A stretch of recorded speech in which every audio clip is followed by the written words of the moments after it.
Okay, it says I'm live. Well, I'm not in the frame yet. Wait, YouTube. Oh, hang on. Drunk cat. Ooh, yeah. How's that? Am I live? Am I live? Am I in the frame? Can you see me? Hi, Sean. How are you? If you can hear me. Everybody hear me? See me?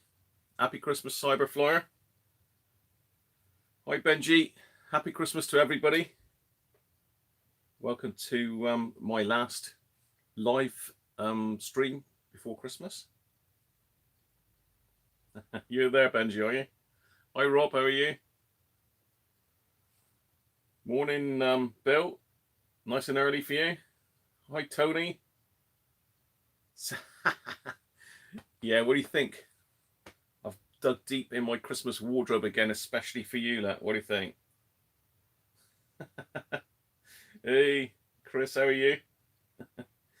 You're a hacker owner, are you? Have you bought yourself a hacker, Chris?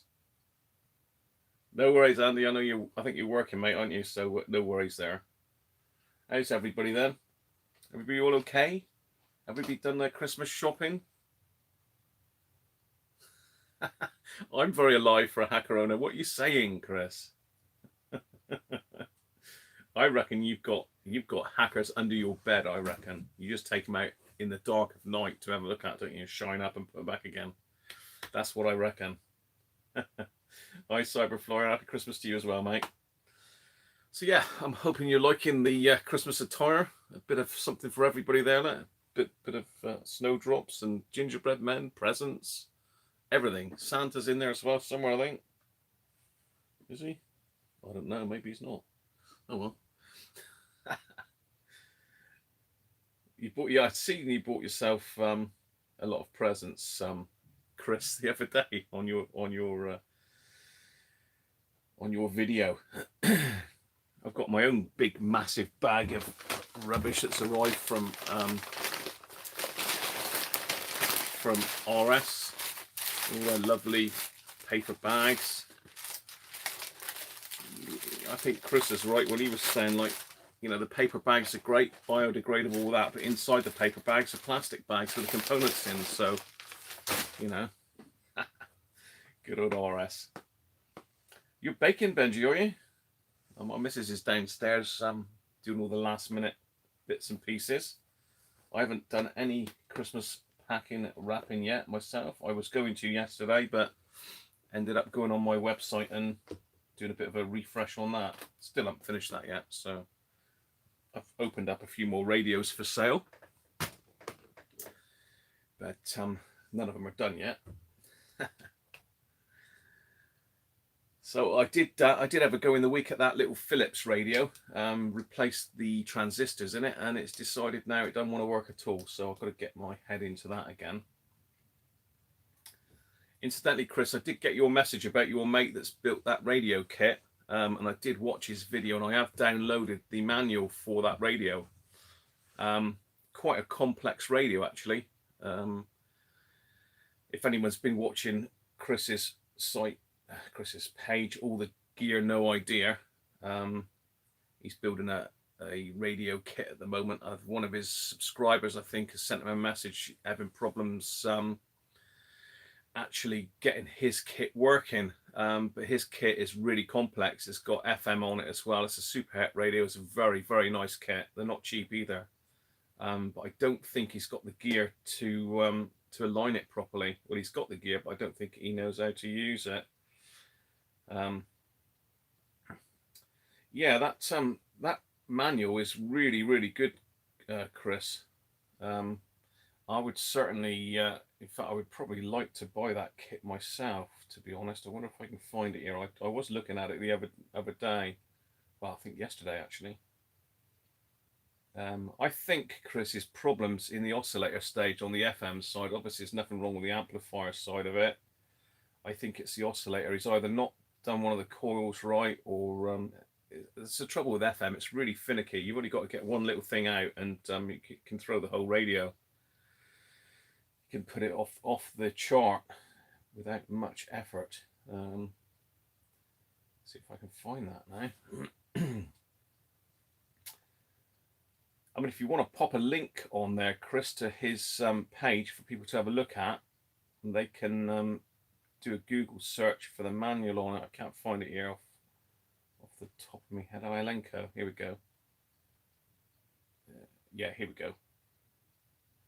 Let's pop this in. Now this is, like Chris says, this is a great bit of learning if you want to know about radios and how to align them. I'm going to pop the link into the actual manual here. Look. Really really good manual that is. You know, I've built radio kits before, but that's got to be the best manual yet. Let's get some beer underway. I've got winter special. Thought I'd see if I could get some Christmas ale, but local places don't have them. I'd have to drive into the big city to get them. Oh no, where's my bottle opener? Where's my opener? Oh no. Major disaster. No bottle opener. No bottle opener. How can it be? I'm going to have to use pliers to open it.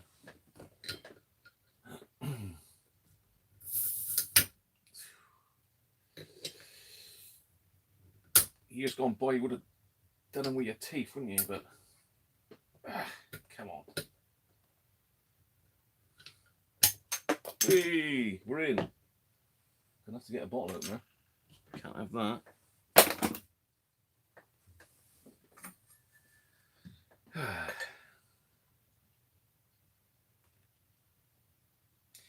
Yeah, like I say. Hi Paul, how are you? Cody's. Yeah, if you can pop a link onto his video there, Chris. Perhaps some of my viewers can pop in and have a look and make some suggestions for the chap. He's obviously spent a lot of time trying to discover what's wrong with it, but it's got to be in the oscillator stage. It sounds like he's getting a signal through the IF. I don't know if he's got that signal tracer that you've got, Chris, that you built. I would have thought he'd be able to trace a signal, but he's injecting a signal into it, but he's not tracing a signal, if you know what I mean. Yeah, happy Christmas to you as well, Paul. Happy Christmas, Mark. How are you?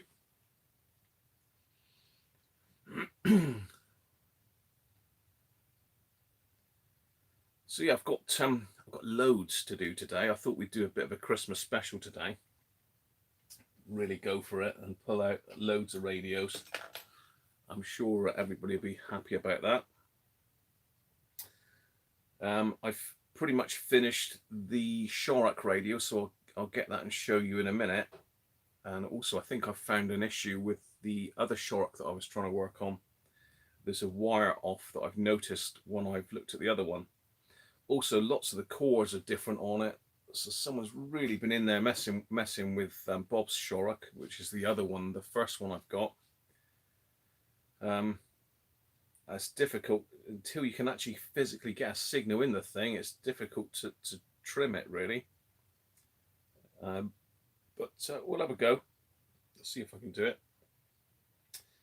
And the other thing I've got is I've got a radio come in that I bought off of eBay a week or so ago.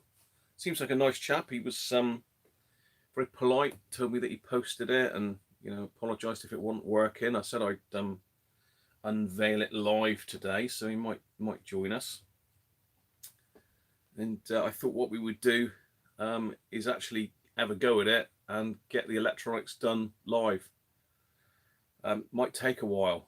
I've got another 6 radios to have a look at as well on top of that, so could be here till midnight.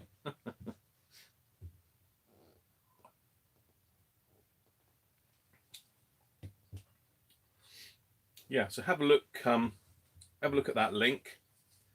Chap called Clay. He's done a nice job of building that by the looks of it. But I believe there's something in the oscillator circuit. You'll see him inject a signal into the IF stage and into the detector stage, the FM synchronous detector, I think it's called. It's happy Christmas, Leon. So yeah, have a look through the video. You don't have to do it now, but if you want to just click on the link and pause it, then you can watch it a little bit later on. R707 wave change switch swap. I take it you did the whole switch bank, Paul, didn't you? Nightmare job that.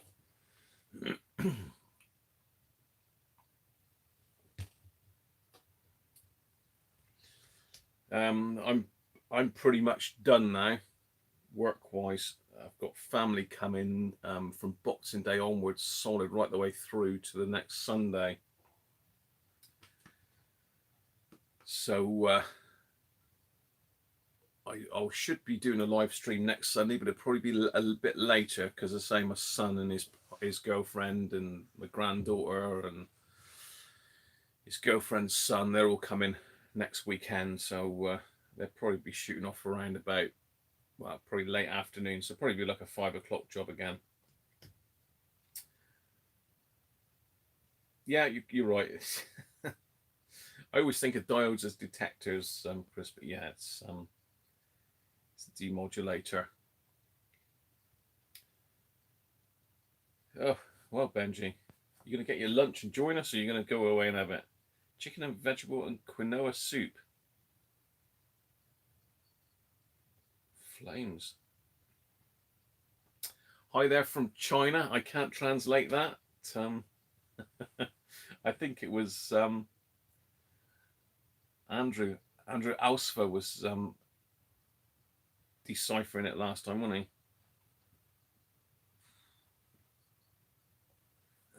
he? Oh, he might be on a bit later on. You never know.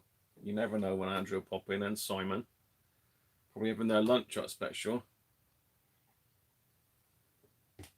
It does fall on lunchtime, this, which is unfortunate, but like I say, it's quite handy. It gives us, you know, we're not on too late into the evening then.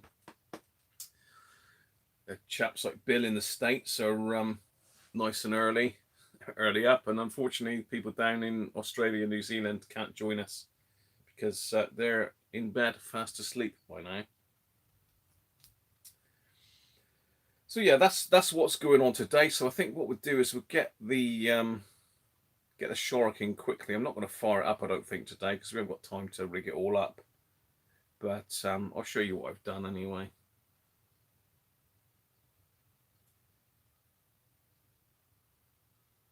Zingy?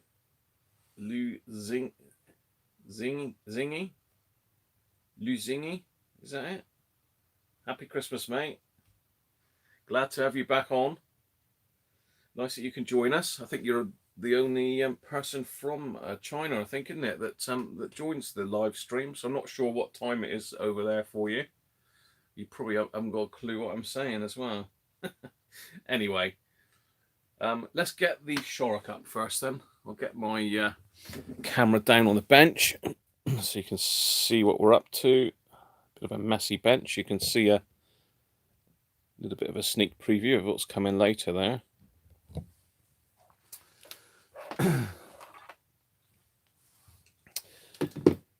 So that's the Shorrock chassis. I'll get you in a little bit closer. So look. Yeah, there we go. So this is the Shorrock that Darren's sent me, which I've finished working on now. At the moment, the can is off of the RF section over here. So this can sits on top of there like that. It basically shields the FM side of it, which in this case is AM, airband. So I suspect that possibly without that shield on, and shielding is very important when you're aligning an FM set. You know, you've got to have the shields in place, otherwise it won't align properly. So having the shield off could be one of the issues that I've got with Bob's set. So basically what I've done this week, I've taken the shield off. I've had this AF114 out and I've zapped it to clear any shorts, and it didn't have any shorts, to be fair, because someone's been in this radio and I think all of the transistors have been replaced at some stage.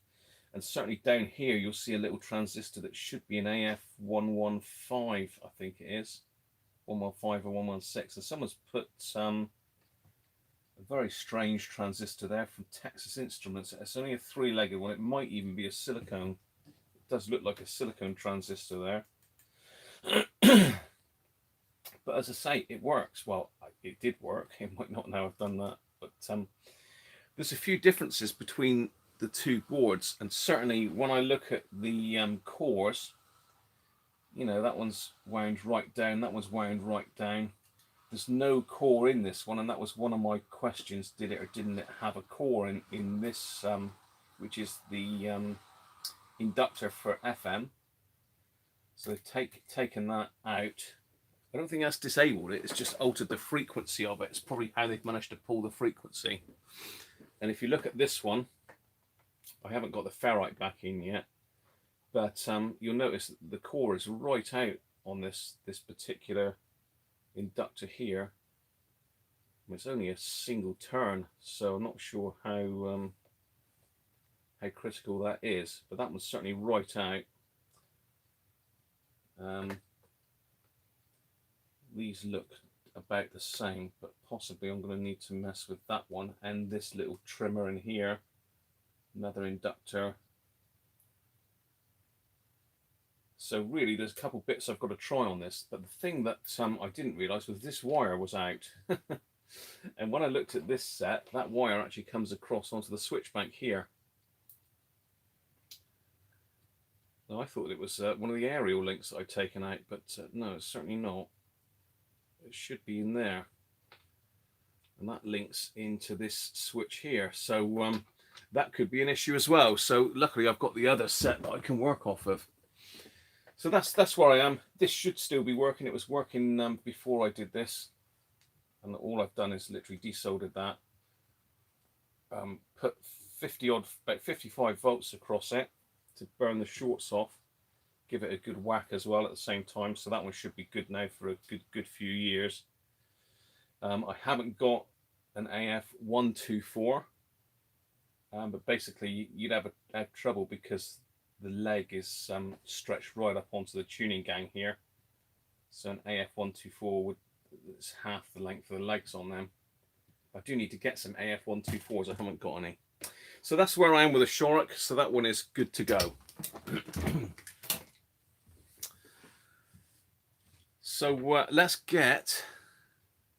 have a quick look at the chat first. Oh, I've got a message to watch Radiocruncher. Watch now. Welcome back, Benji. You want to see the underside? Look at the tracers. Look at the tracers.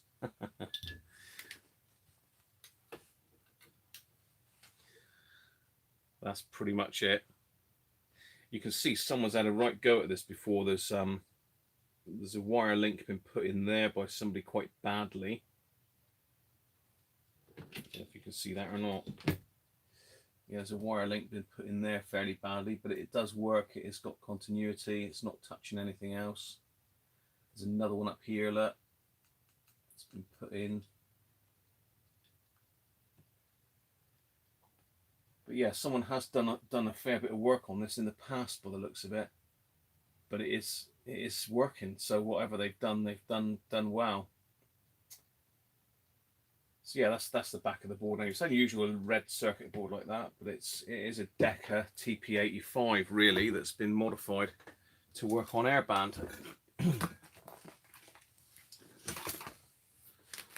Okay. So let's zoom you back out a bit.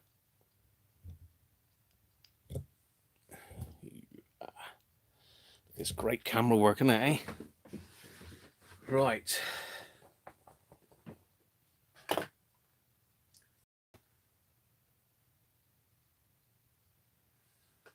Yeah, it's good that it's still going, sure. So this is my mystery radio. Any guesses so far?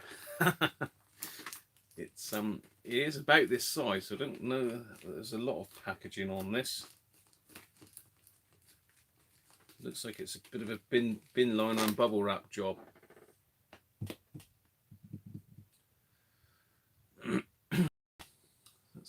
let's get the thing open. We've got some nice Christmas stamps on there as well. Look. Some nice Christmas stamps. Can't beat a bit of Christmas stamps.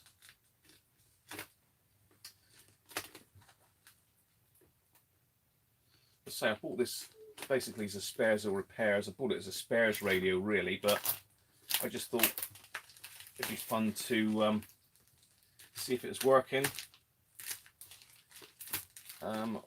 When I bought it, I did think it could possibly be restored. I think it needs a new grill on it, so it's come all the way from Sutton in Surrey, look, by the looks of it.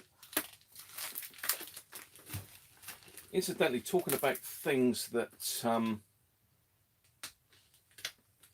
come in the post, we've also got an issue with something that's never arrived in the post, courtesy of a fellow YouTuber and somebody that I thought was a friend,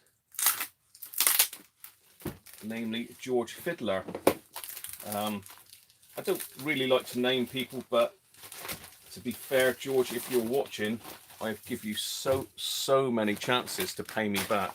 So basically, George has ripped me off to the sum of £23. He was supposed to be sending me a belt and the power lead for the Hacker record deck that I was working on. So it's not only let me down, it's let my customer down as well, because it should have been finished. I think I paid him initially on the 14th of November, look, and I still have got no lead from him. He's promised me numerous times to actually refund the money to me, and he never has. So unfortunately, George, big thumbs down for you, mate. Certainly won't be having anything to do with George again in the future. I have unsubscribed from his channel as well, because basically I don't want to see the bloke. Not good. You know, you don't. It's bad enough people ripping other people off, but to actually rip off a fellow YouTuber and a fellow restorer is not nice. And I've heard that he's done it to one other person as well, which I didn't know. There you go. That's my little rant. Really sad. I've tried ringing him. I've sent him numerous messages. I've kept all the transcription of it. I paid him through PayPal friends and family, so I don't think I can get any comeback from PayPal, but I will try.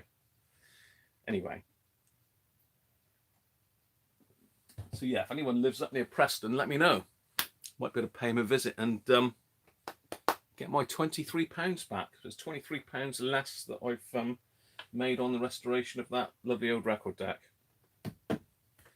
So that's all I'm going to say on it. Shame on you, George, especially this time of year. But anyway, let's get back onto this. Anybody know what that is, looking at it from there? Yeah, Andy, I know. You saw the post, Andy, that I put from the other chap that he's ripped off, and I think you weren't too happy about it then. Anyway, do we know what this radio is? Anybody got any ideas?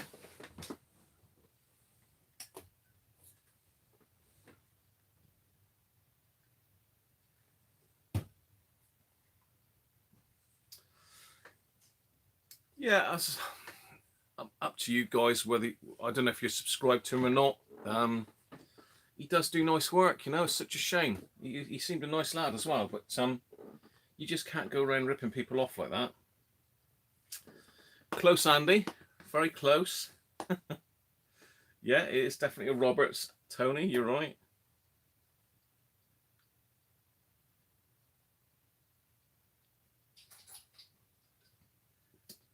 Nope. Close though. It's not an RT22. It's a bit older than that, Tony. Paul's close with our 303. Probably around that era, I think. Probably earlier than the 303. Is there a Rick 3? Don't think there's a Rick 3. If there is, I want one because I ain't got one. Any more guesses before I turn it round? What if I put it this way up? It's got a nice hole in the grill there. It's been shot, this radio. Obviously he was trying to rob somebody and got shot. Look. It smells of old people, Jack Russells, and what's the other thing, Chris? No? You're not far off, Andy. You're probably the closest of anybody at the moment. Yay! Ray got it. Death. Ferrets. Ooh, it definitely smells of old wallets, I would think. An old wallet it smells like.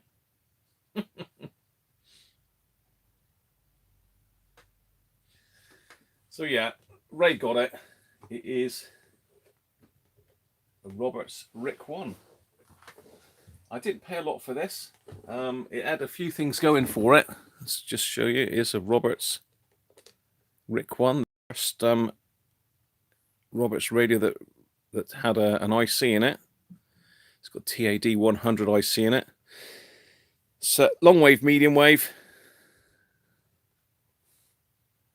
Got an aerial socket. Works on with a PP9 battery.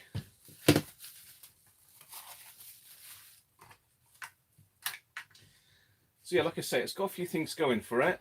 The Roberts badge is still intact on the front. It's got all its knobs. It's got a good handle, a very good handle actually. This display looks fine. The back is fine. The base is fine. The only thing that's letting it down is the grille. These are pretty easy to get off as well. I'll show you how to do that in a minute. Can you have the buttons? No, you can't, Sean. You'll have to buy a scrapper for yourself. I didn't pay a lot for this. What would you say one of these is worth in that condition? A bit dusty. I don't have a spare grill, Paul, I don't think. I'd have to rob one off of another radio. I'd have to rob one off another radio. £5. Not far off, Paul, actually. Not far off. Yeah, basically, to get the grills off, you've got to pop this little trim out on the top and bottom. Grill will just pop out. But yeah, I'm going to have to try and find another grill for it because that's all that it needs. Hi, the SE. I think I paid with postage about £8 for this. I think might have been slightly more, but it wasn't a lot really. And you know, you'd probably for a handle like that, you'd pay a £5. You'd probably pay £3 each for the knobs. Roberts badge, that's got to be worth a couple of £3. So, you know, it doesn't owe me anything at all. But it's going to be interesting to see if it works. It's a little bit loose in the chassis for some reason. It's a little bit wobbly. It's only held in with a couple bits of wood, this. So, what we'll do first then, we'll have a look and see if it works, shall we? They are lovely radios. The dial is really retro. I really like these RIC ones. I've got a few. I've got a red one, I think. I've got a blue one. I've got another black one. I don't think I've got a spare set with a good grill though. So unfortunately, I've probably add it with a grill.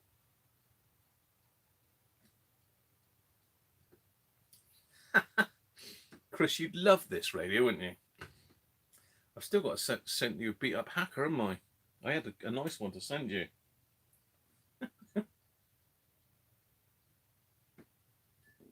I haven't got round to doing your FM quietening tests yet on any of the radios, Chris. But I have got some Unidens down here that I was going to do it on. I'd be very surprised, Paul. I've never had a TAD 100 gone yet. I have got some over there, some new old stock TAD 100s. And they are still available from some of the big IC people. Yeah, they are nice radios. I think this has had a replacement handle in its lifetime because that handle looks a lot newer than the set, which is a big bonus. Incidentally, there's a chap that I've been speaking to called Glenn that makes handles, and he's currently trying to make one of these beaded handles, and he's had a couple goes, and it does look pretty good. So I'll keep you updated on that.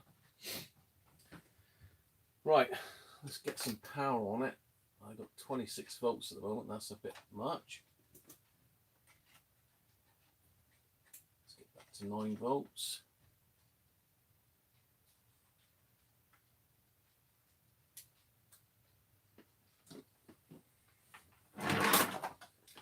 So I'm going to do it on my bench supply first, just to make sure there's nothing drastically wrong with it. Stick it in the off position.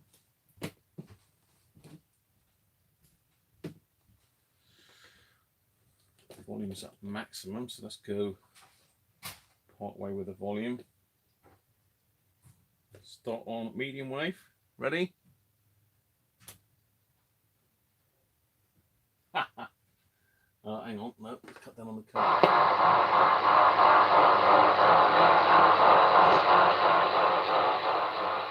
Wow. You have noise.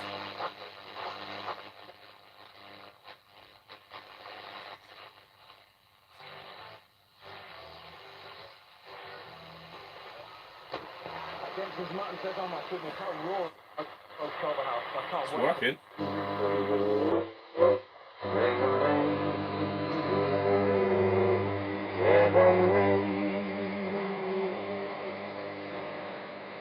That's my AM transmitter downstairs.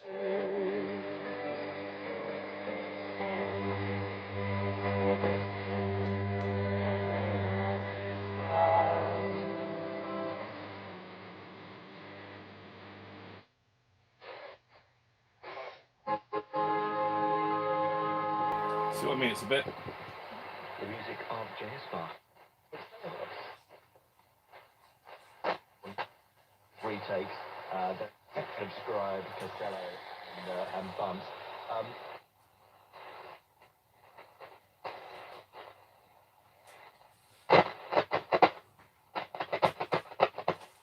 Dirty tuning cap there by the sound of it. A little bit. I've just burnt it off possibly.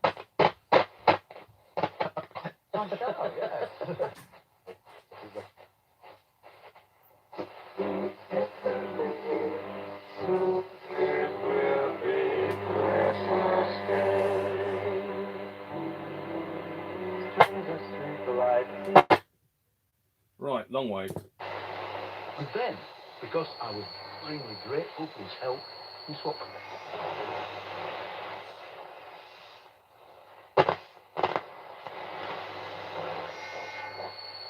The plane, it was as big as a trilby hat, and it danced through the sky with, I hesitate to use the word, abandon. I glanced at him, and he was just as scared as me, but he gave me a thumbs up, which I returned. And then, weeks after our safe land, The channel alignment's slightly off on long wave.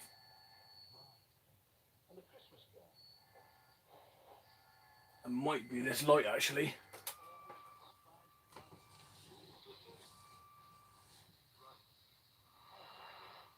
And then he simply said, each year, Ryan was one of the first cards to arrive. And each year I gazed at the back of the envelope to see if he'd left his address. So that switch there is very noisy. Volume doesn't seem noisy.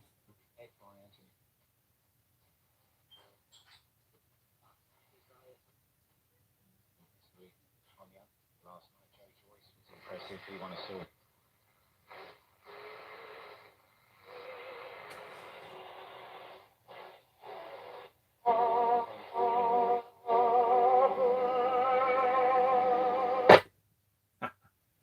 Well, let's get the light back on. So we've got a few jobs to do there. I would think the audio capacitors are not good because it sounds very pinched. So we need to have a look at those. So on these, I believe it's just the 2 screws in here. Hold these these little bits of wood in.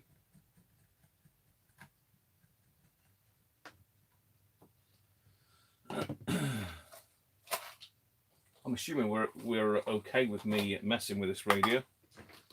If you're getting bored already and you need to move on, tell me. But I thought we'd get some of these capacitors out and have a little look to see how bad they are. Give that band switch a clean.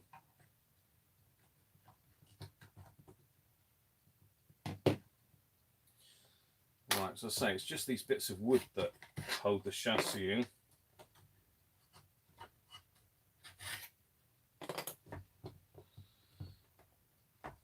It should.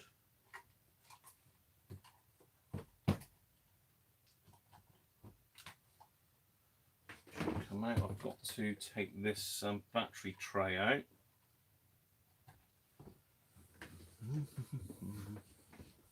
Yeah. You can find a nut that will fit it, socket that will fit it even.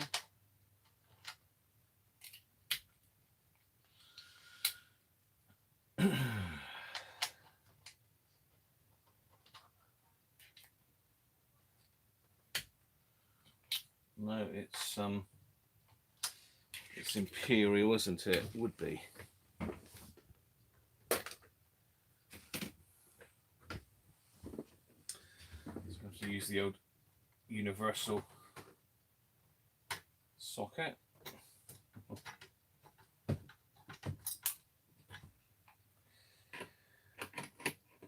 Hopefully everybody can see what I'm up to. These are on like little keyhole slots, the other ones.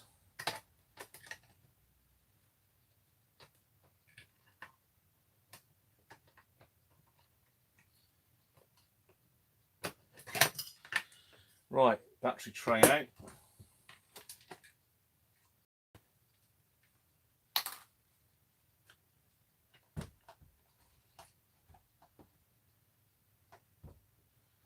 And we've got to take the speaker out as well.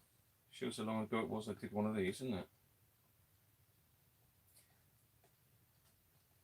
I have got a restored Rick one somewhere.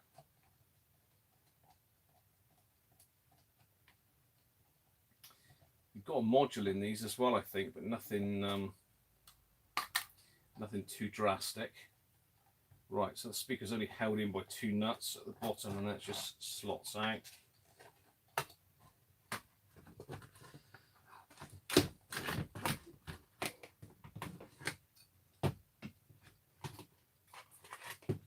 There we are, one case with a shot grill, literally.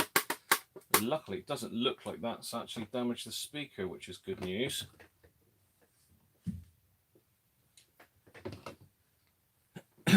Right, let's just catch up with the chat a minute. How are we doing? Yeah, I got a Greek pirate station on FM. Mark.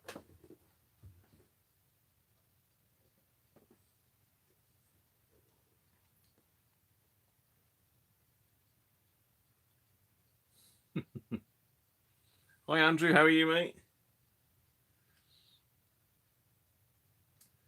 5.5 mil, is it, Paul? Yes, it's Imperial, I expect. It's probably 1/4 inch or something like that.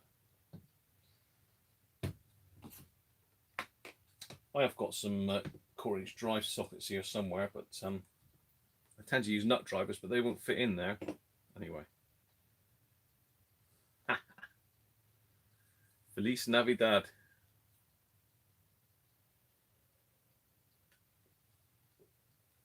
Yeah, that didn't take long to get apart, did it? So you can see our wave change switch is one of them like wafer switch jobs, and that's pretty dirty, to be honest. Yuck. I think the tuning capacitor's just got a bit of dust in it. It doesn't look like it's shorting. So look at the veins. So yeah, just a fine paintbrush in there will get rid of the dust. Easy enough to give the volume pot a squirt.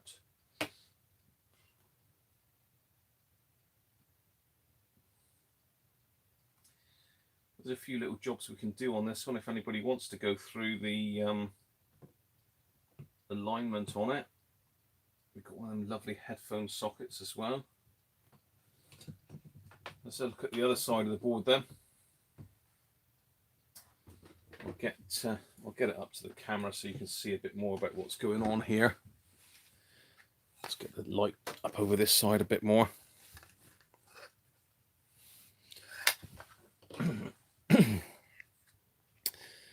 So there's our board, and not much to it really. That's because all the IF is done in this TAD 100. I thought there's a module on this, but there isn't actually. Oh yeah, they call this a module, I think. It's an LP 1175. Basically, it's a couple cores and other components in this. It says in the service manual not to touch this unless you've got the gear to do it. So I think you've got to have a sweep generator set up on it, and you've got to look for an S-curve, all that sort of stuff that I can't do. I just need teaching.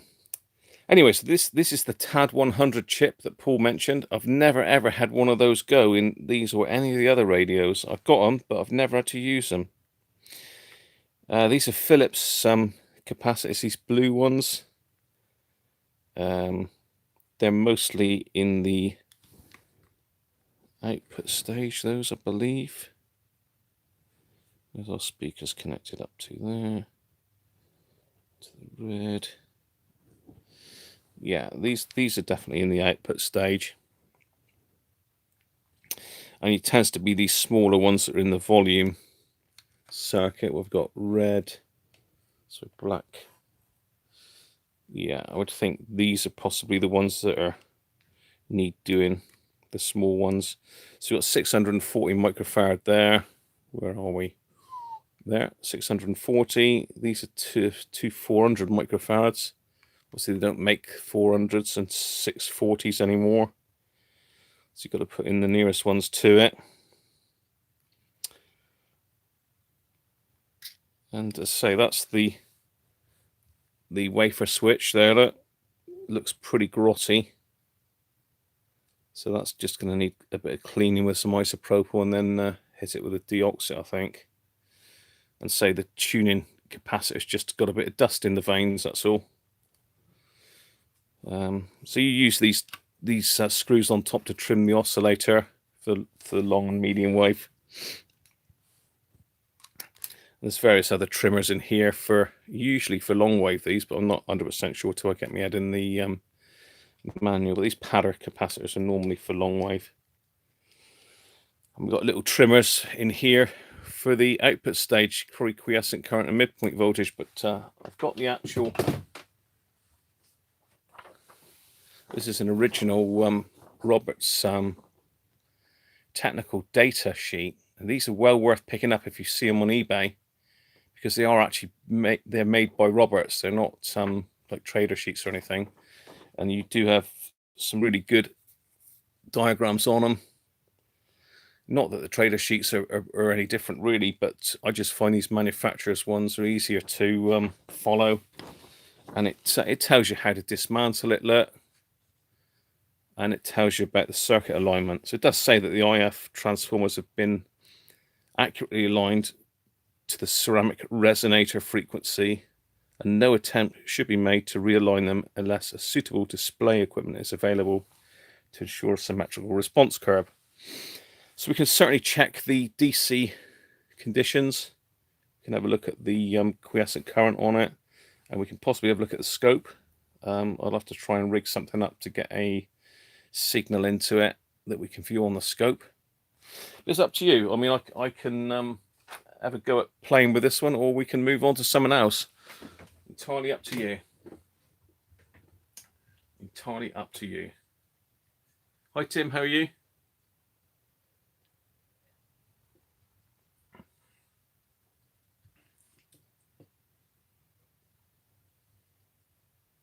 You got lots of them, Benji.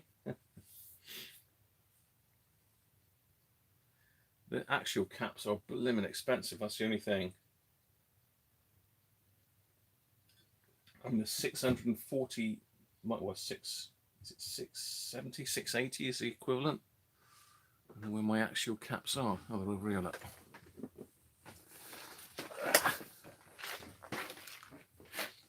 Yeah, 680 is the equivalent to 640. 470 is going to be the equivalent to 400. As I say, I am running a bit short on these, but they are incredibly expensive, unfortunately. But the problem is there's not the demand for them, so the less demand, the more the prices go up. I've got some other ones to put in here that I've ordered up from RS in my massive bag of bits.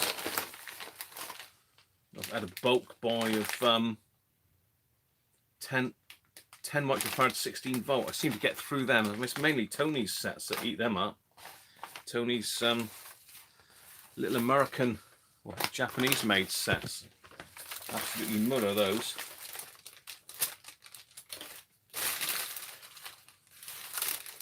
Just quickly getting out some caps here.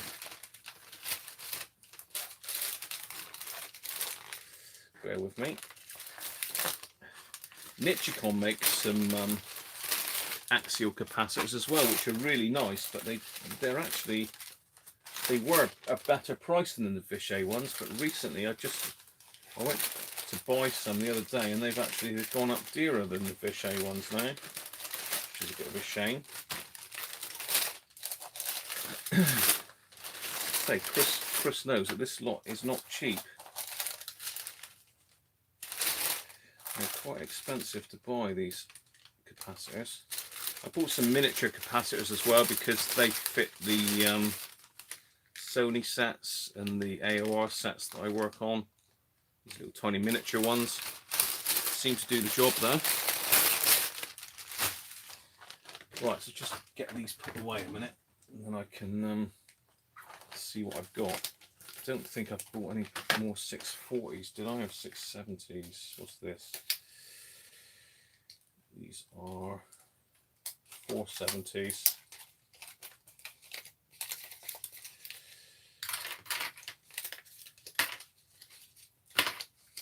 Well, what I've been doing a lot recently, and people don't seem to mind because it keeps the cost down, is putting radio capacitors in instead of axials.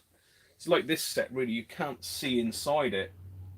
You know, you really can't see inside it, so it doesn't make a lot of difference whether you put axials or radials in because you can't see them. 4.7s. 4.7s. Yeah, we've got a lot of those. I wish they'd tell you on the outside of the packet what they actually were. Instead of having to get them in magnifying glass out to have a look at it.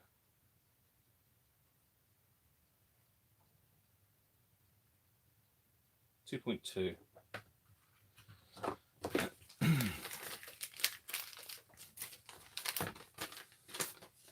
think this could be 680s here.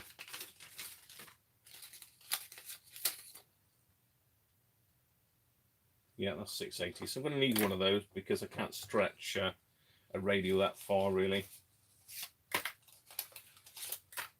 But these, I think, these are a couple quid each, something like that. They are expensive. So if you want a set done with all axial capacitor, it's going to cost you nearly double. In fact, it could cost you more than double in the cost of the capacitors. It's different if you've got a hacker set that you can look in the back of, or a R707 where the back comes down. You know, you want that to look right, really. 2.2s. There we are. There. So anyway, that was my capacitor stash in my load of 200, but the price come down quite a dramatic drop by buying 200. Right, the beer's getting a bit dry. Let's catch up with the chat, see where we are in a minute.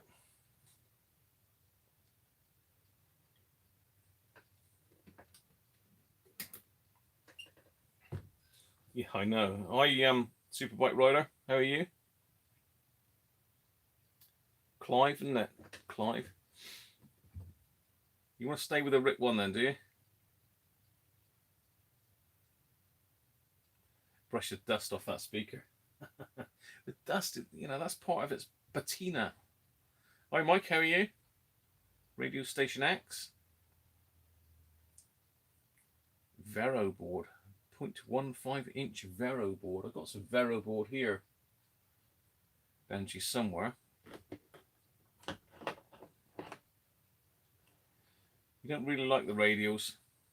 To be fair, if you put decent quality radios in, you're not really gaining anything by as far as the sound or the operation of it goes. In fact, most of these Vishays are only rated at 85 degrees, whereas the Nichicon PWs that I use, they're rated at 105 degrees. So in theory, they should outlast the axial capacitor, shouldn't they?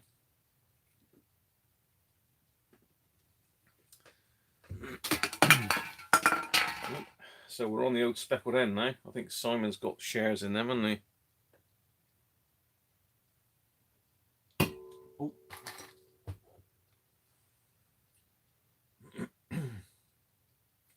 UT.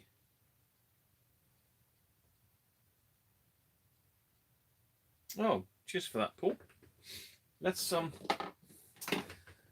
start then having a mess with this. Let's get the light down a bit closer. So what I'm going to do first, these bigger capacitors, I'm just going to lift a leg on each one and we'll test them with the ESR meter and see what they're like. Because to be fair, if the ESR is still good on them and they're within, well, I like to say within 20% of their value, then they might as well stay in there. No point changing them really. I say, unless you're doing this set for a customer. Because if I was selling this set, which I may well do, I would recap it, because at the end of the day, it could be 6 months down the line and one of the caps fails and you've got a knackered set.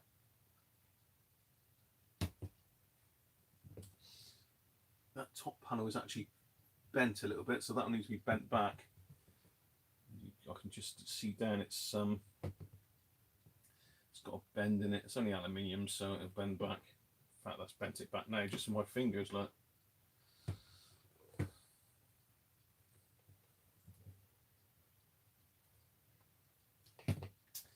So I've got the soldering iron heated up. I'm not going to turn the desoldering tool on because that makes hell of a din, but let's get the soldering iron out and we'll just lift the leg. And what I tend to do is I'll just heat it up and I'll ping the leg out through with a screwdriver. And these old boards are pretty fragile as well, so you don't want to put too much heat on them for very long.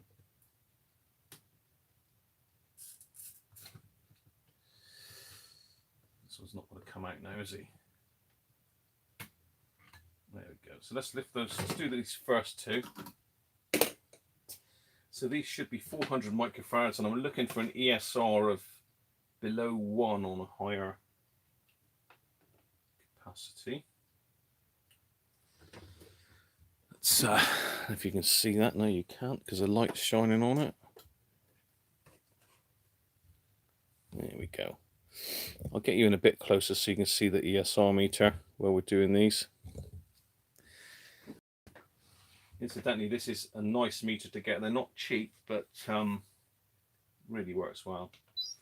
So let's test that. Okay, so that's measuring 513 microfarads. Very low ESR though, 0.08. So 400, 10% would be 40, so it should be 480 maximum really. So that is a bit high. Let's try the next one. And you do tend to find that the old capacitors, they do go high. 485, so that one's, I mean, probably these old capacitors would have been minus 10% plus 50% in some cases tolerance. So both of those would work still.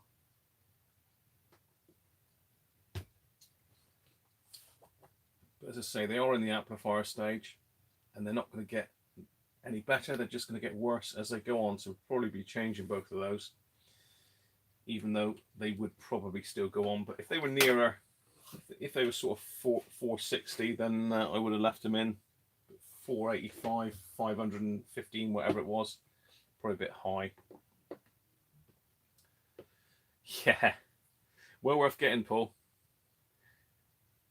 Wrap it in Christmas paper. That would be nice, Paul. I'll have to send you something back. I'll send you the old grill, Paul. No, that would be cruel, wouldn't it?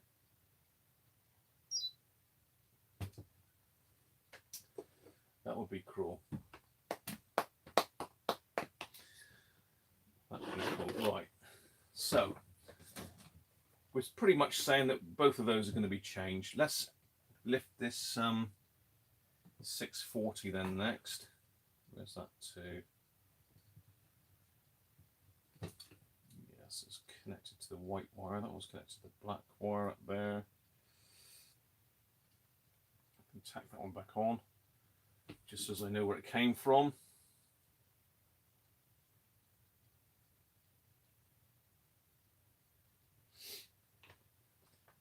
Okay. Certainly done a number on these capacitors, bent them quite dramatically, just to make it more difficult to get them out. Obviously don't want me pulling their lovely capacitors out, do they? So normally I'd do this with a desoldering tool, but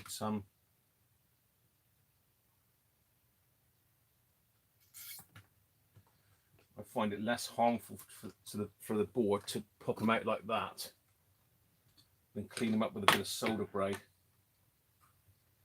Right, so let's get that one on the ESR meter. Hopefully you can still see. No, you can't.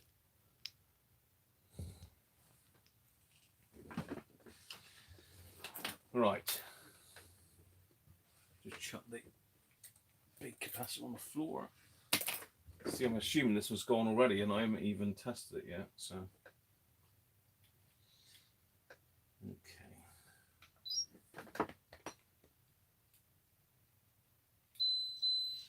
okay, so it's 640 and it's gone up to 765. I don't know what that is as a percentage, but it's gone quite high, that, isn't it?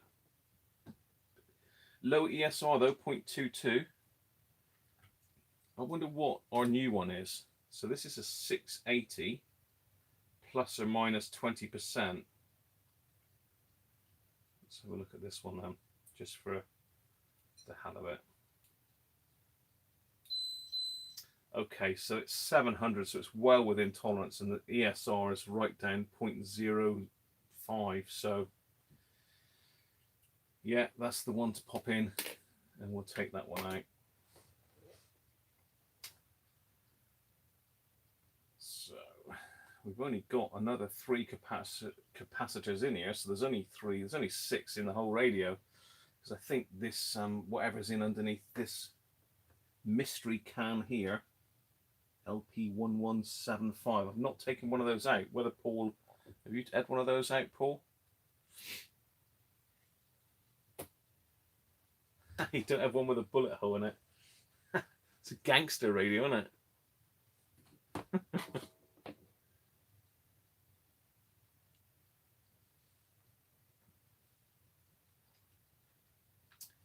So what are we up to? Benji's got a window with one. See?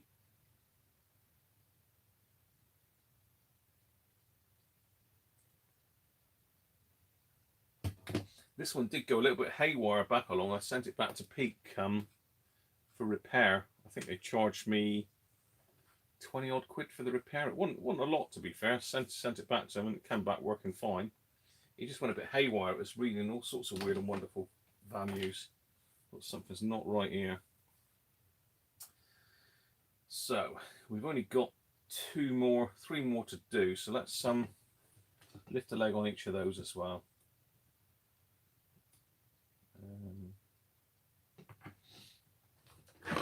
Let's zoom back out again.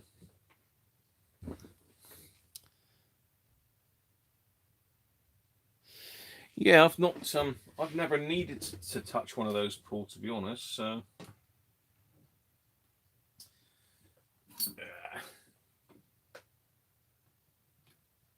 I'm doing this left-handed now, look. Ambidextrous.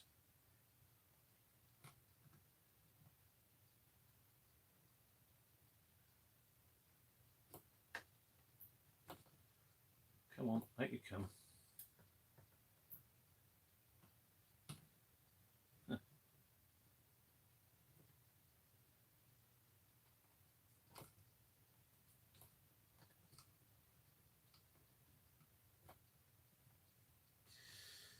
This cap doesn't want to come out. Come on, you know you want to. Come on, it's Christmas. There we go, it's one. It's better to lift these one leg at a time, because otherwise you can get a bit lost if you haven't looked which one's which.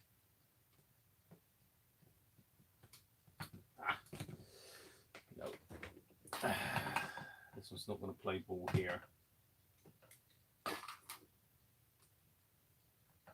I'm trying to lift the positive leg because it's easier to check them if you've got the positive out. There we go, that's that one. And there's one other down there.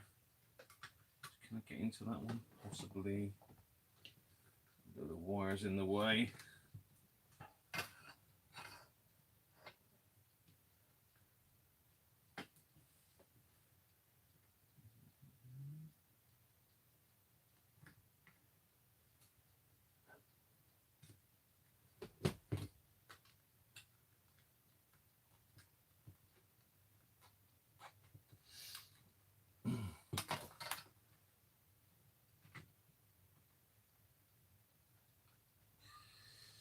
Come on, capacitor.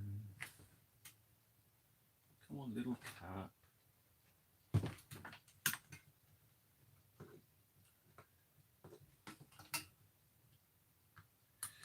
There he is. Right. That's all of them out of circuit now. I do tend to find that it's these smaller caps that go bad first, really. So this one is 10 microfarads at 16 volts here.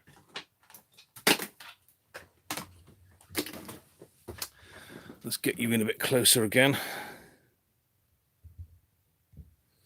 Turn that so as the light's not shining on it. There we go. Quick check back at the chat.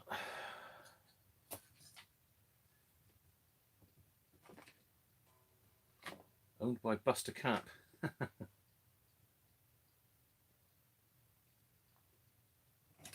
It's paid for itself millions of times over, to be honest. I did have a Chinese one here somewhere. Where's that gone? Yeah, here.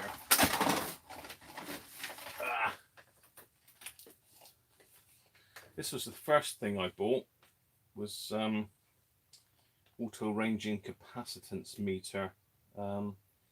Didn't measure ESR though, I don't think. Let's just stick this one on. Yeah, it just really measures capacitance. It doesn't measure ESR. But to be fair, I mean, that's reading 701 microfarads, so it's pretty accurate as far as the capacitance meters goes. But it didn't do ESR, so they do an ESR one of this, which is an M something or other. It's a different, I think it's a black case on it. So that's what we're picking one up.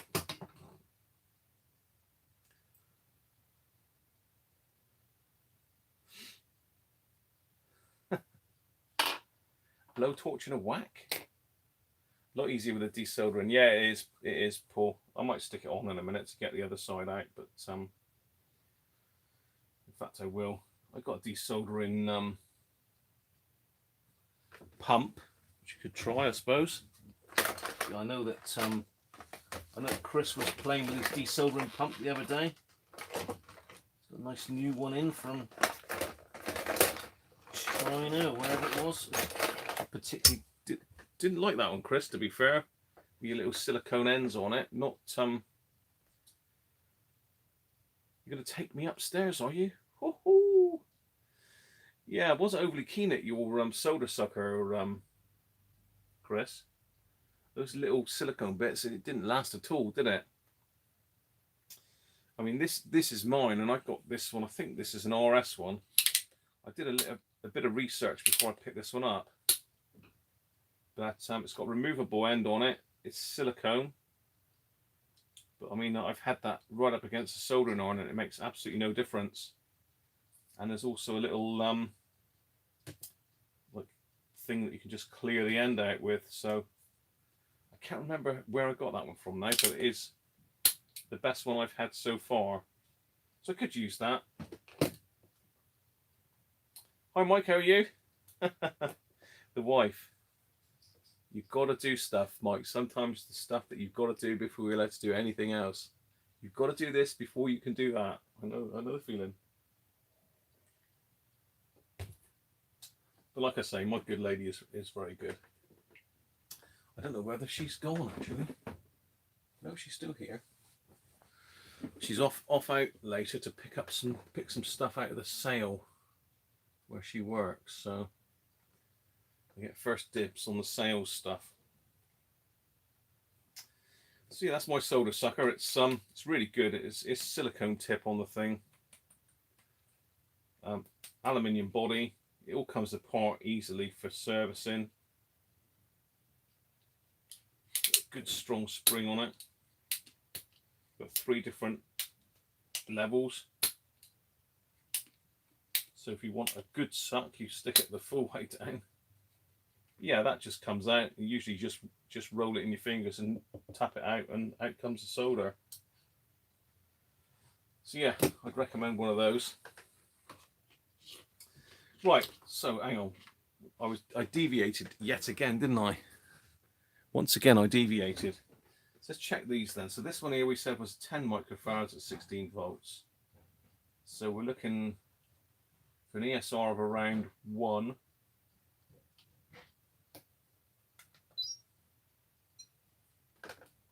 Oh, there we go. So that one's had it, look, which is quite common. So it's 12.8. It's not massively over, but the ESR, as you could hear by the beep, it does a weird beep if there's something wrong with it. Let's test it again. So it's only one beep. Sometimes it will make a horrible noise. That one's had it. What's this one here? 2.5. Try this one.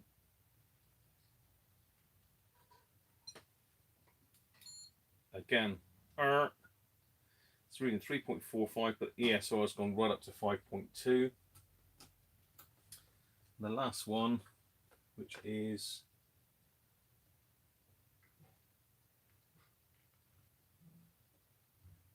looks like 32. Is that right? 32 microfarads.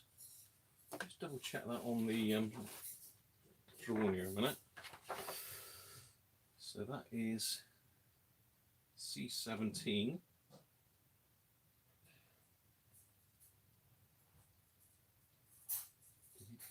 C16, C17, yeah, 32 microfarads, unusual size. Let's see what that one reads then. Okay, so yeah, it's gone up to just under 50 once, and the ESR is 3.6, so that's going to have to go as well. So all 3 of those are quite bad. Obviously the 10 and the 2.5 are the worst of them.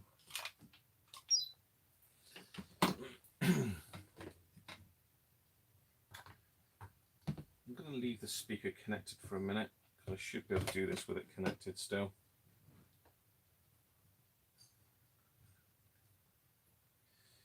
Let's do this 10 microfarads first. I'm going to stick a radio in that one.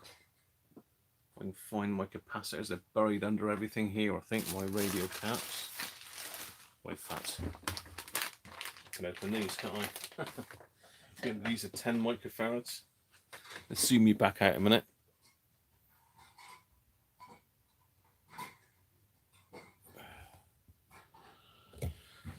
I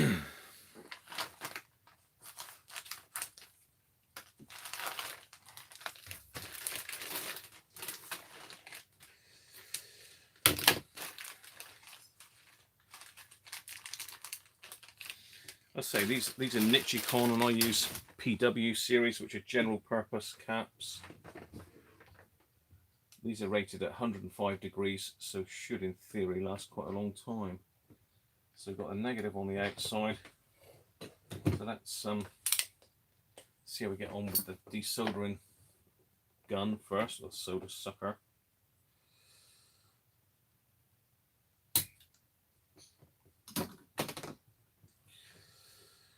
Not quite got it, that.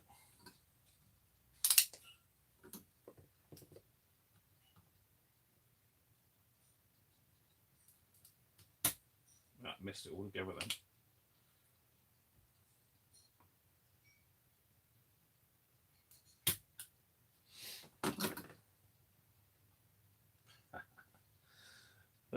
Sod it, I'm going to put my desoldering tool on. So apologies for the whirring noise in the background.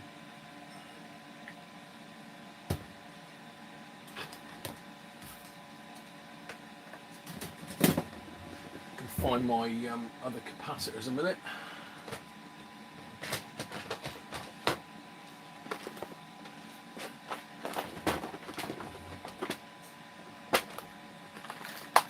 So I need a 33.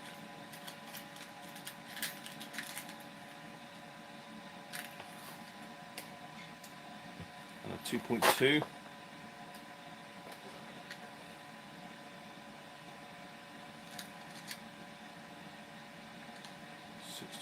Volts. Do I need a 63 volt one? That's 4.7 now.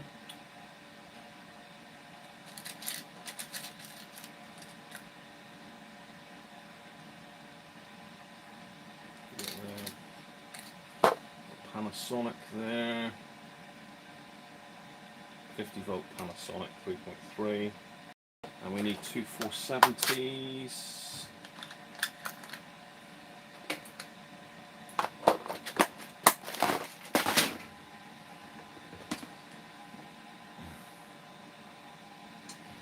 Get a bit of water on my sponge, bit of water on my sponge.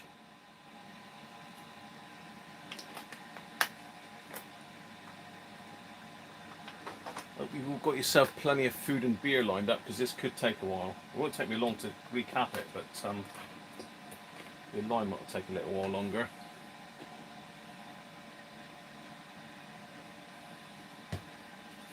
C14 and C15.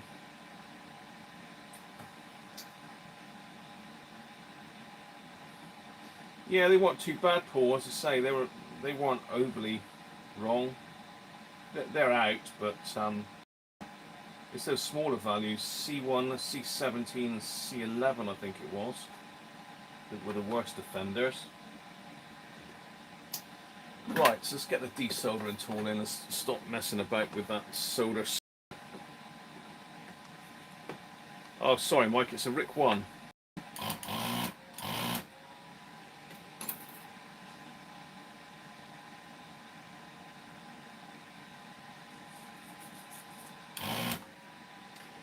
megahertz AM. It's not the NIST signal. Okay, so I'm using the solder sucker now to get these out.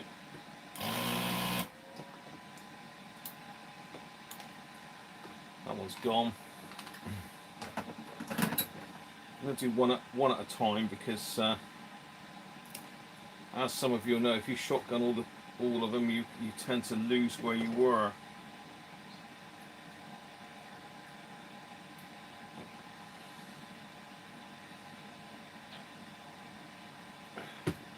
So I'm going to put a little bit of flux on it. It's an old board.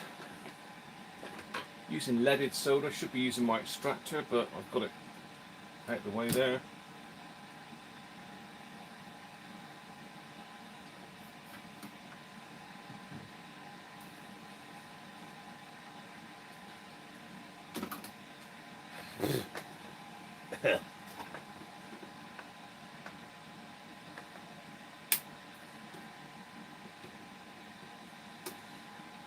one done. Hopefully you can all hear me. Apologies for the noise. I know it's a pain in the neck, that solder sucker, but it is a useful bit of kit, really useful. So this one, we've got the negative on the outside again. Let's just suck that off. Let's change the phrase there, really, don't I?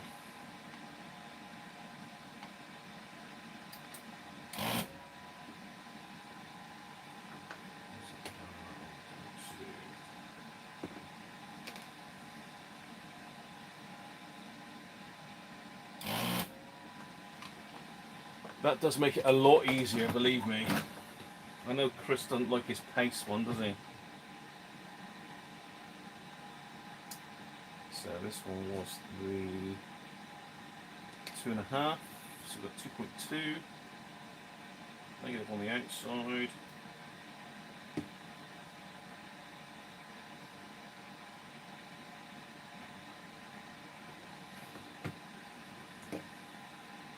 Bit of flux.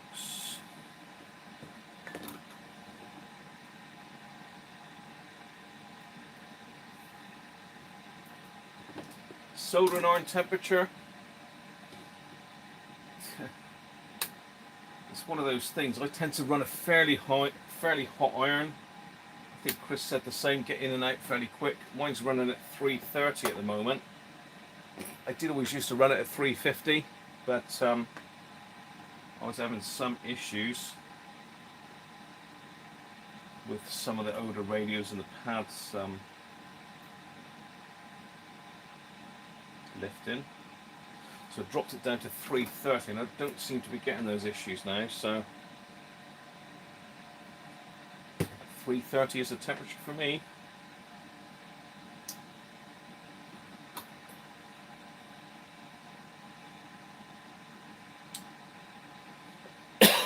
Upper end of the...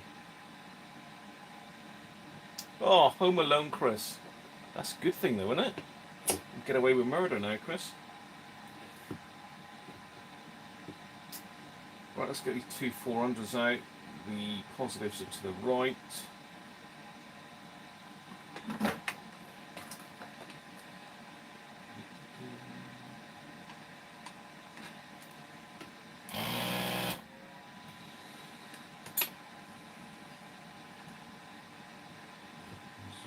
Along there somewhere. Is it there? That's it.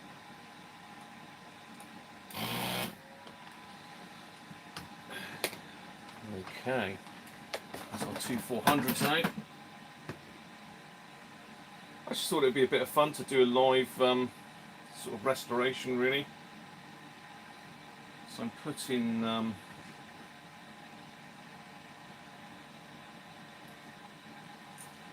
radio caps back in these. I like to get them nice and neat, so I line them up.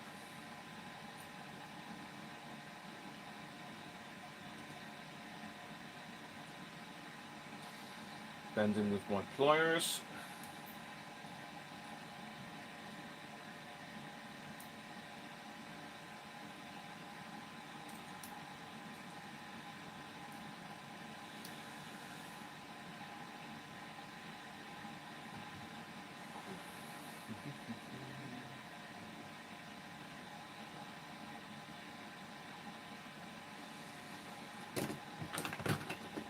That's the first one. Bit of flux. Don't do live repairs on YouTube, obviously. Not to be done. Because I'm going to put all this back together in a minute and it won't work. Sod's law.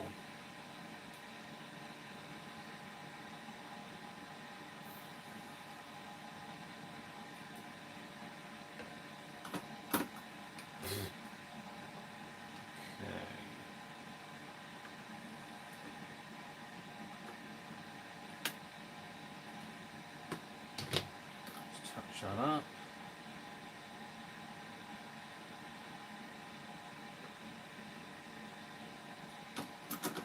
That's the first one. Nice and neat. And the second one.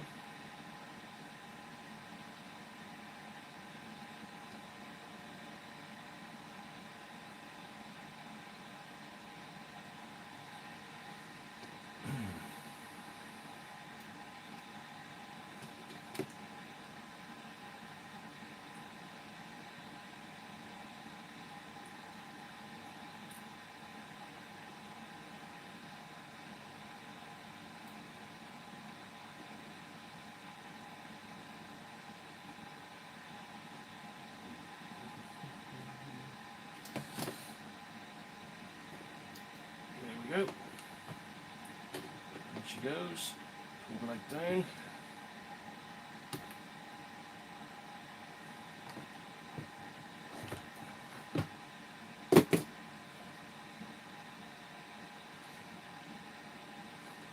Apologies if this is boring the pants off of you, but I'm sure you can talk amongst yourselves while I'm just doing this quickly.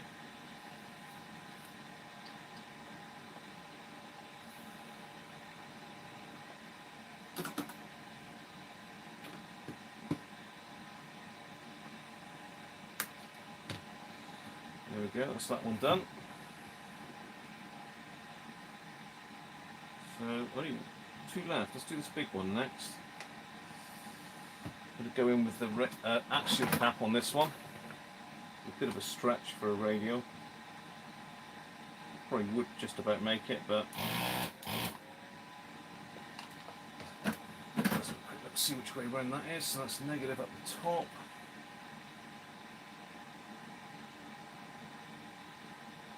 It's that way round.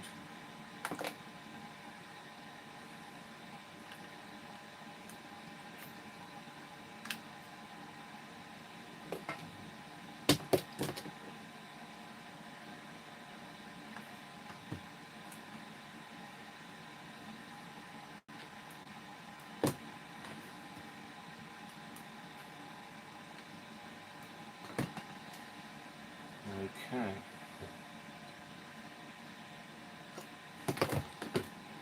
Do that one as well, a bit more flex.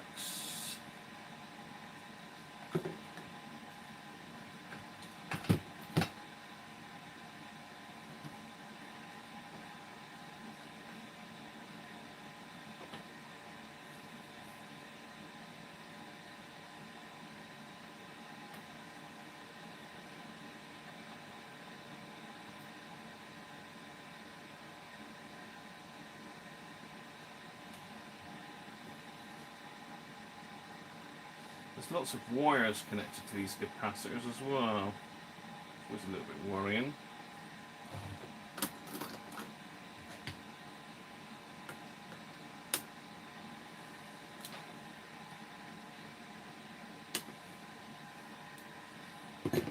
Okay. Nice little stash of capacitors coming on there. So we've got one left to do, which is this 32. So I should have a 33 left, just about. And that one is going to be difficult to get at without burning the wires. It's difficult sometimes to actually get into these things without catching a wire.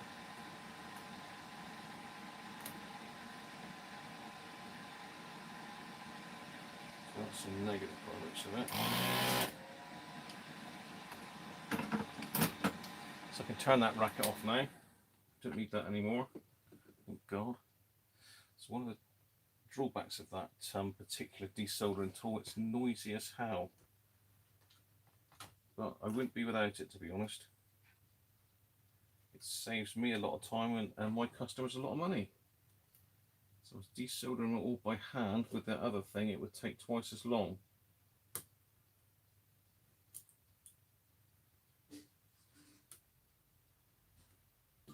There we go. So let's get that all soldered in.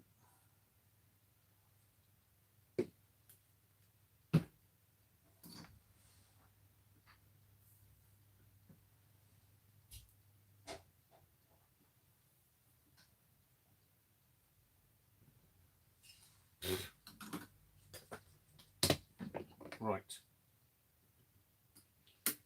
That is that radio recapped. So we should be able to turn it back on again now, and it should work, shouldn't it? It should, please work, radio. I've been good to you. So yeah, not a lot of capacitors in that one. 6 in total. Look. The dearest one being that big old 680 that I've had to put in. But does look the part. These look quite smart anyway. I don't think that looks out of place, do you?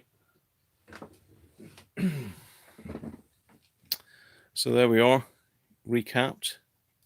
See the brown Nichicons I put in there. Let's get the light back over this way. So that's the only axial I put in. These are all radio, mostly Nichicons. This is a Panasonic, I think it's FC series they are. They got the little gold stripe on them. Really good quality caps, 105-degree rated. They're all 105-degree rated, apart from this one, which is only 85. So, you know, hey ho. Let's turn my soldering iron off. Let's catch up with a bit of chat a minute, and then we'll stick some power on this thing. So how are we all doing?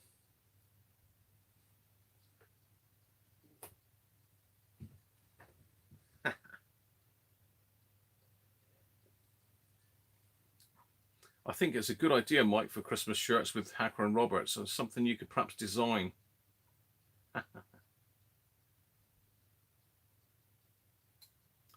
Metcalf's supposed to be good, Chris.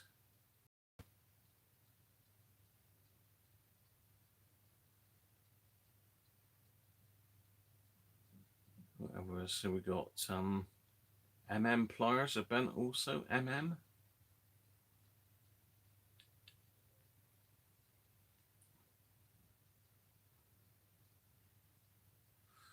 Cheers, Andrew. Have a good Christmas, mate. I don't know if you've just disappeared, but catch you later, mate.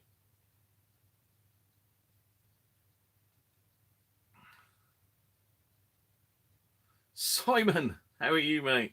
Welcome. Don't adjust your sets.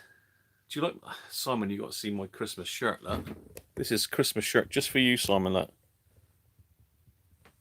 What do you think? Nice. Look at that. Smoking shirt, that is. How about that? Hi, Doug. How are you, mate? I've got Zorba's greatest Christmas hits at hand. I don't know if I've got a Zorba Christmas.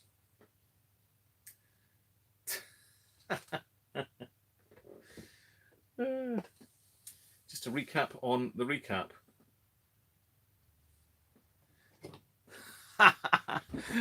No, it's my dress, Simon. I've got a dress on today, especially for you. I'm just messing about with this Rick one here. We've just recapped it. Sounded a little bit pinched on audio, and we had some of the caps were shot. The ones that caused the most issue was C1. And let's have a look where C1 is. C1 is in the it's in the front end in the oscillator stage. Yeah. And C11 is definitely on the volume circuit. That's on the output of the volume control. So that was shot. And the other one I believe was C11.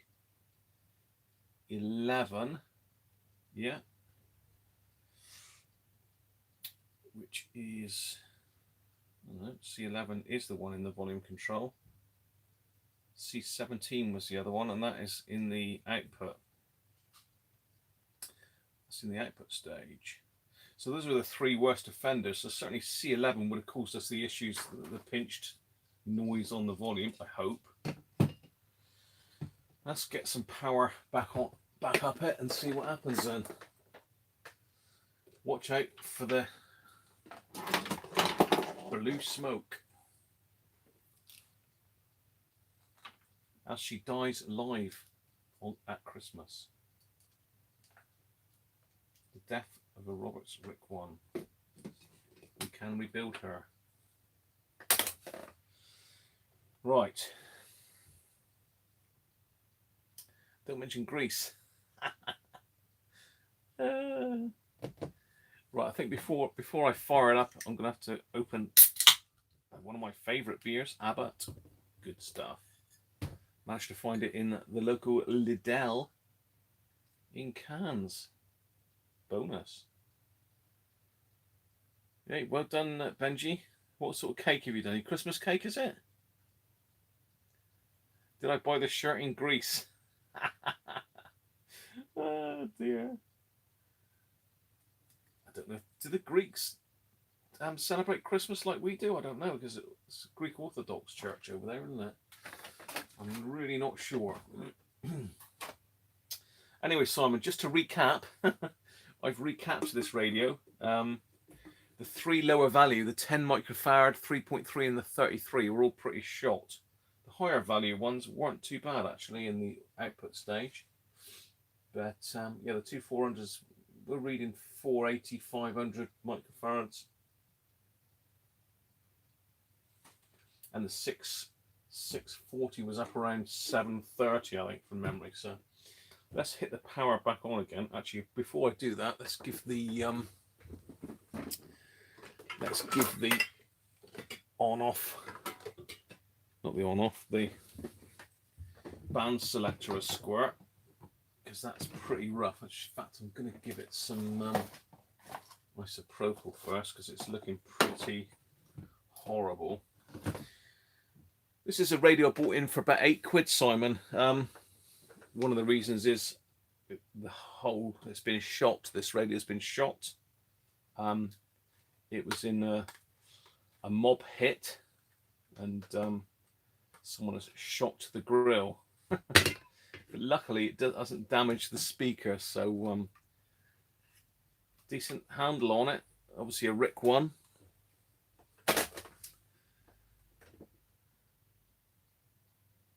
Smells of dead people and Jack Russells apparently, and I think it smells like old wallets.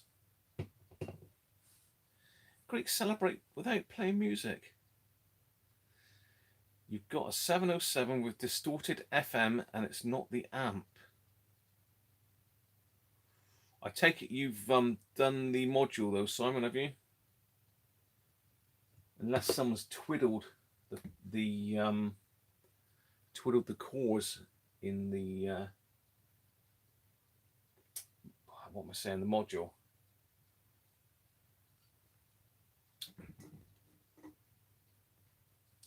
Yeah, it is a Rick one, Simon.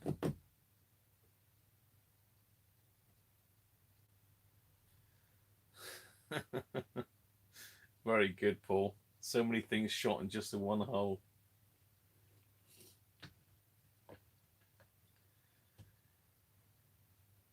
You've got to do the module, Simon. You know that's the only thing. I would never, even if I had an R707 in that was working perfectly, I would still pull the module out of it. The module got to come out. I know it's a horrible thought, unless it's one of the later ones. I'm not doing very well at getting my cans in the bin now. If it's one of the later ones, Simon, with the AF 127s or 125s in it, then you might get away with it. I think it's a prefix 2 on them, isn't there? But even then, you've still got electrolytics in there, which are highly likely to have gone wrong. I know, they're bitches to work on. I've got dozens here. I've just put 3 up for sale on my website, I think, for restoration. But the modules will come out of all of them, whether they're working or not.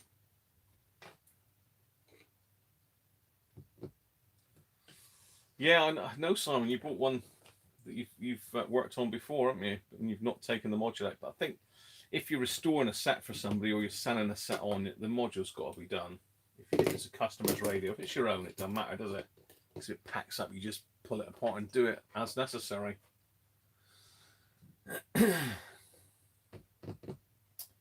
So let's get some power on this. I know you're all on the edges of your seats. I know you hate doing them, Simon, don't you? Let's put some power up this then and see what happens. Let's flip it back over again and get it to the front so you can see it. Speakers on. Oh, see, I got waylaid again, didn't I? I was going to clean up the wave change switch before I do anything else. So just using a bit of isopropyl. These little squeezy bottles from RS are really useful for isopropyl, by the way. Good little tip. And obviously cotton buds are a must. I'm sure you've all got all of that in your workshops as it is.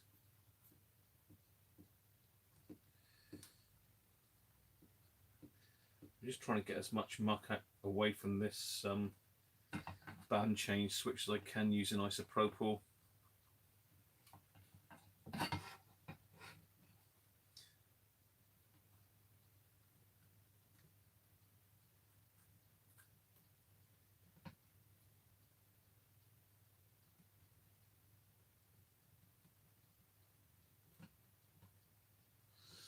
Pretty mucky, as you can see.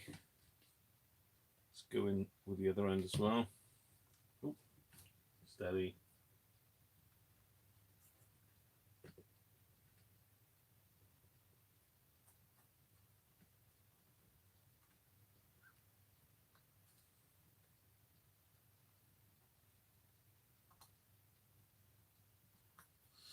Okay, that's looking a bit cleaner. Let's get the little bits of cotton off of it. So I'm going with deoxit now. This is getting a bit sparse as well, so I'm going to have to invest in another load of this soon. That's another 20 odd quid down the pan. It ain't cheap fixing up these radios. And by the way, thanks. Last week somebody clicked on the super chat button. If you click on the super chat button, which is like the $sign underneath, you can actually send me a donation to the channel, a donation. But whoever did it last week didn't put their name in. They sort of deleted their message. So thank you very much, whoever that was last week. Ooh, any help is always appreciated, because stuff like this has got to come from somewhere, and I don't tend to charge for consumables.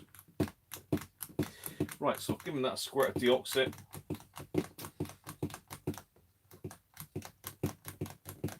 Servisol's good, yeah. I've used both, Mike. I always was a Servisol man until I got some deoxit, and I personally,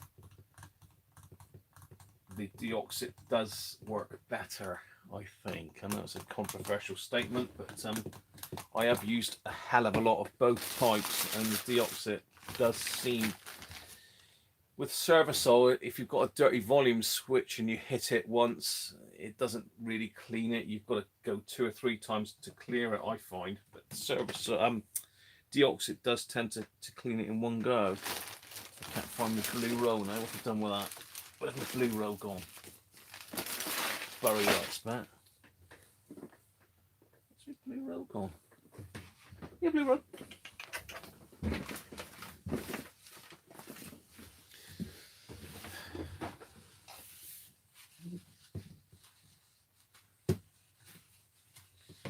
Clean the excess off of that.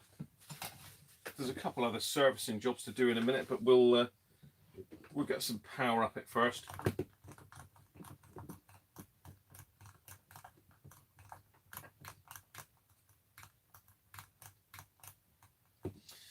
Okay, off position.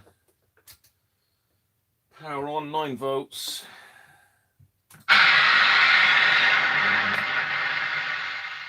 Well, the volume is much louder, I can tell you that straight away. It instantly places you when you hear a curve, isn't it? I mean, it is extraordinary. Seagulls are I used to live in Aberdeen, and I remember this very elderly lady who I got talking to one day, who'd moved from the countryside into the city, telling me that when she first moved into Aberdeen, she couldn't sleep at night, and her husband said, "What on earth is wrong?" And she said, "It's all the bit." Well, that's Radio 4.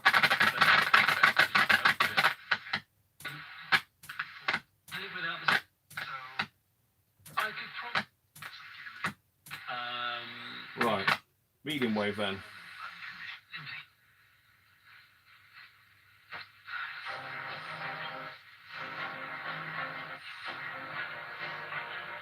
So that's my AM transmitter.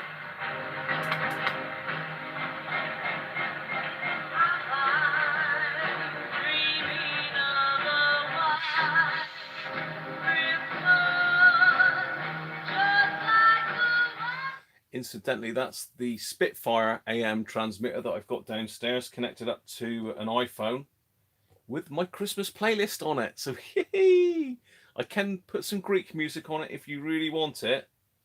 So, you know, if there's enough demand, you never know.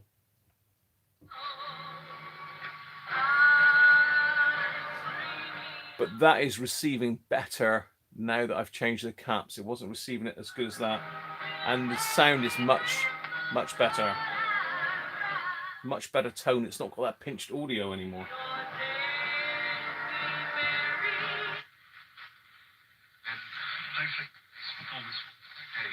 It's been a tough couple of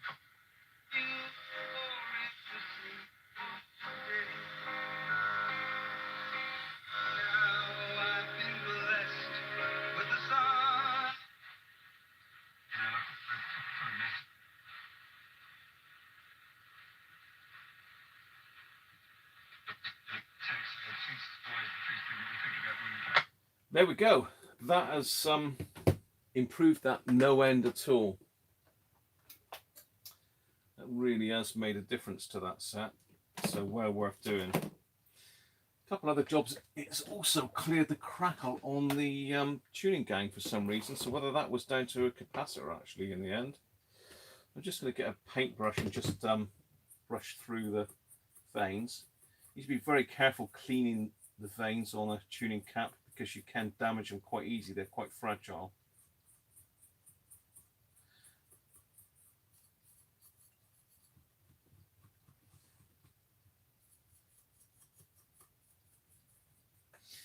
You need a squirt of air through it as well, just to clear. Again, I've had to order a load of new air canisters in. I buy these from a seller on eBay, 5-star office. A lot cheaper than buying it on from the usual electrical suppliers. I buy them in packs of 4. Works out a lot cheaper. Initially it's dearer, but cheaper in the long run.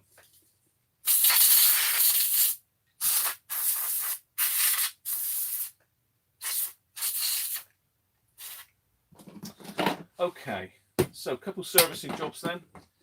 Obviously we need to give the volume pot a squirt, even though it's not too bad. Again, they've got a little hole in these, so they're pretty easy to get into.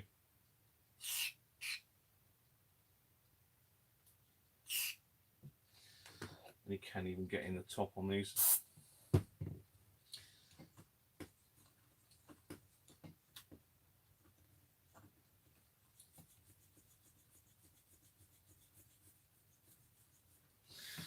That's that. Tuning cap.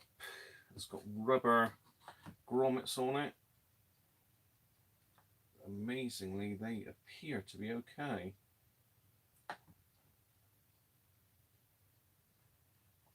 Could actually do with just tightening up a fraction.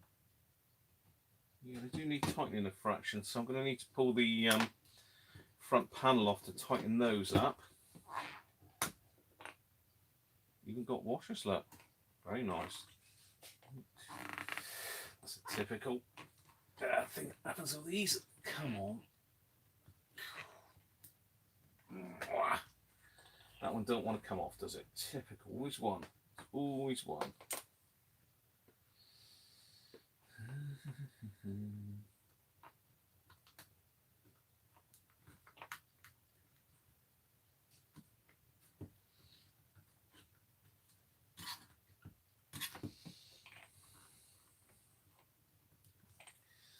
Okay, that one won't come off, so let's try the cloth trick on it. There's various ways of getting knobs off. This is one that I learnt when I was a gas engineer many years ago, getting cooker knobs off.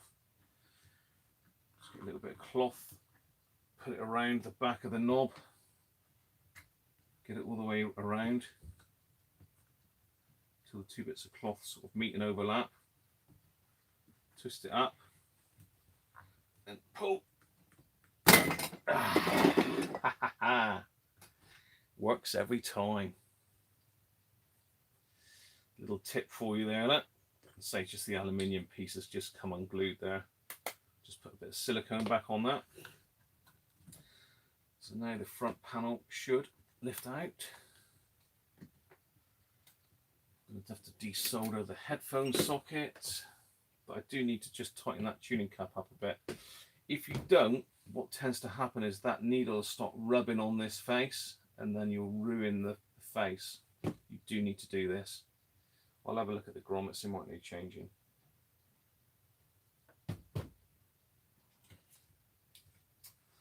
So yeah, I'm just going to pop, probably get away with just popping one wire off of that.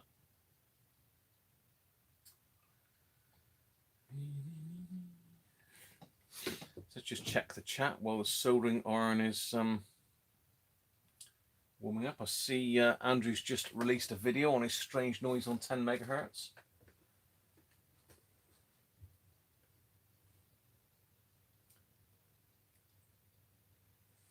I buy it off of, I'm not sure if I buy it from Amazon or eBay, Simon, or one of the two.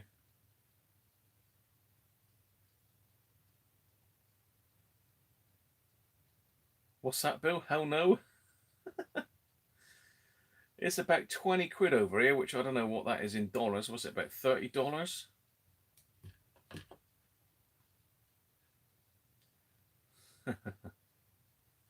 I don't think it's quite as big as 7x4. It could be. I don't think I've got a tape measure here though. I've got a ruler. Yeah, here we go. So it is. Yeah, it's 7 by 3.5, I suppose. You take it to the metal edge. If you just look at the speaker, it's 7 by 3.5. So it's a good quality speaker. So it sounds all right, doesn't it? Let's wipe all this up. We don't want this all over my Christmas shirt, do we? Don't want to damage my Christmas shirt.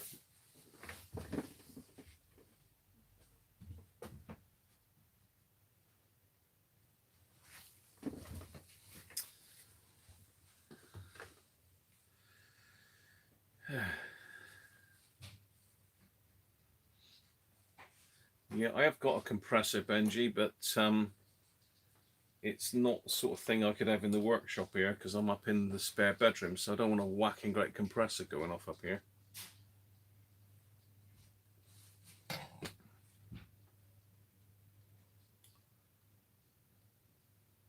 All right.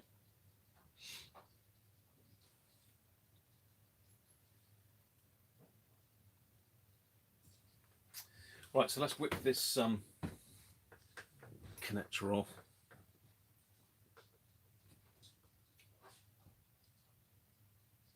I think Mummy's off to the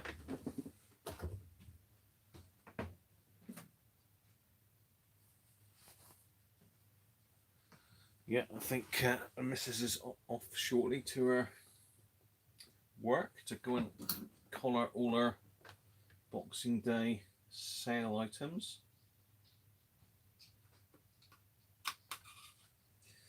Okay, so I've just lifted a leg on that headphone socket, which is a solid connection to that switch bank. So it should be able to pull it out with the leads attached now. Oh, hang on, no, we've got this one as well, haven't we? I forgot we've got a limit. Why have we got an aerial socket on an AM set? I don't know.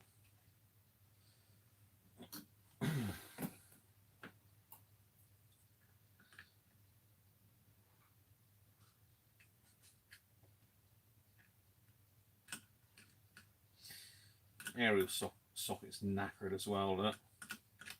It's very common in these. They've got like a little washer inside that just retains the pin, stops it shorting, but that's shot. So I'm going to need to replace that as well.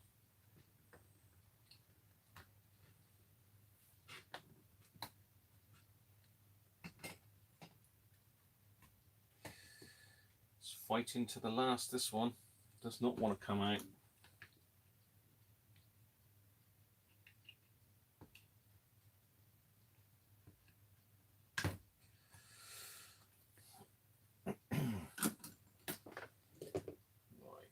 Snip that off because it wraps the wire. I'm gonna have to get some braid to clean that off.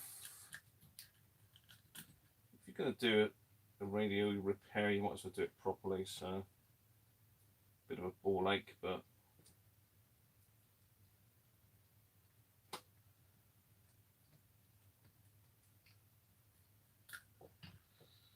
nope, still not got it all off.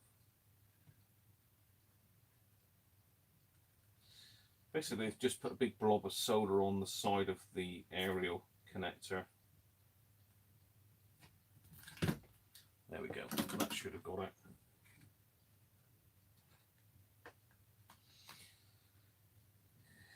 Come on.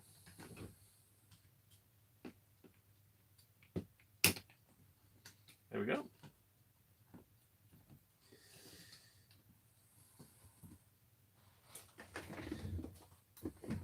Bear with me.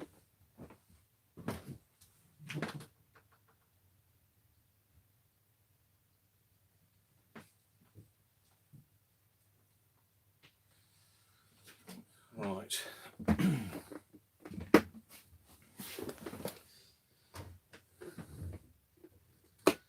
So we've got 2 nuts to undo. It's never ending, isn't it? I'm sure you'll all be digging your Rick ones out or picking them up on eBay and having a go now.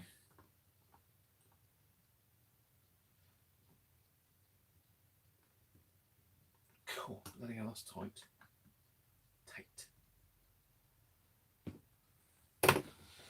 Right, let's find the correct tool. It's a bit tight really.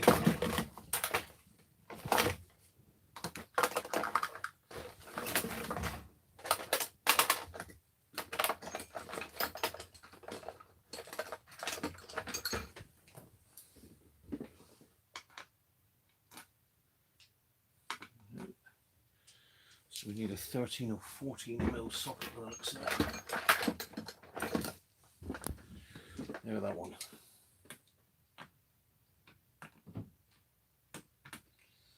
13mm, which I haven't got here.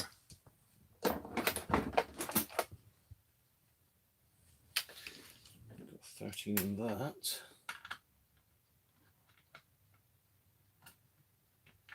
No, it's Imperial. It's Imperial. So I have to use the adjustable spanner. What I don't want to do is scratch the faceplate.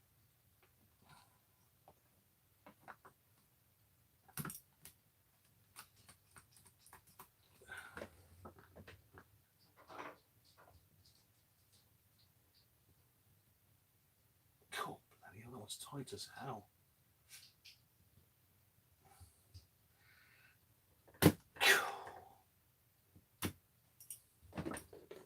Flipping heck.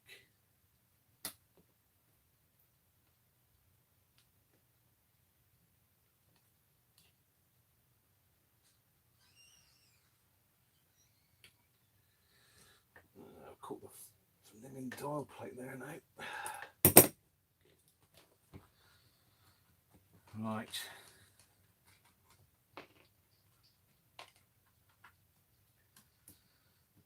Do we have it at long last? Can we now get the blimmin' screws done up? Oh, hang on, no, there's another one. I've got to take the needle off as well.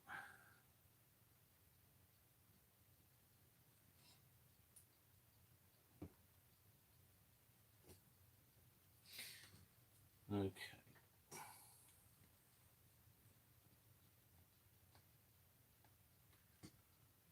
So we need to remember that green is on the right, everybody.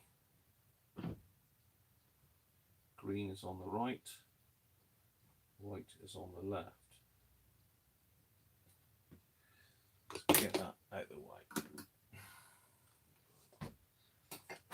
Got a bit of a touch up to do there on the dial plate, which is a shame, but easy to touch up, luckily.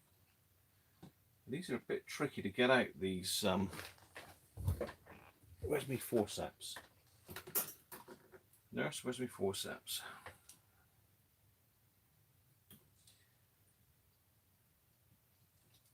Let's go in behind. Let's turn the dial pointer all the way. He's lining up anyway by the looks of it.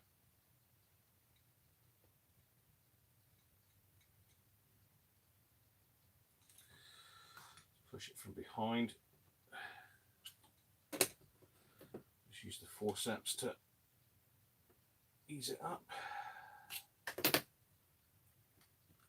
and off. There's our pointer, and the dial plate is off. Now, these are the screws that I'm referring to, so they do need tightening up a little bit. See if I can tighten them. Yeah, very loose. Surprising, the grommets are in pretty good condition actually. Yeah, that back one was nearly undone.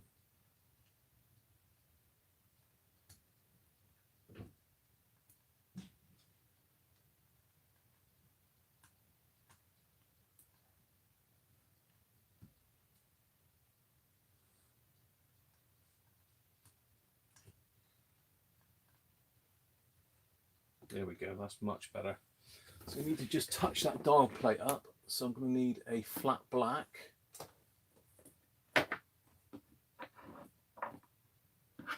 Flat black. I've literally just nicked it in a couple places. I might actually touch it up after I've put it back together, because it's likely that I'm going to get it again. I wish I could find my blue roll. There he is. There he is.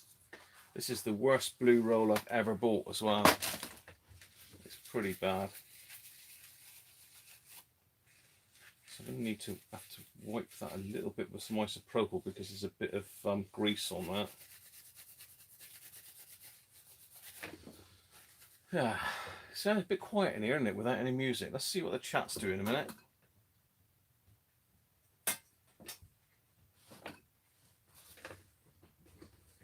Isopropyl. Where's my isopropyl?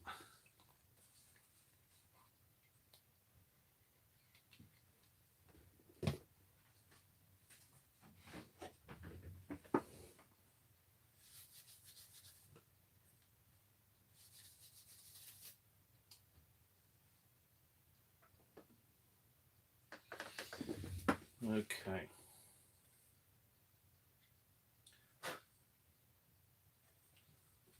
Look in the middle there.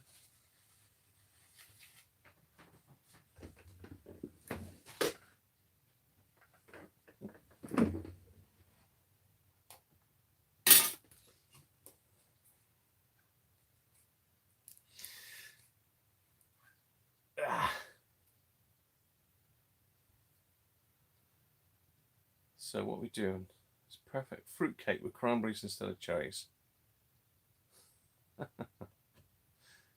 I'm just catching up with the chat a minute. It is an imperial adjustable, Simon. Yeah. It's not. These paint pots are a pain in the neck. They always jam on.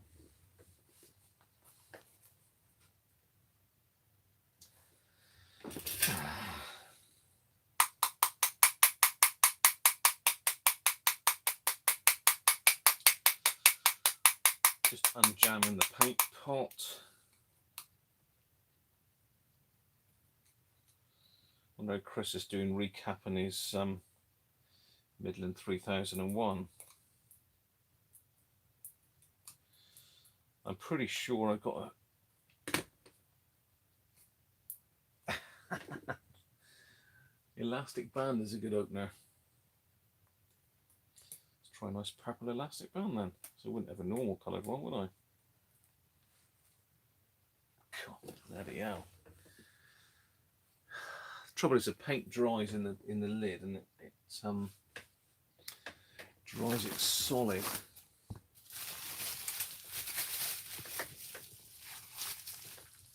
Got it. I have it.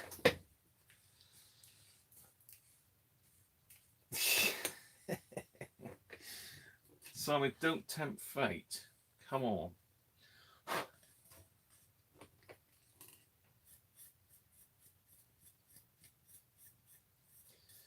Let's get out any dust inside that. I've cleaned it as well. I've just put a little bit of isopropyl around it. Very sparingly, because isopropyl will lift the paint on these, so don't put a load on.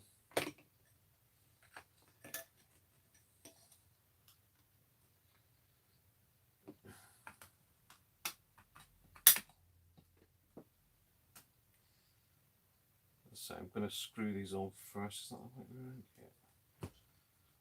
Let's tighten them back up first, and then have any more slips,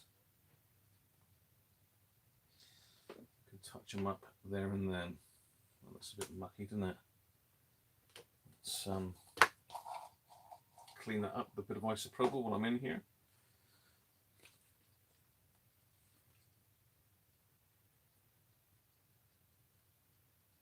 Oop.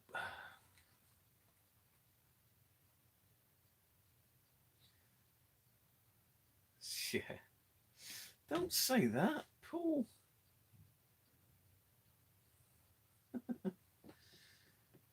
Just clean that the muck off of the top of this nut, that's all.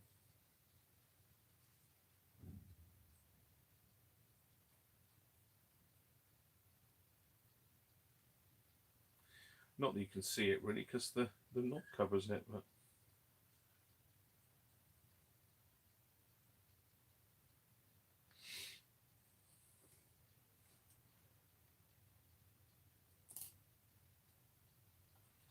in fact the knob probably covers this whole area that I'm going to touch up now, but you want it done right, don't you?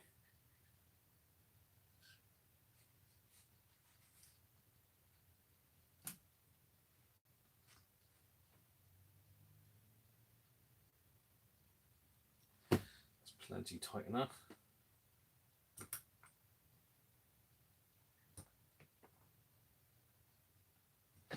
So is that right? So there's no other rubbing. Let's get the paint out. Just want to get it all over myself. Hopefully I won't damage the Christmas shirt. Oh, this is where it goes badly wrong now. Ah,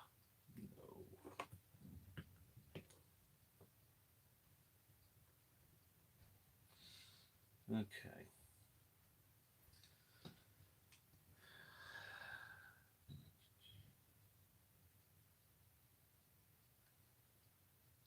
As I say, you won't actually see this because it's underneath the knob, but you know, let's do it properly, shall we? No. That's that. And just over here. A tiny bit there.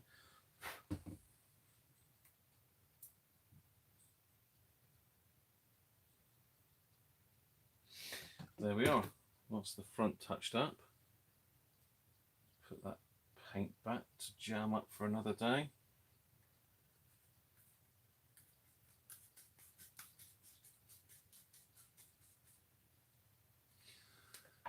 A little bit of water.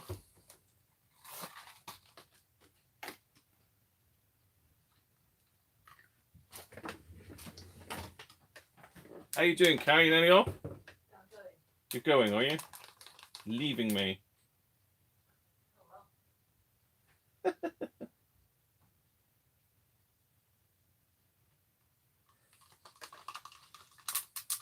Let's clean that brush off. Hello, she's got the hairdryer on as well. Right, that's that front touched up.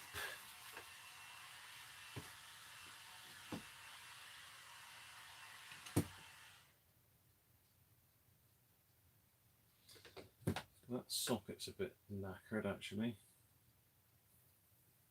The washer is still in there, but the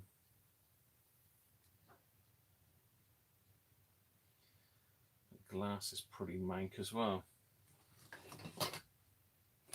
How far do we go with this today? Do we polish the dial as well? Are we polishing the dial as well?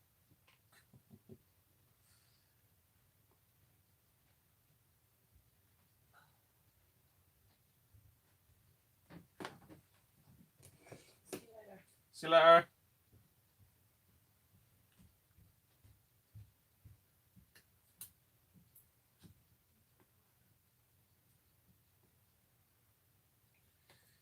Yeah, they're not the best fit, those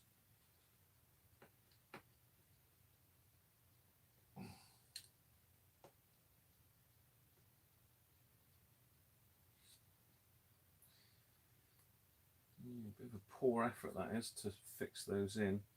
I always thought there was another washer on top of those. So I did buy some little washers here somewhere. Where are they to?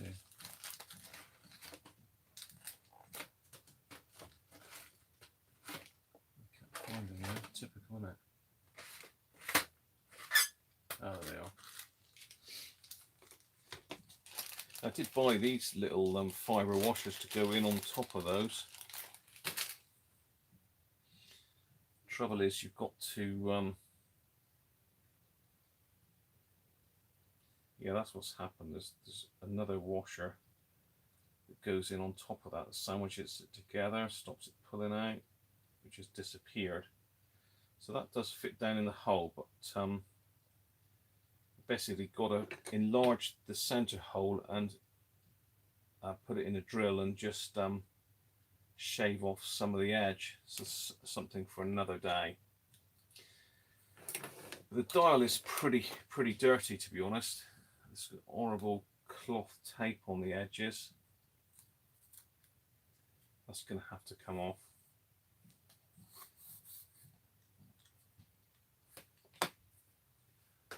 Give it a bit of foam cleaner.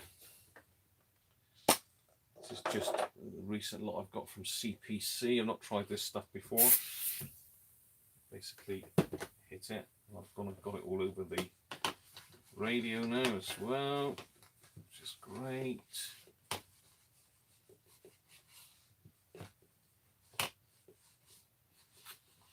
Certainly got a clean dial now.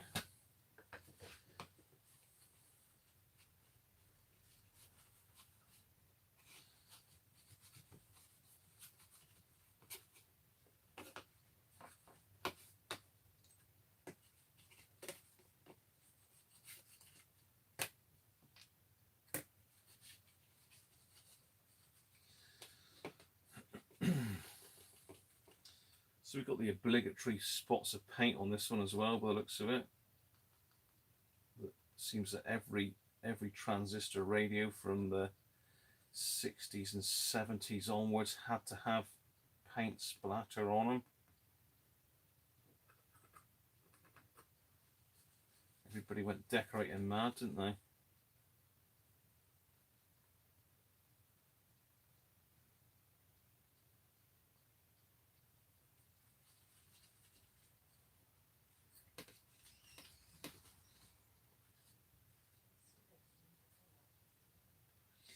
Someone's already had a good old go at cleaning this and scratched the hell out of it.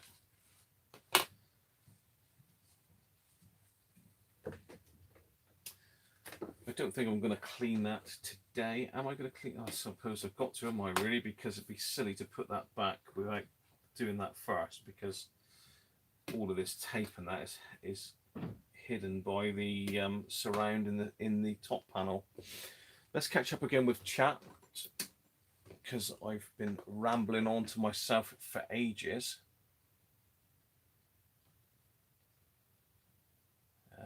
Oh yeah, a bit of voice.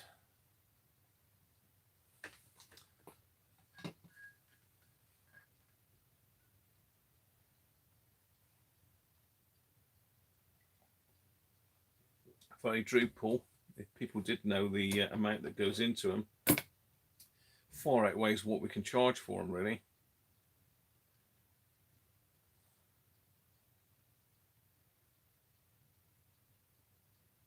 Yeah, you'd be surprised, Bill. I did say, didn't I, that recapping it will definitely make it sound better.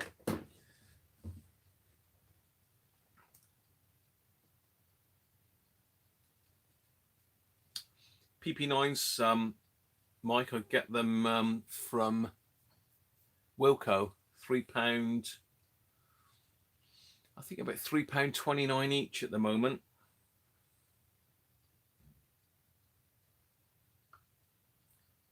I think £3.29, Mike, at Wilco.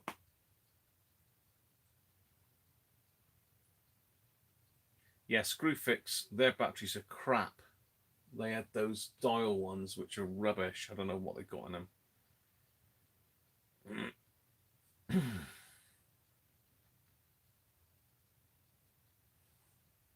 Super bleed. All right, no worries, Bill. You do find that the hunters did vary throughout their lifetime, so you might have one of the newer ones that's the components are nothing like what's actually fitted in it compared to the schematic.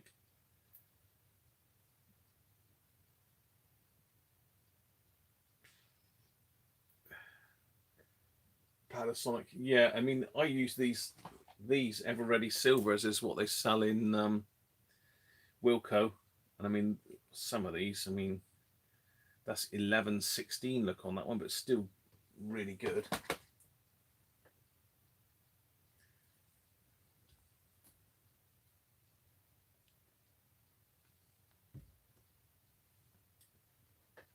No worries on that, Bill. You can always drop me a message later on.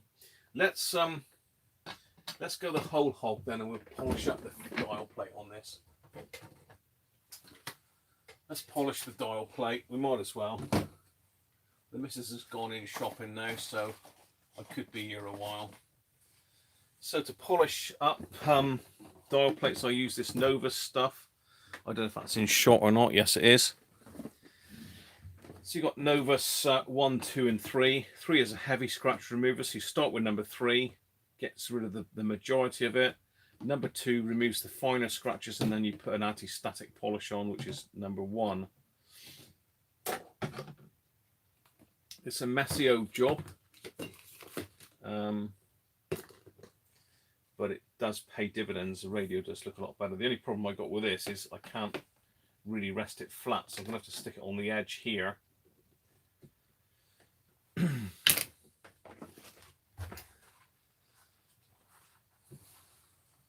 So what I'm just going to do is just lay down some blue roll, a few layers. Again, this is rubbish, this stuff. It's the worst blue roll I've ever had, but I bought a pack of 6, so I've got to live with it. So yeah, I'm going to start with number 3. Good old shake.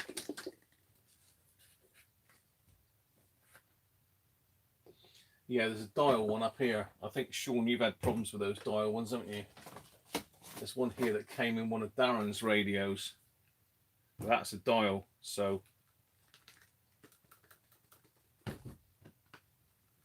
yeah, not good. I don't know what they've got inside them, but they just don't seem to last. They drain hell of a quick. Made in China. Some good stuff made in China. Can't knock it all. Some of their electronics are amazing, especially for the money that they cost.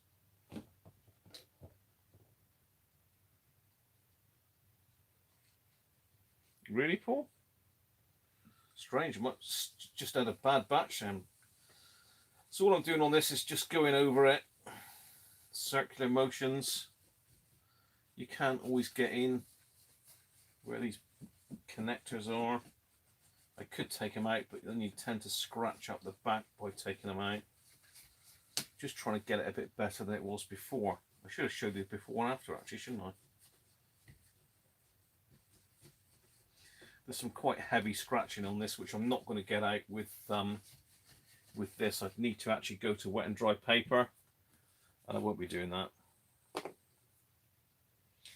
Yeah, I don't know why the dial ones are short life. And they do suffer under load as well, Paul. I know I was doing something with Sean. We were yapping on Facebook Messenger, and he was doing some work, and I said he was having some problems. I said, we'll check the batteries, and sure enough, under load, they were dropping right down. Really not good at all.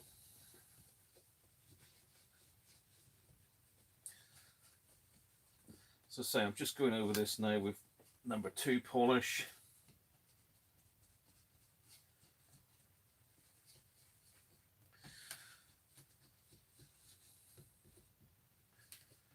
And what I'll probably do is I'll stick this radio on my website when it's done. So if Paul's good enough to send me over a grill, it will be 100% restored. still quite scratched, so I'm just going over it again and again. I would recommend this polish, but it is expensive. It's like anything in it, you get what you pay for, really. T-Cut will do it, or any other brand of scratch remover for cars, color restorer.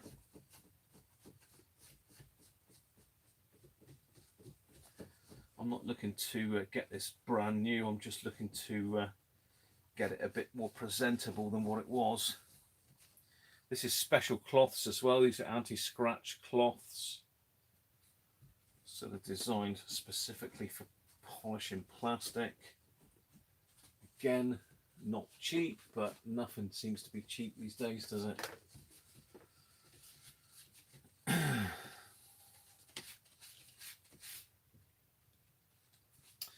Okay, that's enough with the number 3. The heavy scratch remover. I need to get another cloth.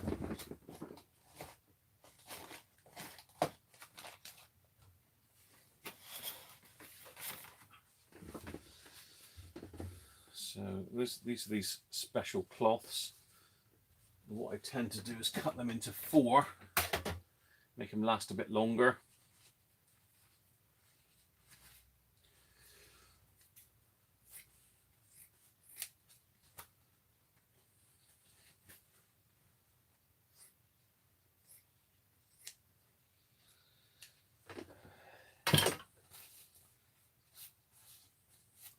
So I'll go with number 2 now.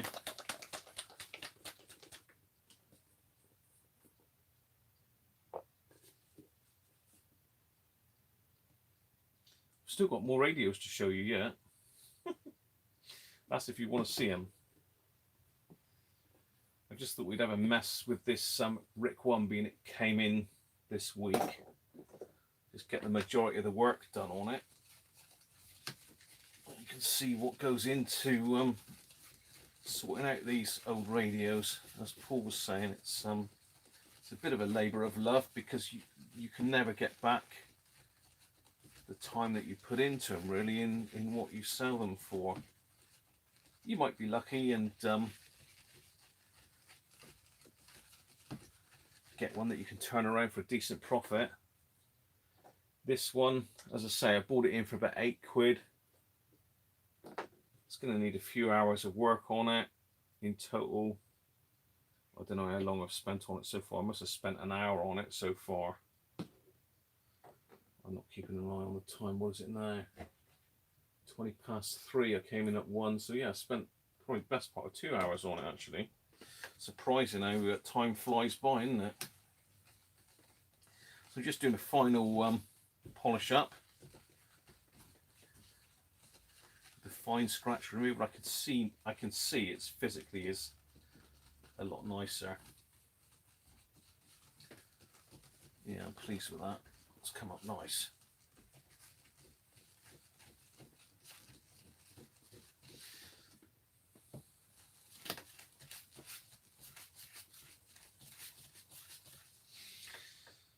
Okay.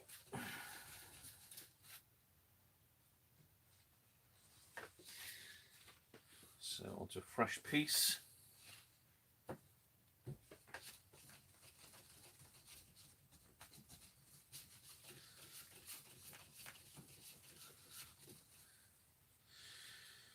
Make sure we get all the crud out of the little holes.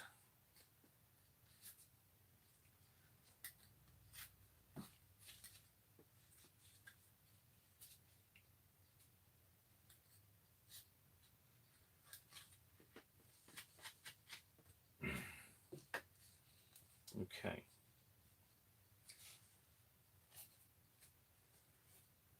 So let's get a final piece, and we'll hit it with the plastic and shine.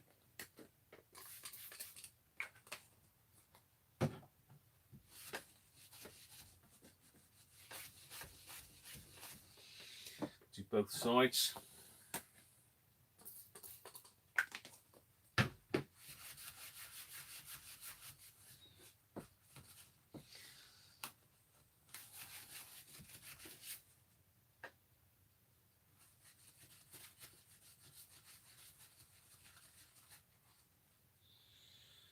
No, I don't know if you can see that, but it's got a nice shine on it now. It's a vast improvement on what it was like before. So there you are.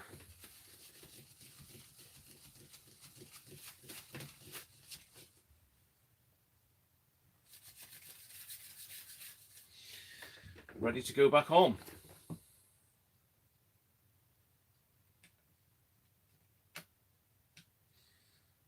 I say you could get it a lot better than that by wet and drying it, but that is a labour of love. We've got a little bit of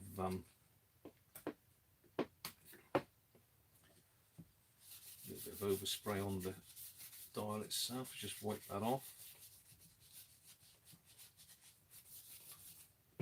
It's looking nice. It's looking good.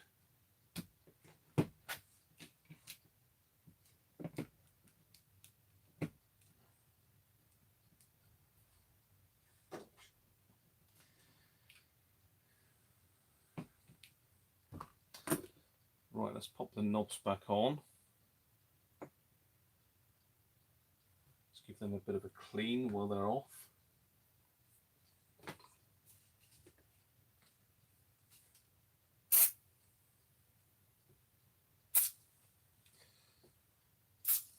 Just with foam cleaner and a toothbrush.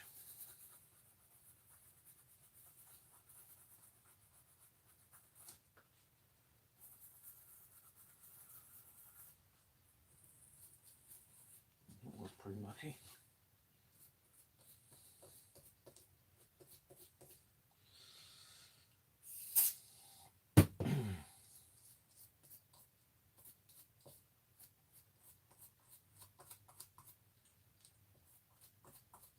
See how we're doing on chat. Sorry, I'm ignoring you. I'm yabbering away to myself.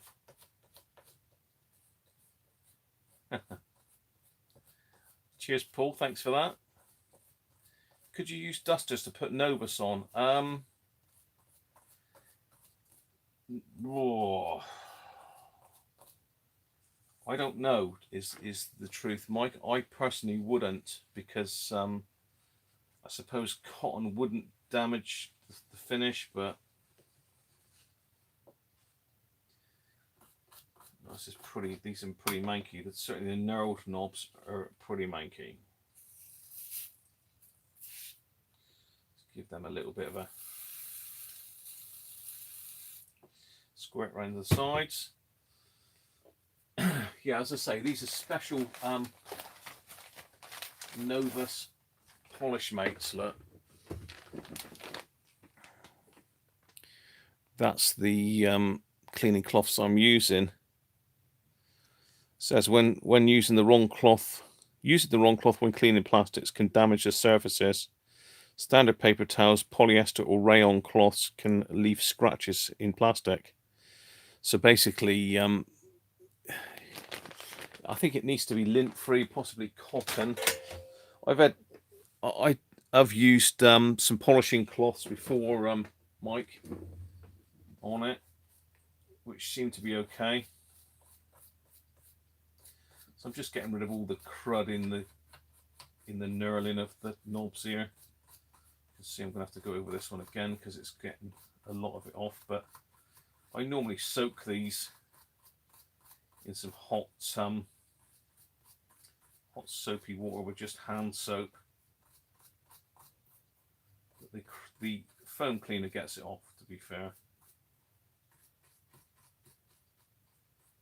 The majority of it anyway. There's a couple of little bits there that are being a bit stubborn. Probably bogies. God only knows what you're cleaning off of this old stuff, isn't it? Years of growing.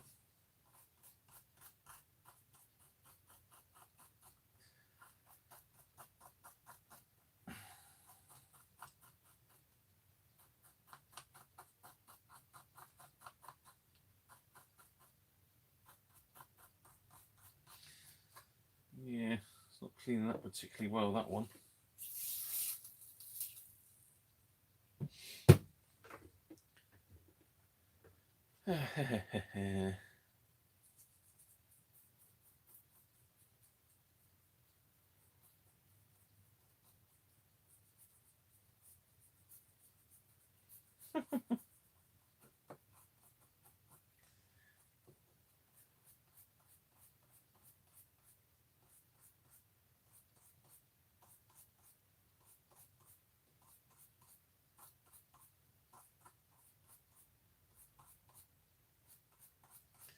How much for Novus cloth? I don't know, Mike. You'll need to search on eBay.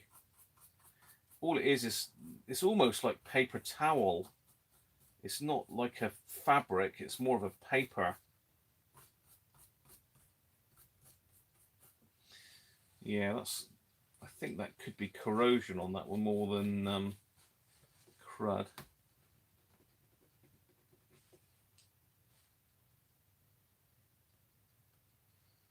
Yeah, that's just corrosion, I think. Anyway, they come up a lot cleaner than they were. So that's that one. Actually, we've got our little washers to go on. Oh, hang on, I've got to put the pointer back on first, am I? Idiot. Idioto.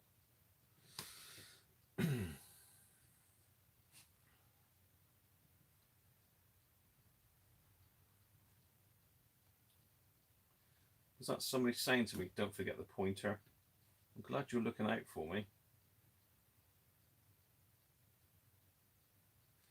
So again, make sure it's not touching the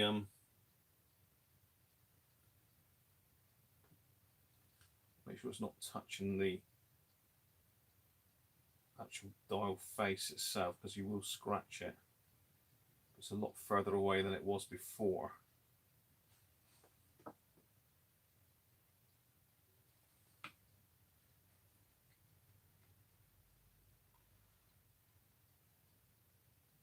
I've got a treat coming up for you soon as well, because Sean has very kindly agreed to let me play a clip that he sent me earlier of him playing a Christmas tune. So we're going to play that in a minute through the magic of my FM transmitter. I'm going to guess what the track is. Now, I guessed wrong, but you know, I was only messing, to be fair. But we'll see if you can guess what the track is. Sean's into his guitars. I don't know if you can play the bouzouki. Would be nice, Sean. I don't know if you can play the bouzouki. I bet you can. You'll have to do me some bouzouki music. Ah, cheers, Andy. Yeah, you spotted that, didn't you?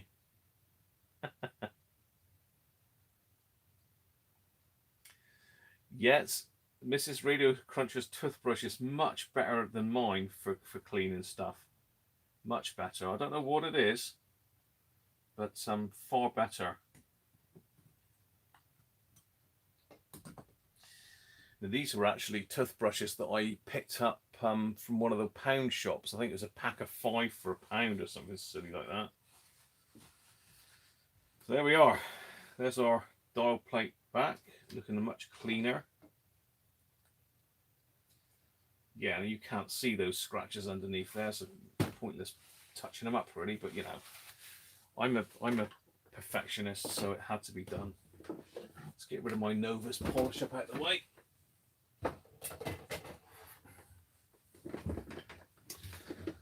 Okay, so I'm going to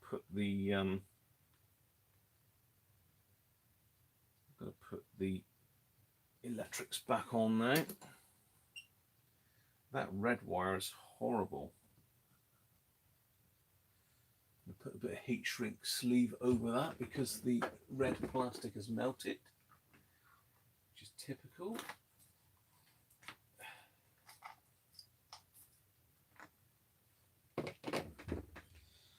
So pop a little bit of heat shrink on the end.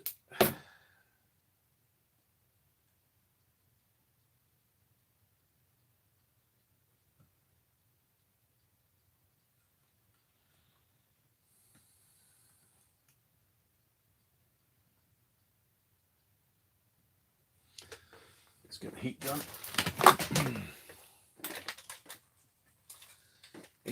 Inevitably, you're going to burn wires doing this sort of work. So just get some good quality heat shrink and a heat gun.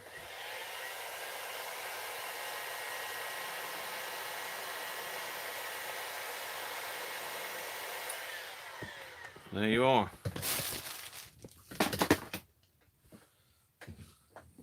Good as new. Right, let's pop this horrible little piece back in. It goes in that way. I'll say I will have to. Oh, dropped it. Come on, come on. I'm like Santa's little helper with this shirt on, aren't I?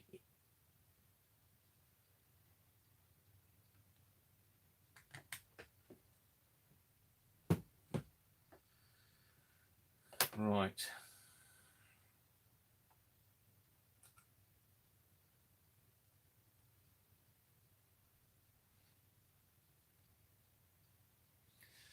Just going to solder these wires back on.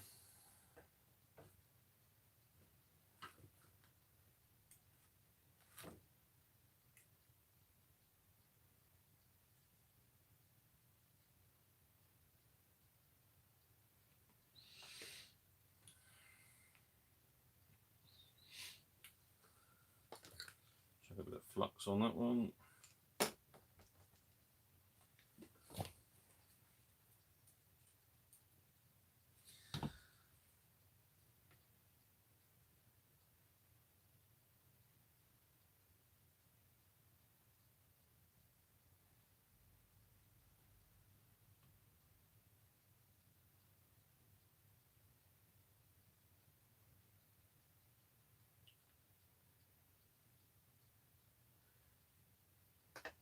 There we are. And the other wires over here. So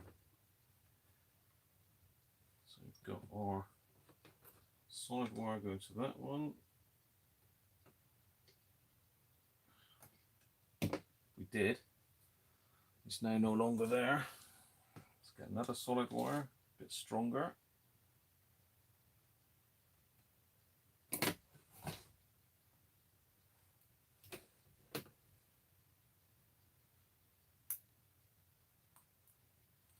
Good old forceps again, see?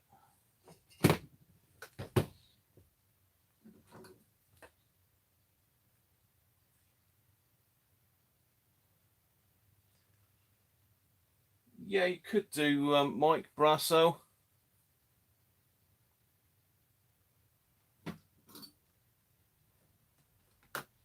I bet they probably have.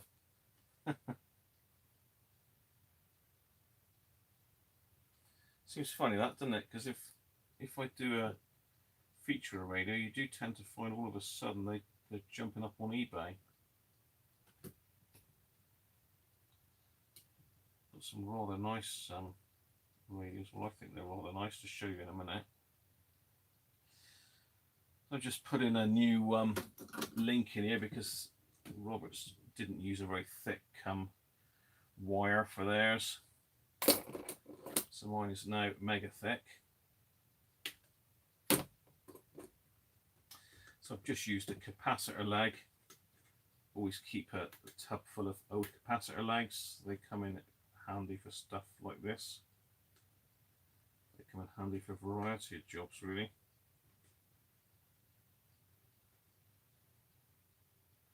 So I'm making a pig's ear of this, but there we go. So another blob of flux. So I'm joining to old solder.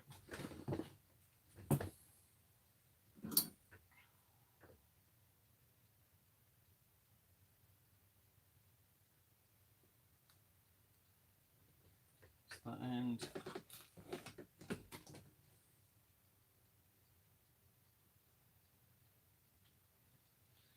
There we go. That's that one done. Nice, Nice. It's nice.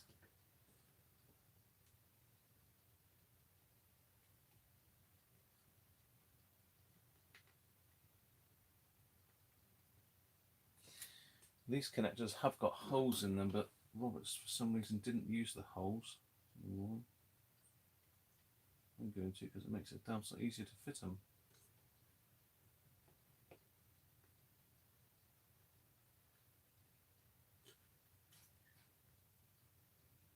Yeah. Right, just put a little bit of solder on those two.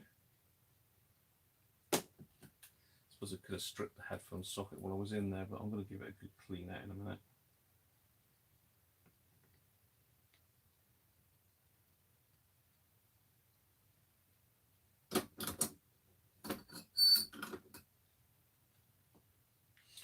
Okay.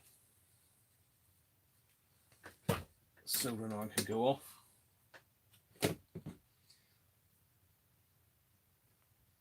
Where's my air duster? Bench is looking a bit messy now.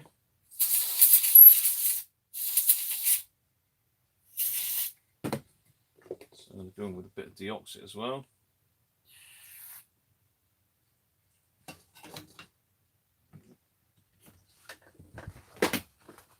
So I've just squirted the headphone socket with some air duster to start with, and I've put some deoxit down it, so that should clean the connections up.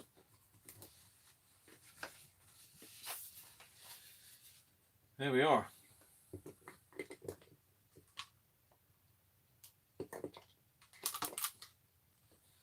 Stuff that in there because no doubt I'll knock that water over at some stage.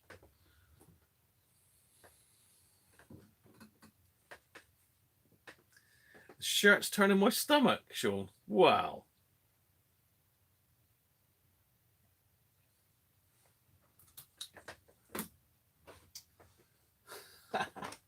It's a bit too much on the eyes, is it?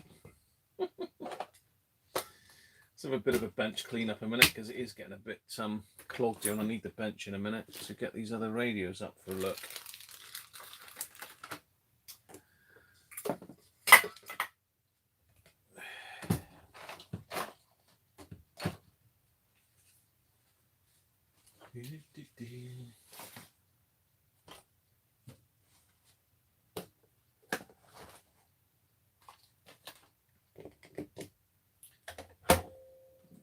How are we doing on time?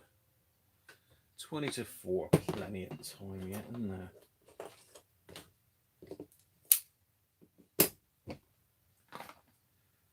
Okay. Gradually getting there, right.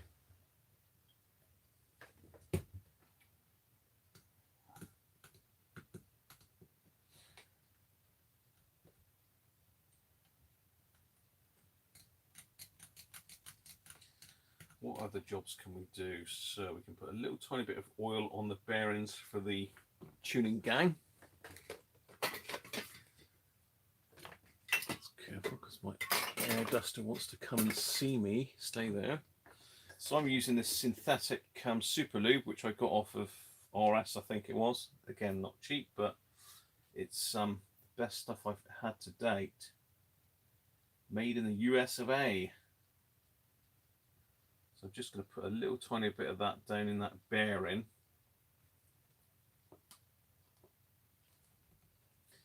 Be careful not to get it on the tuning vanes themselves.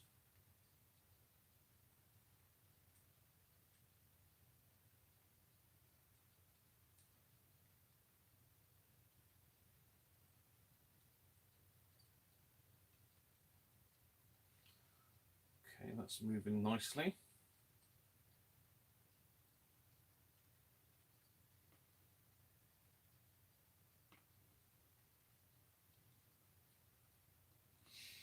That's certainly worth tightening that tuning gang up. Right, the other thing is that that cap is moving on the middle there. So I'm not going to use glue. I've been using this for quite some time now. This again is hell of a price. It's Servasol adhesive sealant, but it is it's basically, it doesn't eat away at stuff. I don't think it's got any acid in it, so it's non-corrosive. Cures in 30 to 40 minutes. So it's good for fixing the tops on these knobs, because once it's set, they don't come off again. Well, it would, I suppose. And if you really wanted to, you could take it off. So I'm just going to put a little tiny blob in the center.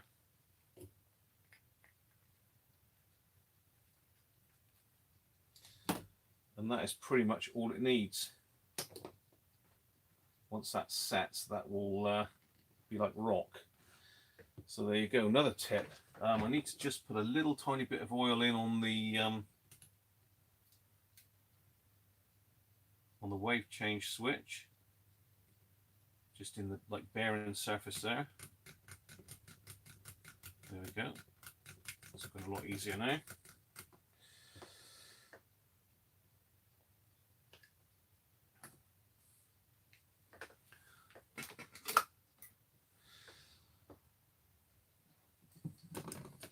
We've got some nice human skin to brush off inside. As we all know, that's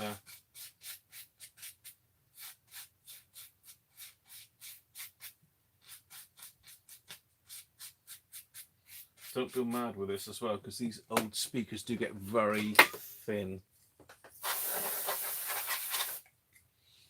There we go, that's the speaker done. So we've got a couple other jobs we can do to it, or we can leave that one there for now and move on to another one. Or we can have a look and set the current and that up on it. Up to you. This rotating disc thing is very stiff as well, so that's going to need a bit of the old WD-40.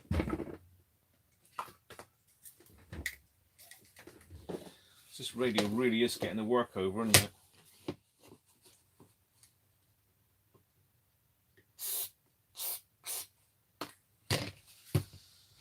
WD-40 is good for this sort of job. I don't use it for many things, to be honest, but it's really good on these turntables. Oh, right, it's freeing up already.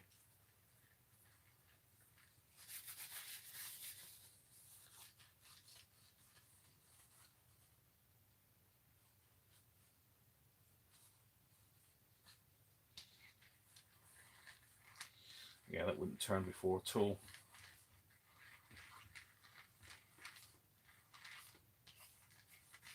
Again, I'm sure you all know that the turntable's for tuning AM, because it's got a ferrite rod aerial. It's directional, so you need to turn the radio in order to tune it in. I know some of the German fancy Volvo radios have got a nice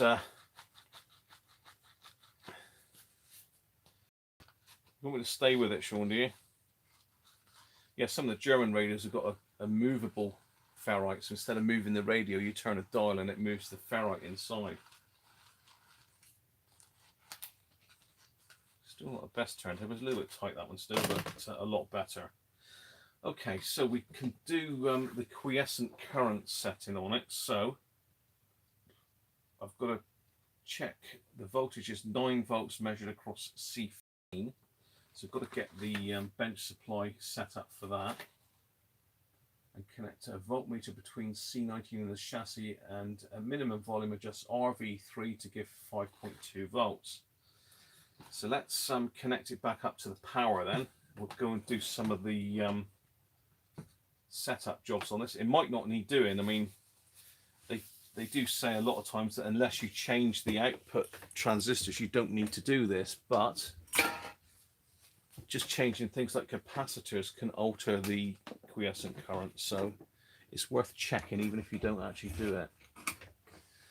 Let's clear down again. Oh, I dropped a blooming. That's actually Sean's cork. That's your cork, Sean, that is. Remember that? You sent me a radio to fix, and he drilled out the cork to go over the top of the aerial to protect the aerial, which is a good idea. Is why I kept that, but it's fallen down and into my beer now. Oh well. All adds to the flavour, doesn't it? So let's get some of this stuff out of the way.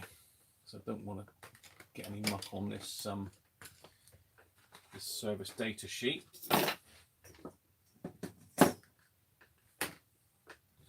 There, looking a bit cleaner, a bit cleaner.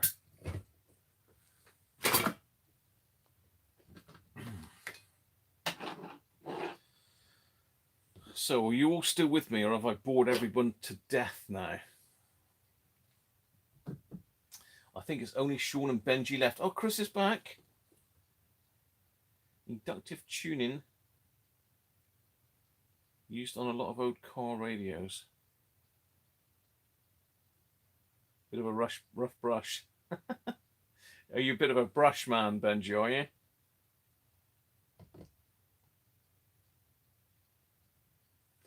GHD hairdryer. Yeah, get a charger, Paul. Hi, Simon. Still here. Yeah, I do. I use this silicone grease. I've changed to all silicone now, so I use silicone grease for greasing up stuff normally, and that super lube is silicone. It's synthetic as well, so apparently it's better on plastics because normal grease and oil can make plastic brittle, apparently.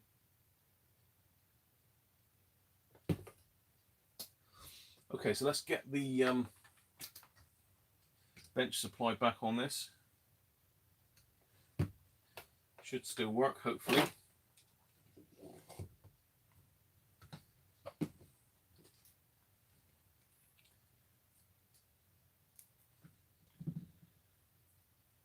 Famous last words, isn't it? Right, now, which is C15? C15 is this one, so I've got to make sure I've got 9 volts across that one. So let's get the multimeter in.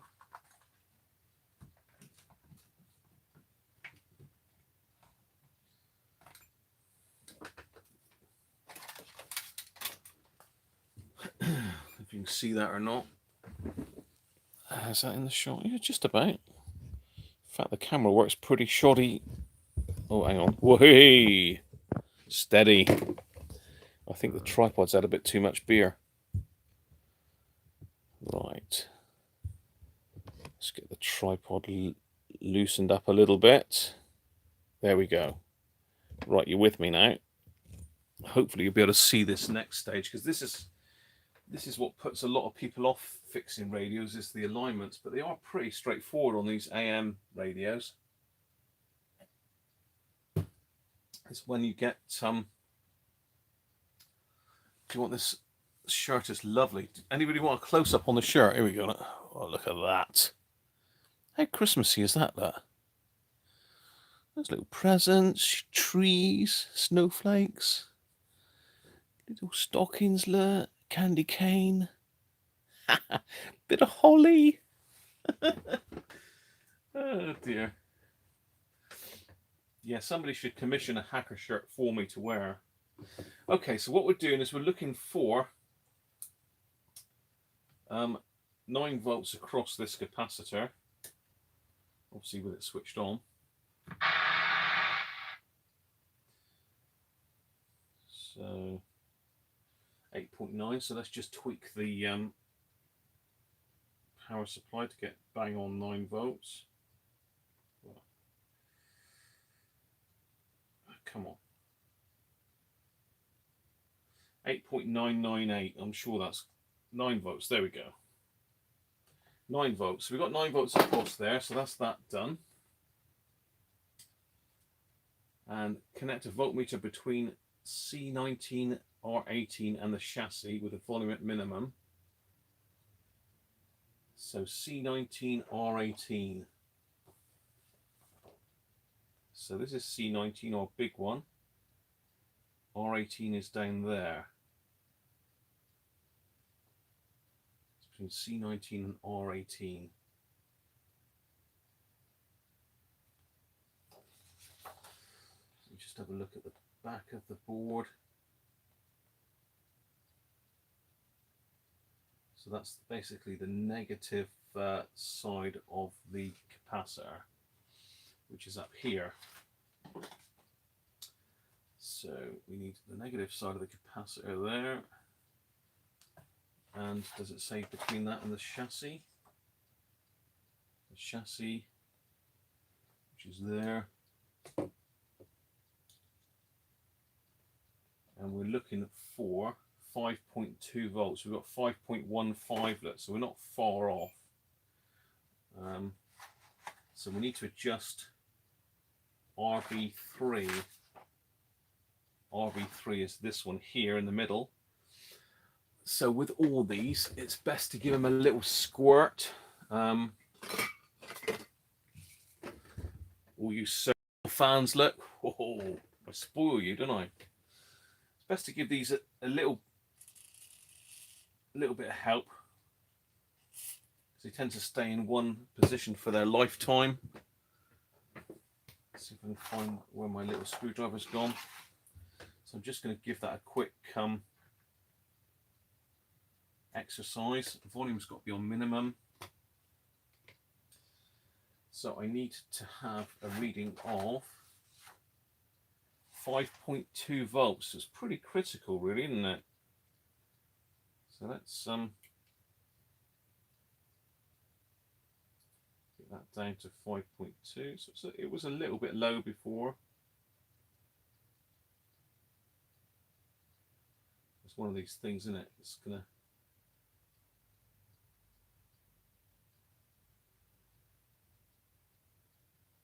This is the ones that you want to change for 10 turn pots, really.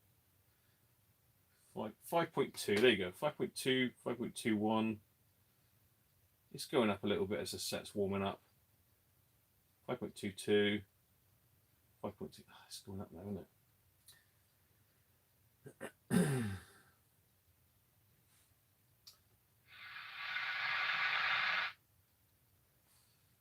Let's let it warm up. Let's just tweak that back a little bit.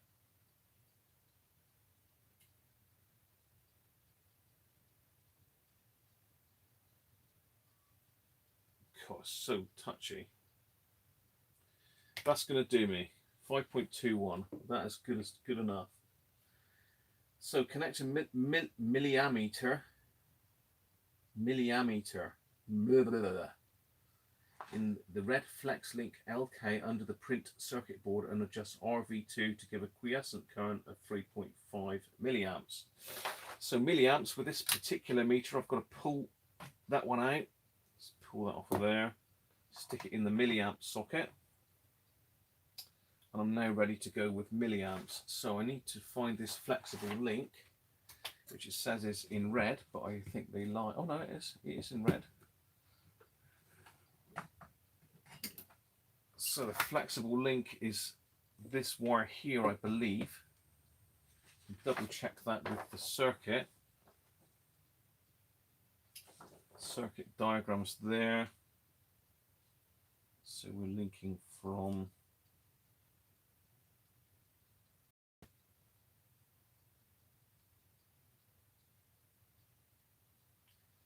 just trying to make sure I've got my bearings right here. Yeah, okay, it is that one. So it goes from there over to here.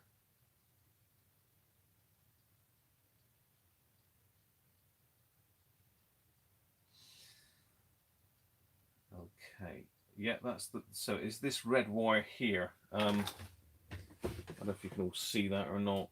It's difficult. Let me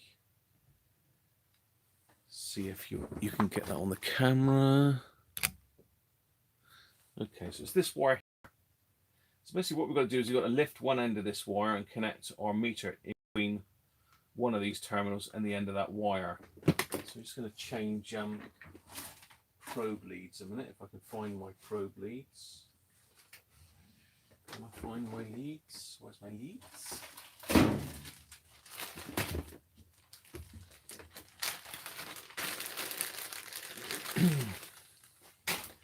So I'm just going to put a grab lead on one end. So it's just got a little clamp on the end there. Makes it easier to clamp onto wires. And I think I'll do this end because it's easier to get at.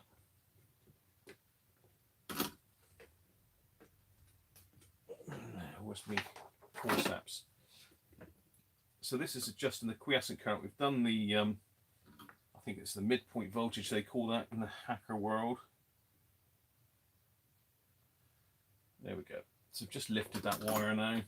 So I'm going to connect one end of the meter to that wire.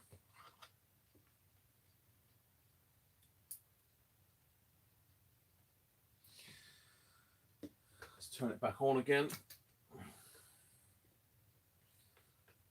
Let's get my meter back up so you can see it. Just see if you're in shot or not. No, I'm way too close now, aren't I? Okay, so you can see what I've done there. Basically, I'm going to go across to the milliamp scale. So I'm connected up down here to this red link, and I'm just going to put my other probe on this other one to make the circuit. And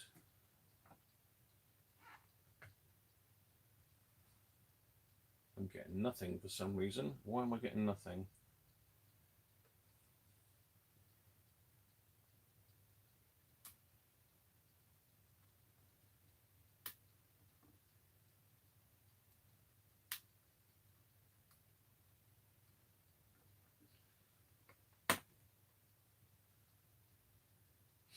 Why am I getting nothing?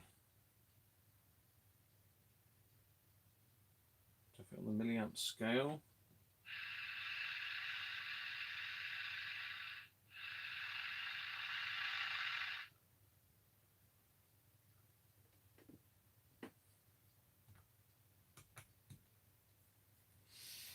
Why am I getting nothing, I wonder?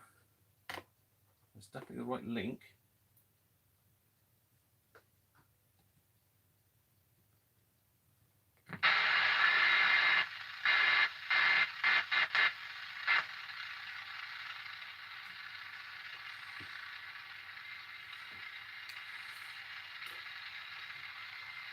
Have I got a dodgy lead?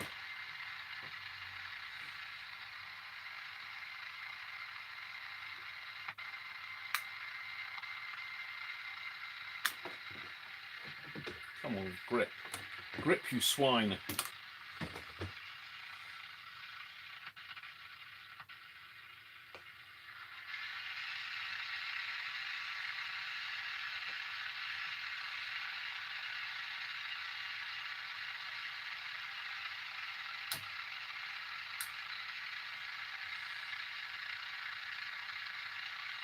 Okay.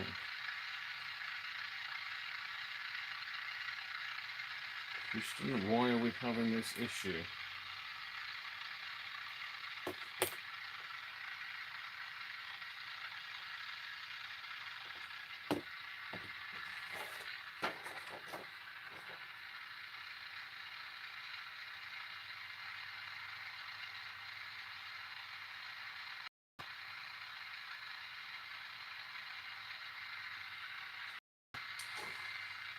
Wow.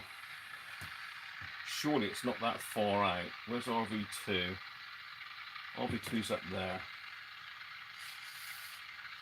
Let's give RV2 a quick twiddle.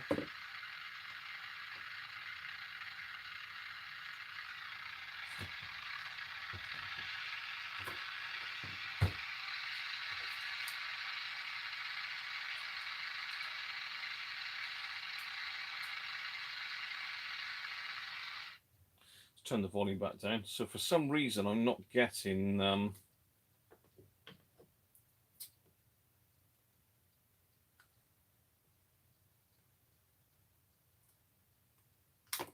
have to change that clip lead for a different one.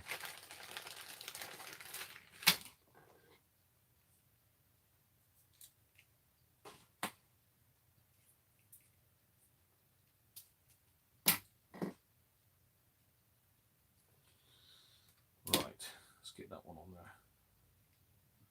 That's better.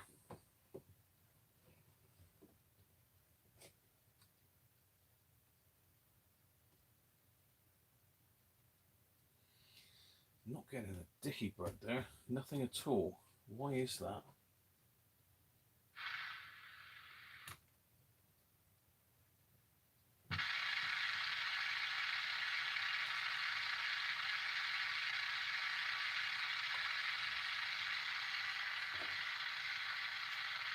Stick more screwdriver in the hole.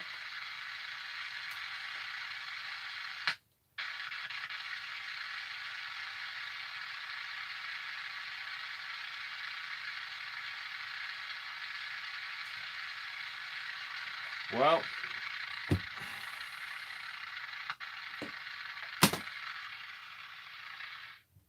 as sod's law always happens, for some reason that ain't making a blind bit of difference. So either my meter is up the creek. Let's try another meter. Perhaps it doesn't like milliamps for some reason. Let's try this meter. Let's try the good old fluke. DC amps. Let's try the fluke. Come on, Fluky.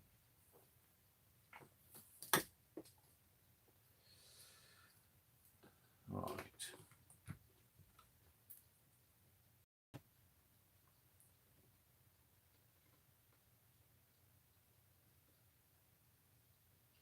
Okay, now that is reading.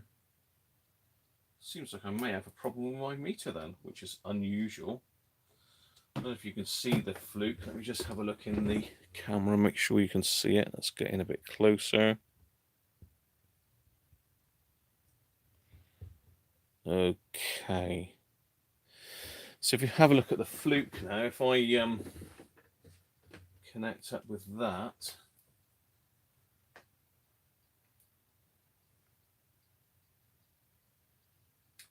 I'm getting 1.2 milliamps DC. And I need, what should I be on? So I need 3.5, so it's quite a bit down, but then I have had a twiddle of it. The difficulty now is going to be trying to do this with the right. I'm trying to adjust it and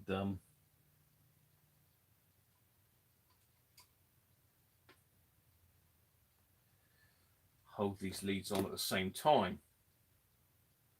So I've got let's chuck these other probes in. Let me think. If I stick that red probe there in, that's going to turn the radio off. Idiot. I need a grabber probe, really.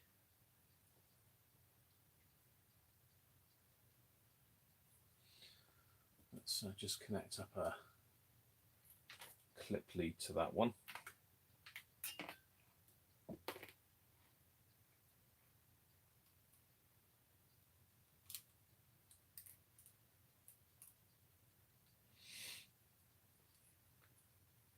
That might be a bit easier. Hopefully you can see what I'm doing still. Apologies if you can't, but trying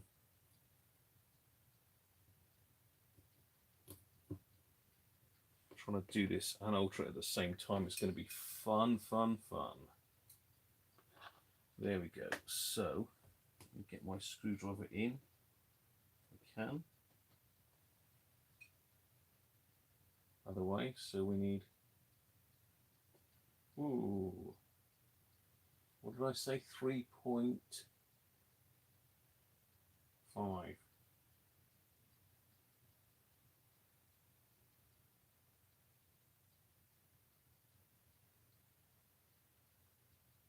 It's very touchy again. 2.4. That's because my probes come out.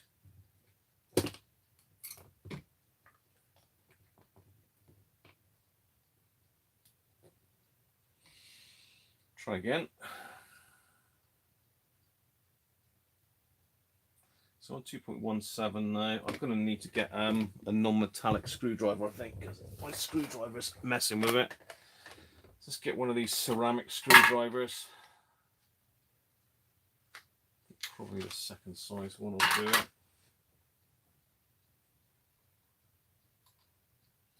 There we go. That's better. So this is going to be pretty much the last adjustment I do on this radio. I'm not going to mess about and do the IF alignment. Like, I can't do an IF alignment. I can do an RF alignment on it, but I don't think it's needed. So 1.78 and I need 3.5.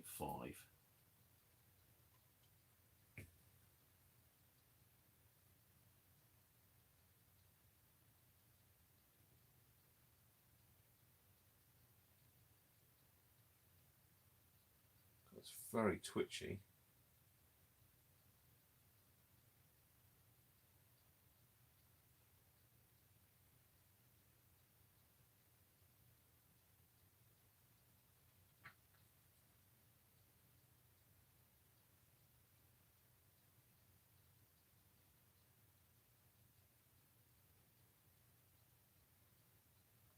Ah.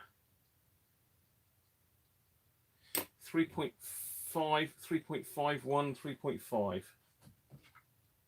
That'll do it. There we go. Got there in the end.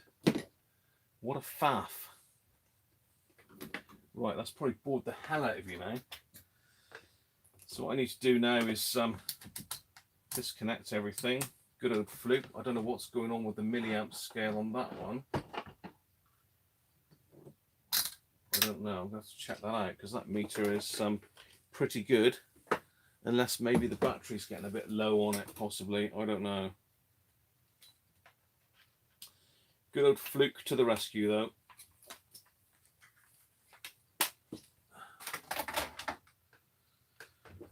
Right. So let's connect that wire back on. Let's just check the chat. Apologies for not being in the chat much here. I do apologise, but when you're working on stuff, it's difficult to sort it out. Simon, I'll be interested to see a sweep alignment on the R707. And the key thing for me, Simon, on the sweep alignment is knowing what the settings are on your scope, on your signal generator, and also where you're connecting to. If you could show me that, I would be very happy. We are quite a small community, Sean, and as we said about Mr. Fiddler earlier, it's sad when somebody like that lets the side down, really. Okay, that's that wire soldered back in, so we are good to go. So you should find that we've got more output from the amplifier now that we're connected up right. So let's just give it another final whirl. Let's get you back on the business end of it. Let's put it on medium wave. Yeah, we have got more volume there, definitely.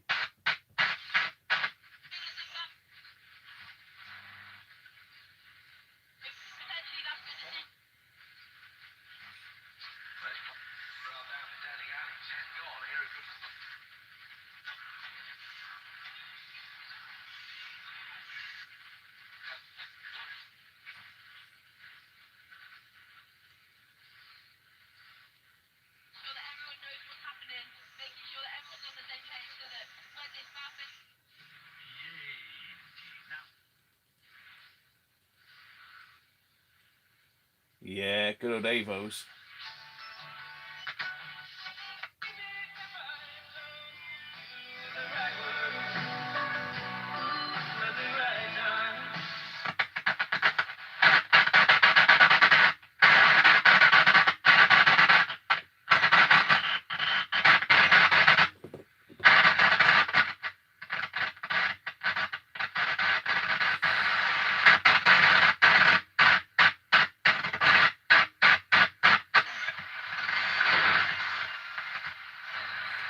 Still seems a little bit scratchy there. I think that vein there is bent. Let's try that.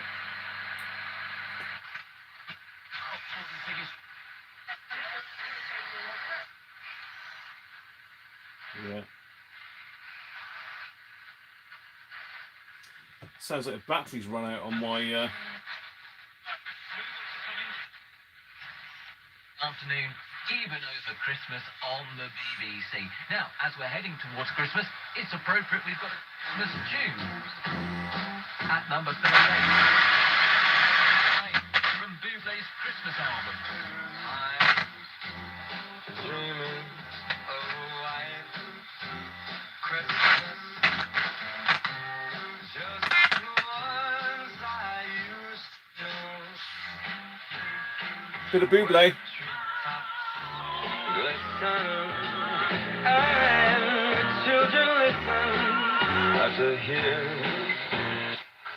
It looks like a committee, but BBC Radio Wales didn't have a from what he could for Chudley.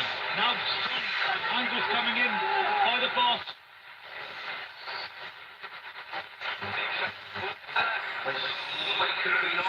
Another one of them take. It's Absolute Radio, where real music matters. Almost quarter past Absolute one. Radio, Sunday wow. afternoon, Christmas Can't normally get that. Guns N' Roses. Monday in the morning.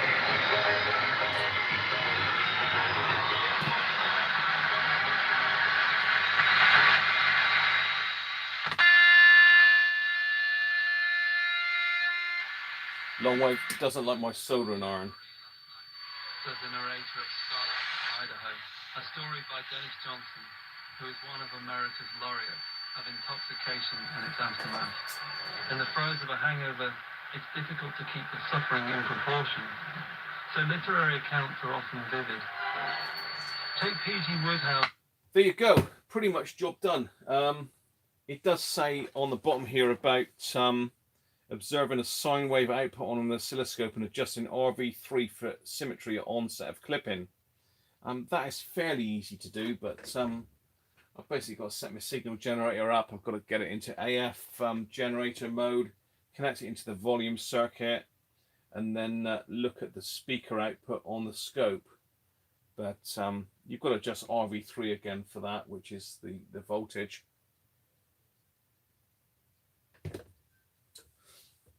So basically you turn the output of your signal generator up till it starts clipping. Clipping just means that the symmetry goes on the curve. I'm waffling now, but it's fairly easy to do, but I'm not going to do it now because we will run out of time dramatically. I've been on since 1 now, and we've just messed with this. So let's get this one back in the case. And pop the grill on it before I do that, because Paul has very kindly agreed to send me another grill. So being I got the back of it up now, I can probably pop it. Now I'll take these pieces out. So you've got to take this profile out here on both edges. It's only a bit of like plastic piping.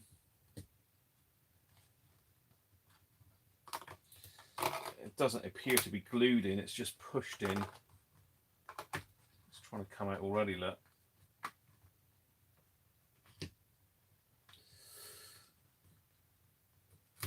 There we go, and that should pop out now.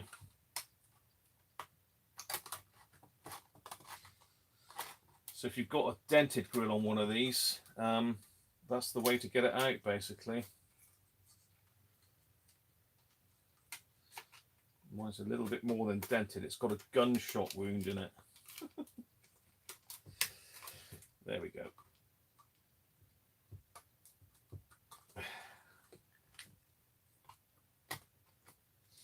It's fighting to the end, but there we are. One Rick 1 grill out with a shotgun wound. It's a bullet hole, really, isn't it? Could be messed about to get it a little bit nicer, I suppose, but I've got my little roller here. Just give it a bit of a roller. it a bit of a roll, drum roll. Yeah, I ain't gonna get that fixed, am I? So yeah, trash.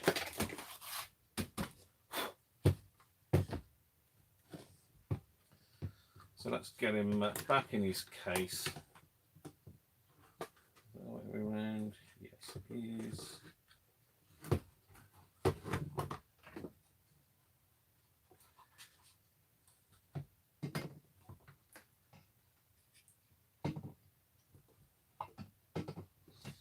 Let's get our little bits of wood.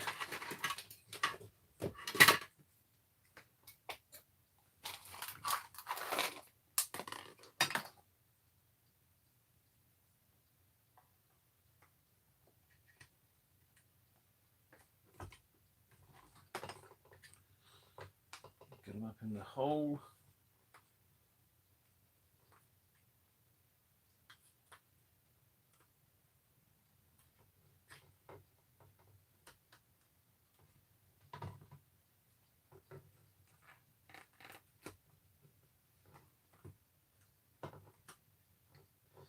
You do need to sort of push down on these as you do them up as well, otherwise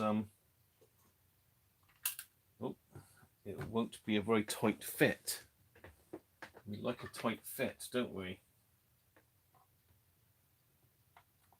Obviously talking about radios here. My beer's disappeared again as well. I'm not sure what's going on here, but I think somebody's drunk my beer. It's all right. Let's get this back together. As I said, it's time to move on. I've got some other stuff to show you.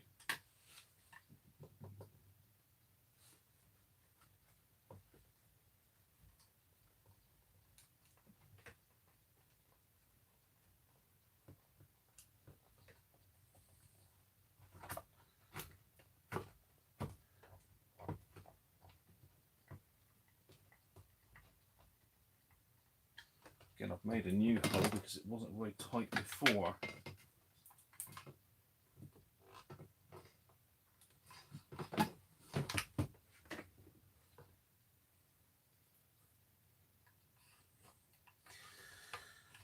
Hopefully this shirt is still disturbing Sean.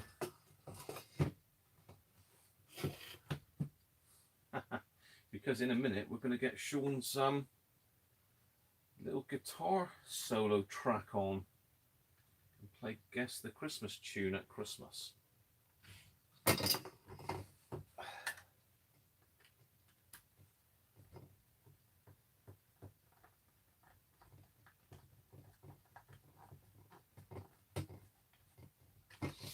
Okay, that's that in. In goes the speaker.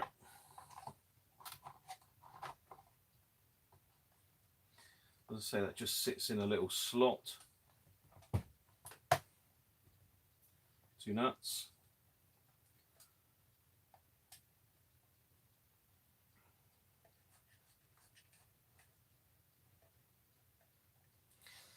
I'd say we might do that that little amplifier test or adjustment, showing the clipping on another stream. So don't think I forgot that.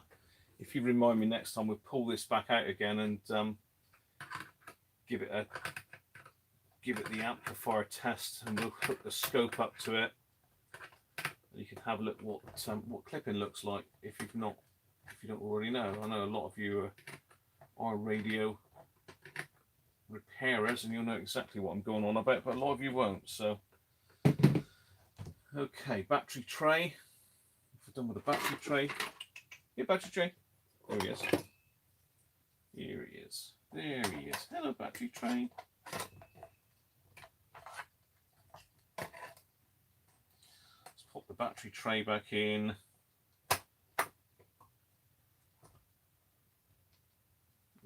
Bolt there.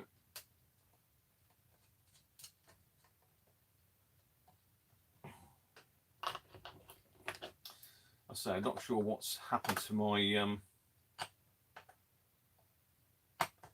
my little AM transmitter downstairs. I expect the phone has run out of charge that I've got connected to it.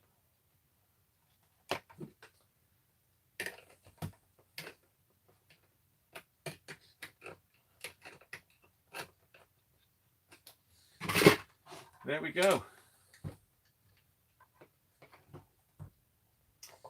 He looks a lot prettier than he did before, apart from the lack of grill. Let's connect him back up in the case and have a listen to it in the case. And then I'm putting him to bed.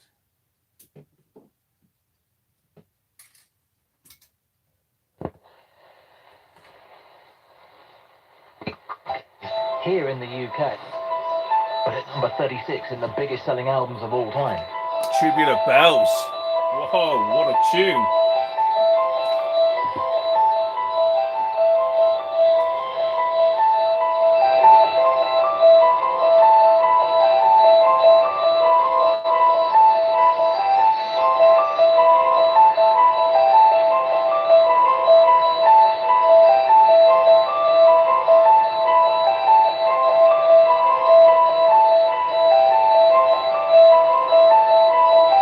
I'm going to get a copyright hit for this one, aren't I?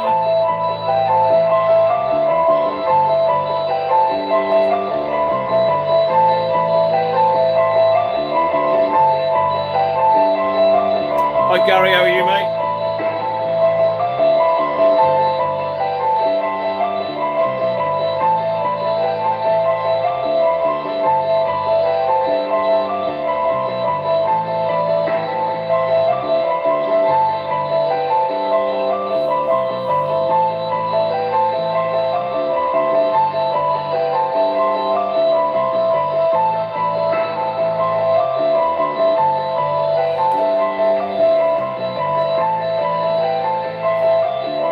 King Goblin.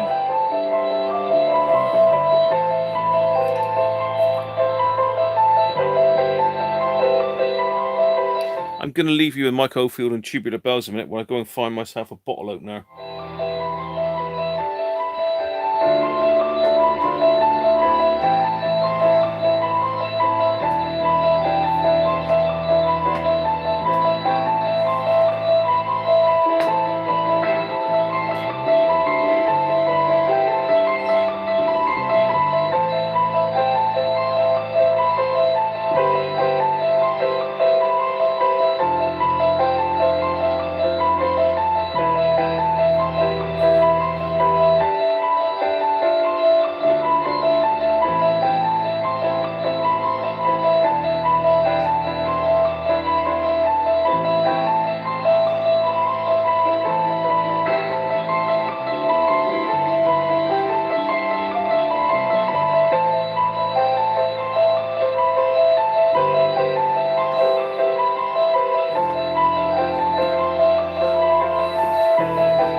Well, that's a copyright hit for sure.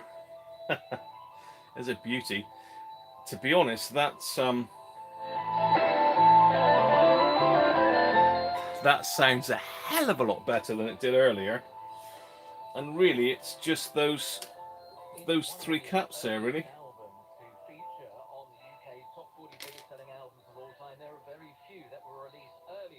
Than the 1973 album, Mike Oldfield and Tubular Bells. So we're at number 36 with that one. At number 35, I think we'll have a couple from this one, actually. It's the Scissor Sisters, 2004, an album that spent 4 weeks at number one, 2.76 million having been sold in the UK. The Scissor Sisters were absolutely everywhere with their debut album called Scissor Sisters. And they had this Pink Floyd cover on that album.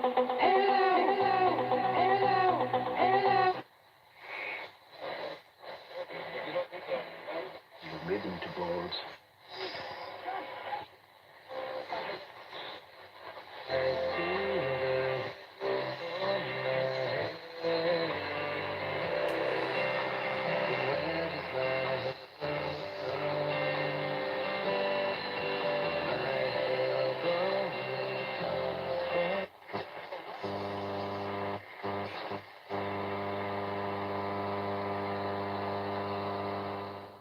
Yeah, that sounds like my transmitter there, but there's nothing playing, so I think the phone is packed up.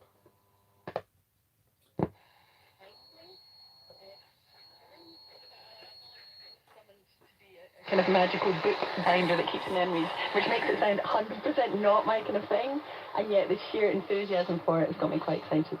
I'm going to add just one title that I'm looking forward to, because I was so crazy about The Kindness of Enemies by Leila Abu Leila, and she's got a new book coming out this year called Bird Summons. There we go. Little Robert's Rick 1, back from the, well, not the dead really, because it was working, but it wasn't working particularly well, to be fair. So that's sorted it. As I say, I'll do the alignment on the amplifier on the scope probably next Sunday for you. So that's that one done and dusted. Paul very kindly has agreed to send me a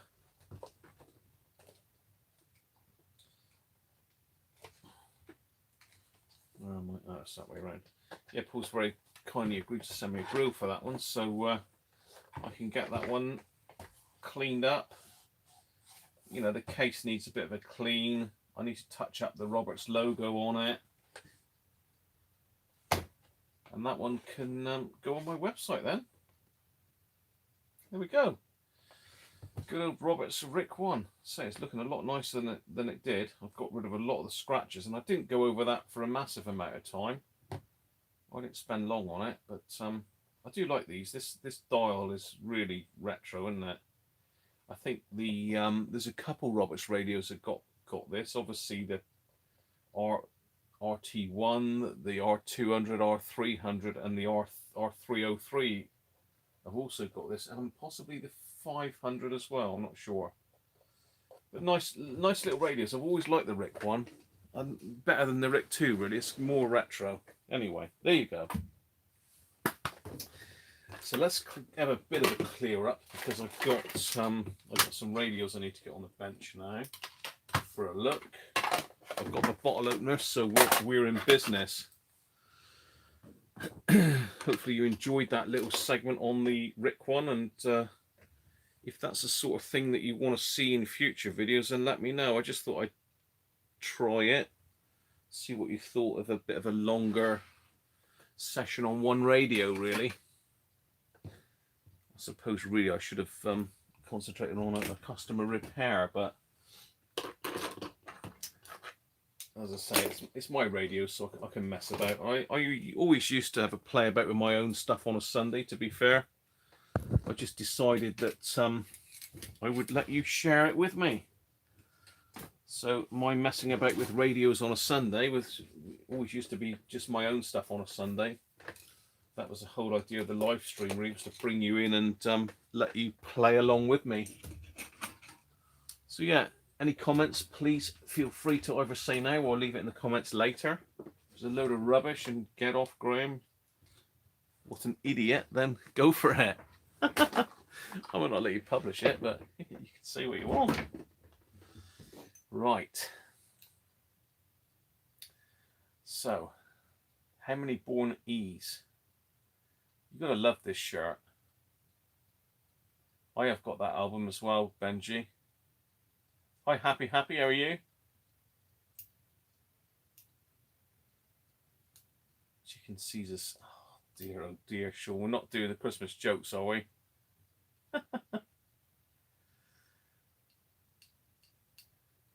Can you have a Rick 2 next? Hi, Clive. Yeah, you like that sort of thing. Hi, Kenny. Happy Christmas to you as well, mate. Good of you to join us. You like a bit of that, and Clive doing a radio restoration or repair live. I've got some other radios here lined up to show you.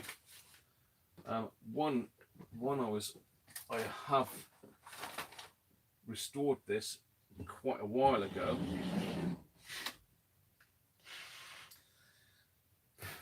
Again, it's a bit dusty, so apologies for that. I don't know what I've done with my duster now. I don't know, but this I have restored. Those knobs did shine once upon a time, but they're not very shiny now.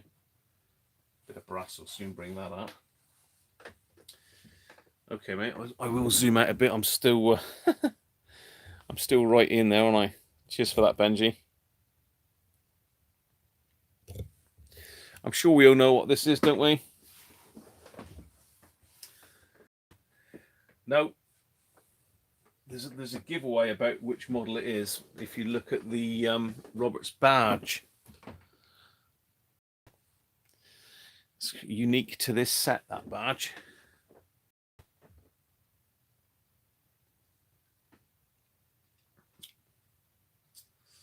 So we've had our 300. Any other takers?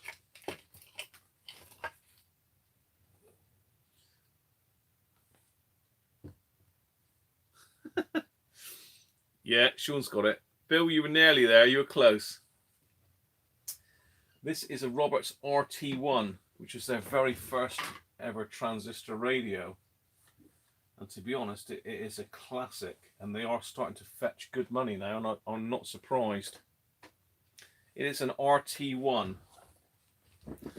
Let's get you in on the face so you can have a look. Let's get the light off. So see there, it's an RT1 transistor, Roberts radio. And the telltale sign was the fact that the badge is not underlined. You'll notice on the Roberts, most afterwards, let's see if I can get one here. We've got one with a badge on. Yeah, so the later Roberts, this is a case of an R300. The Roberts was underlined. On these original RT1s, they were not underlined. So if you've got an RT1 and it's underlined, it's either a later model or someone's replaced the badge on it.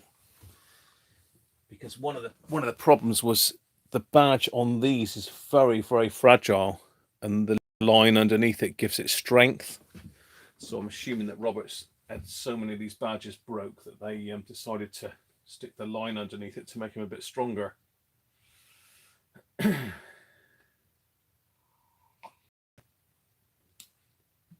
In this particular radio, I picked up at a car boot sale. You can see it there. I picked this up at a car boot sale probably about 5 years ago now. And it was filthy, absolutely filthy. It was all grubby. All this was all blackened. And I managed to clean it up. I took all the grill off of it, really done a strip down to bare bones. It's got a couple little like marks, I don't know what you call them, it's almost like rust marks, but it's aluminium on the faceplate. But I have cleaned the faceplate underneath. I've polished the glass is like new. It's got its original handle, and it came with the instructions, the bill of sale, everything was inside in a little tiny envelope in the back of it. So I snapped it up pretty quick. I did pay a fair price for it at a boot sale, but as you can see in the back, it's like new. There's nothing that needed doing to it really. I've not changed the caps in it. The caps are all original. I mean, it probably could do with recapping, I would think, but it was working.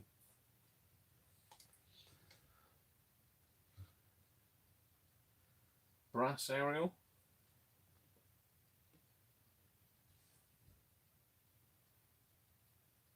Suspicious, Benji. What was suspicious? The shirt? You like the knobs? Yeah, these knobs are immaculate as well. I've cleaned them up. They came up really nice.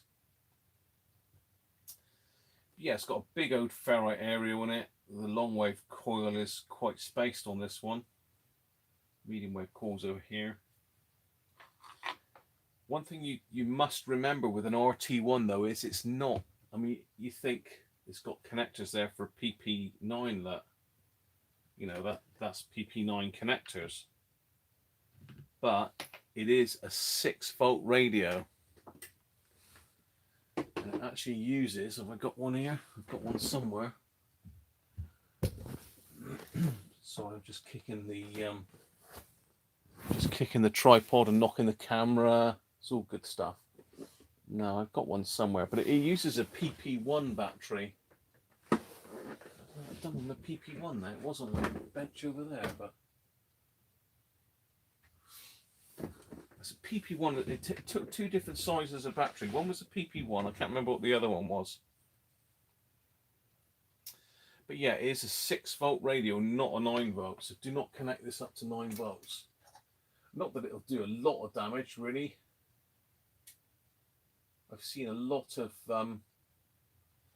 these on eBay with a 9-volt battery in them, saying like, you know, it comes with a battery. Well, you know, you're probably going to knacker the because these have got a thermistor in them down here in the output stage to protect the output transistors against overcurrent. Thanks, Gary. See, Gary likes the shirt, Sean. PP6. No, it's not a PP6. PP6 is one of those. It's a PP1 and a PP4, possibly. I'm not sure.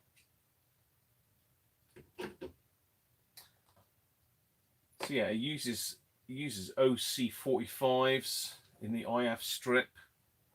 OC44 is a mixer oscillator.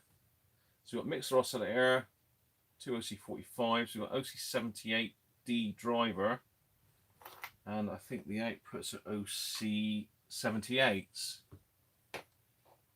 Yeah, all Mullard transistors in this one. It's got some pretty dodgy capacitors in it actually. It's got TCC, they're usually knackered. And these are TCC as well, I think. Yeah, they're all TCC, 100 microfarads. So ideally this could do with a recap, but I cleaned it up and it's come up like new. So let's connect it up. I haven't powered this setup for probably a couple years, so let's get it on and see what happens. So I'm on 6 volts. I've got the current limit set down. Let's turn it round the front way. I just thought I'd dig this out because I've not shown an RT1 on the live stream, and this is a particularly good example of one.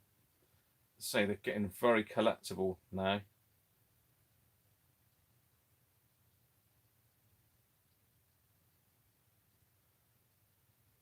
What are you saying there? Let me dig. You've got one as well, Bill. Have you got the battery or the?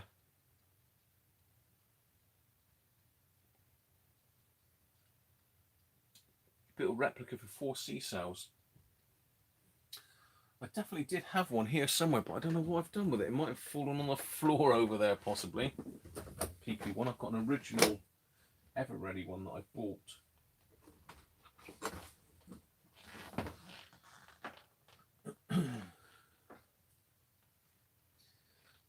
Yeah, I don't know where that's gone now. Yeah, I did have a blue Ever Ready PP1. And I'm not sure where it's gone. Not to worry. Anyway, I'm digressing. Let's get some power on it and see what happens. So let's go with medium wave.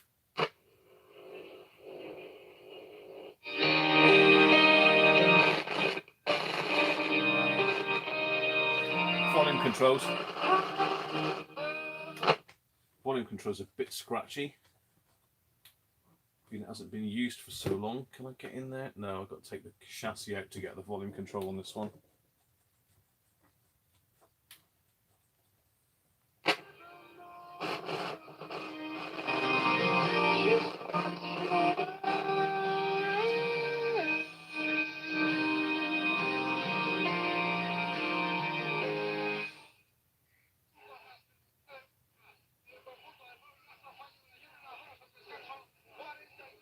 Or it meant that they had to rush it up next to The likelihood of perhaps taking a life became greater. The Lost World of the Welsh Suffragettes. Available.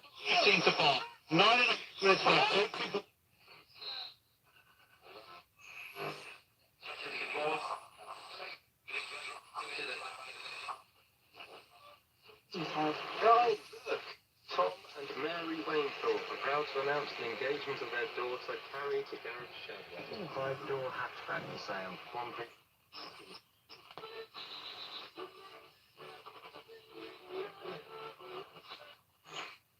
Noor Jahan. And this artist is very humble. I've met her a few times. She's so humble, so sweet. And she is an absolute legend in the game. And the reason why I have picked this track is already...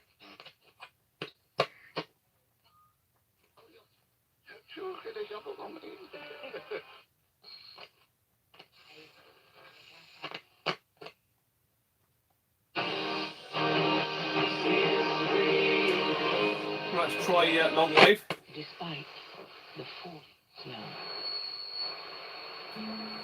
So this light's making it scream a bit.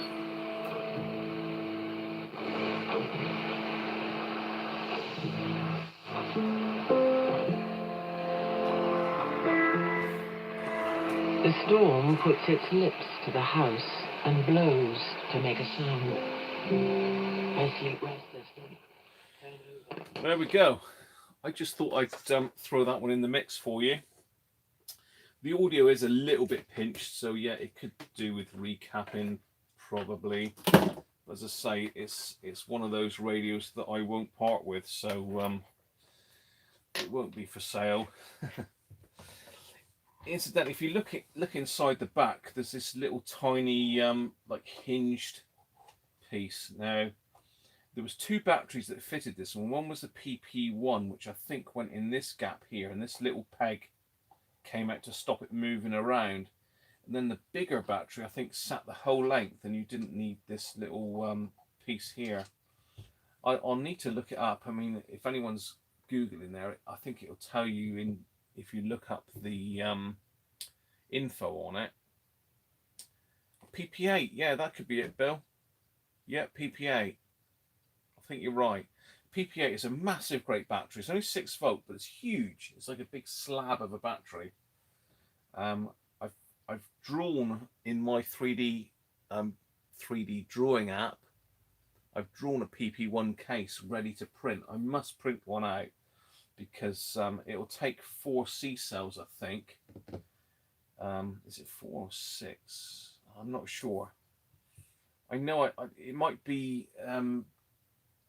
triple A's actually. I know I sort of measured it up to take some battery, but I can't remember off the top of my head what it was. It's obviously not 4 C cells. It could be. That's 6 volts, isn't it? It might take 4 C's. I'm not sure, but I must get that printed out. So again, it's got a decent roller speaker in it. It's a 3 ohm speaker, which 3 ohms is quite rare. A pain in the neck if it goes. You're trying to find another 3 ohm speaker. But yeah, we've got these TCC caps. We haven't got a lot in here. We've got 1, 2, 3, 4 to change really. And these are fairly easy to take apart. There's just 2 little wedges here that hold the chassis in. You undo these wedges and the front just lifts right out. It's pretty easy to service. As I say, I have had it all apart. It's even got the original seller's badge in there, which I've left. So it's Percy Powell at 54 High Street in Tunbridge Wells. It's even got their old telephone number at 1334. I think this, from memory, is about 1959. But really, for a 1959 set, that is absolutely mint. I've never seen one as good as this. I mean, there's a bit of rubbing on the handle, but the handle is all intact. We've got the turntable underneath. All the rec scenes in good nick. The badge is really good. The knobs are like brand new. So yeah, really pleased with that radio. So there you are.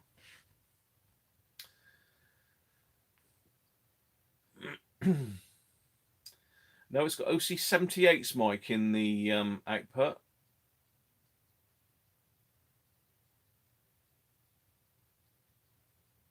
Who hates you, Simon? R500. I remember your R500, Simon. Isn't that the one that shot across the room, Simon, and bounced off the wall? Do you mean that R500? I remember it well, Simon. You really did lose the plot with that one, didn't you? Okay, next up then, let's give you hacker fans something to have a look at. I'm not sure if Tim is still with us, but I know Tim has acquired one of these recently. Let's get that one, pop that one back over there. Try not to lift these radios by the handle. I know it's got a handle, but these do get quite brittle with age, so don't be tempted to keep lifting them by the handle all the time, because you will break the handle. So how about this for you hacker fans then? It's a bit dusty. It's one of my restoration projects, and again a radio that I won't be selling on. This is a keeper.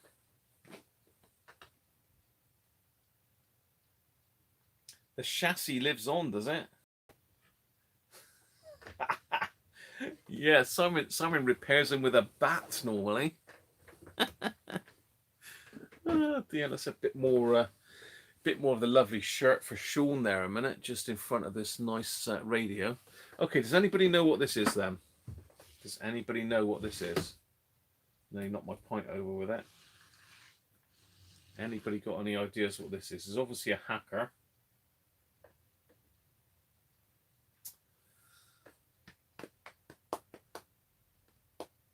I've got plenty more radios to come yet. We've got to get through these quick now. I think this is the one that we can play Sean's little Christmas clip through. If it works, that is.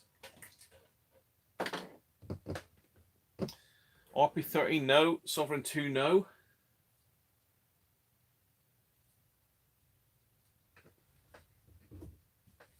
It is a Sovereign.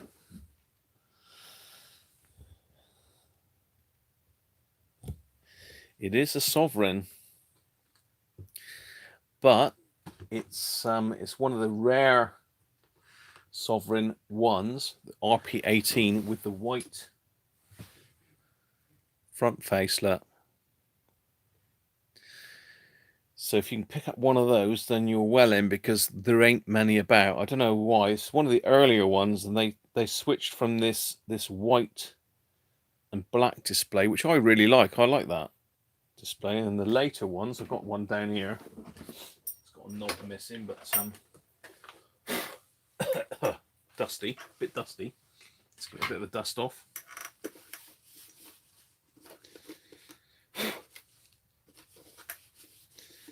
Yeah, we've got a knob missing off of this one because I pinched it for something else, I think. So that's the later RP18 there. So identical radios, but you can see this one's got a black dial and this one's got a white and black. So has anybody got one with the white dial? Because they are pretty rare. I've not seen many of these at all. They very rarely come up for sale on eBay. You can buy these all day long, the black dial. Again, they're nice radios. I like the yellow on them. This has got black where it's got yellow on this one. So this is a nice radio, but just these are a little bit rarer. So I thought I'd bring it out and show you. It's an RP18. You've got one, Mike? You've got the one with the white front, have you? Yes, Joe. Sam, it is an RP18. Hello, mate. I didn't say hello earlier either. Let's get your light up again. So it is an RP18. Same as the other one. Sovereign. But like I say, we've got this white dial. White and black. And we got black in the middle instead of yellow as the other one's got. It's got this springy handle as well, which I don't particularly like. I don't think hacker made a good decision when they decided to put those handles on, because they're all right. It's a bit springy. It's just like metal encased in vinyl cover, plastic cover. But I don't think I've ever powered this up. Yeah, these have got the AF117s in them. So I've got a polythene bag, so obviously something's dropped out of this. It's fallen off of this then.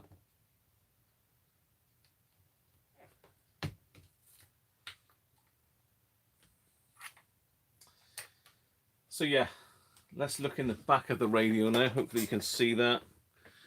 Let me just get you in a little bit closer.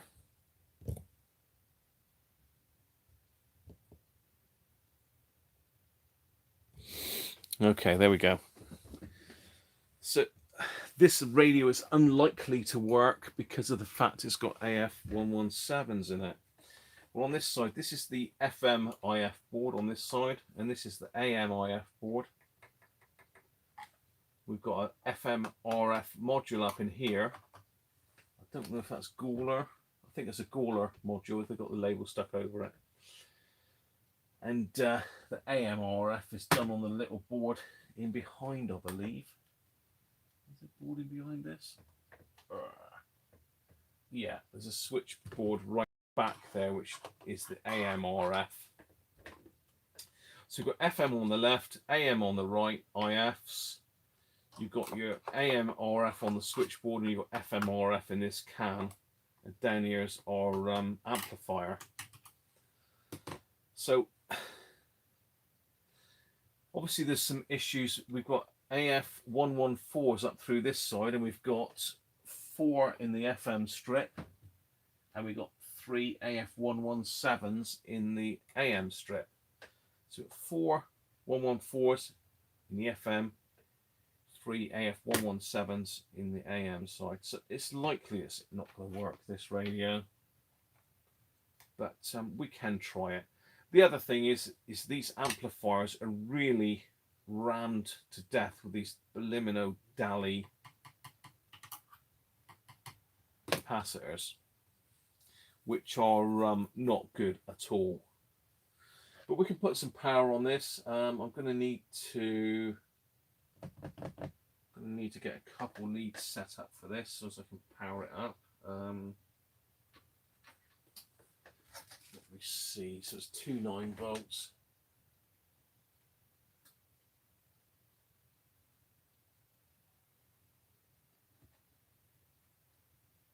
I'm going to connect two 9-volts to it rather than parallel them across. In fact, I'm not sure whether this works actually. I think we tried this last time, didn't we? Let's see if I can power it with just one lead. I'm not sure on the wiring on these. Let's try connecting this. Try it on 9 volts first. Are we turned off? We are.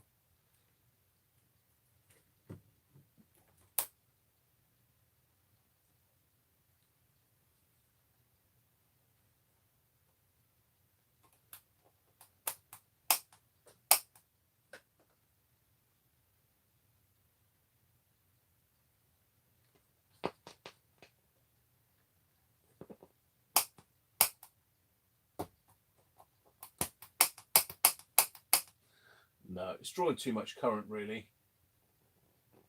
It's drawing 150 milliamps. Well, it shouldn't draw that much really.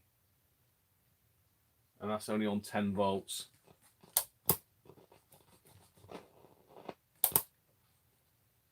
It's trying to work, mind you. What am I on? Medium wave.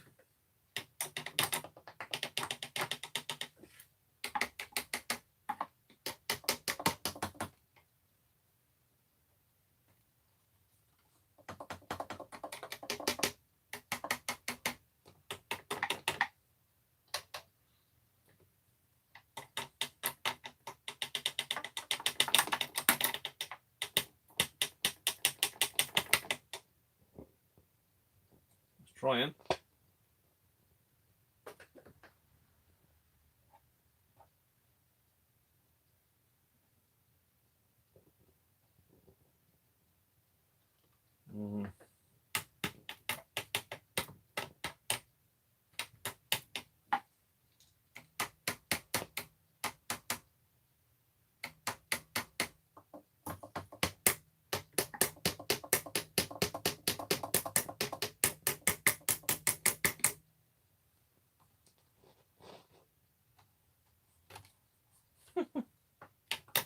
I seem to spend every live stream whacking transistors, don't I? It is trying.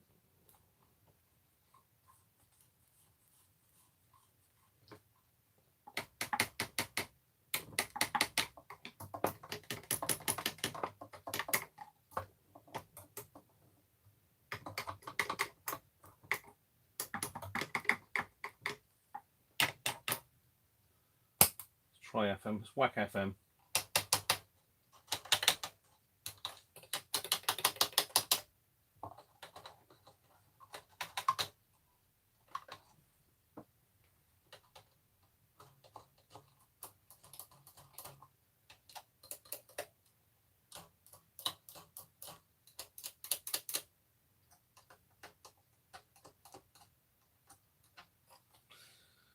No. Let's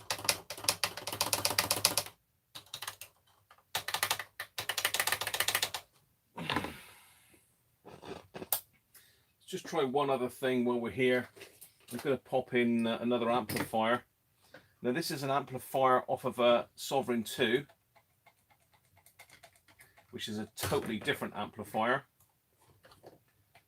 But let's just turn the power off a second. It's a different impedance, but it will work. Most of the Hacker amplifiers are interchangeable. I think Paul, I sent Paul one of these amplifiers to go in his RP18, didn't I, Paul?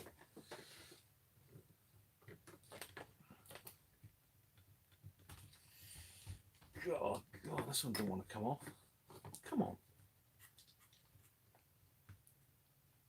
Cool. Look at that. That speaker terminal does not want to come off. Come on, you're coming off.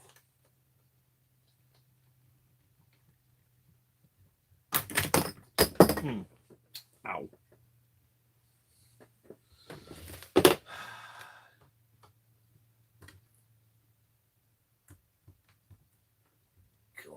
God. Come on, Hacker. You want to come off, you know you do. Pinch the top of my finger then. Swine. Yeah, Bill, I did quickly look at that link that you sent.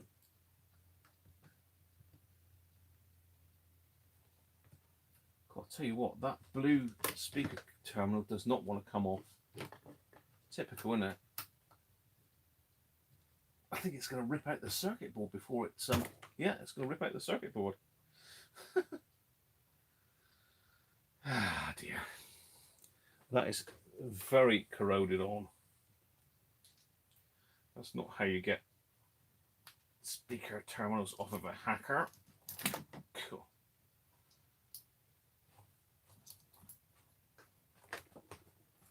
Cool. Flipping heck. What a game. Right, okay.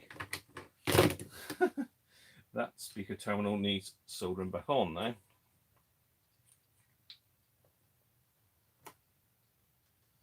Yeah, it's actually quite corroded on the end there, look. There's no wonder it didn't come off. A bit of a go over with a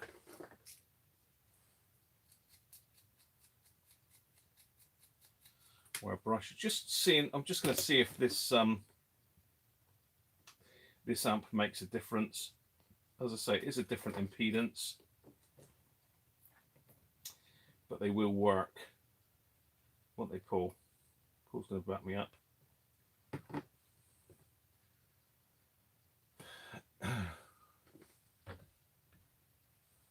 You're not really there. 18. Cheers, Mark. Thanks for joining us, mate. Yeah, that's got a Goodman speaker. You're off as well, Paul. Sean, are you? Well, they're all leaving. Yeah. How did you get on with that, Mike? I expect it sounds all right, does it?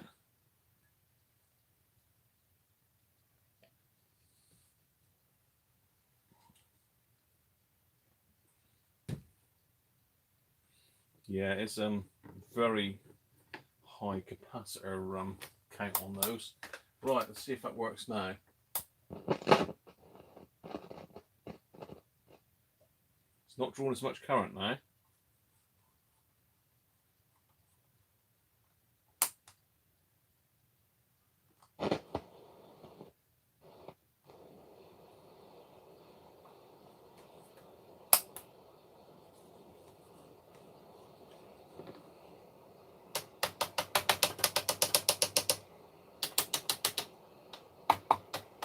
So current draw is down to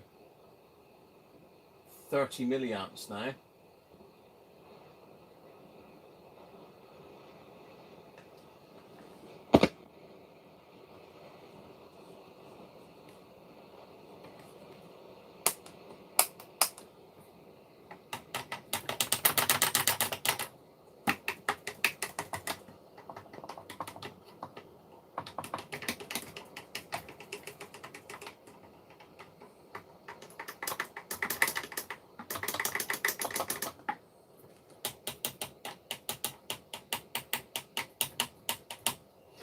No, it's not going to come to life.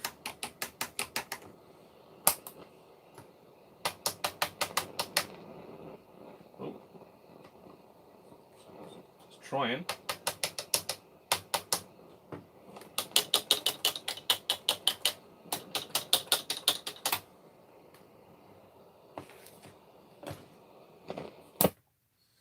I wonder if I can get at the shield wires. Let me have a look. See if I can snip the shield wires on FM. I can't on AM, definitely. Just can't get in on that top one. So shield on that one is the second one.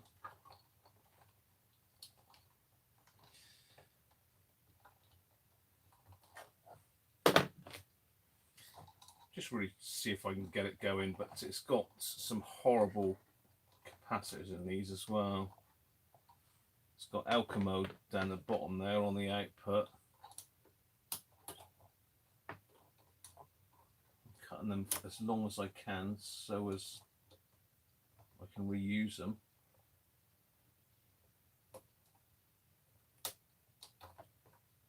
Gone? Yeah, that was gone. So that is doesn't tell you on the board what transistor that is. I think it's 1, 2, so that's T3, I think, on the FM board. Let's just try it with just that one there cut.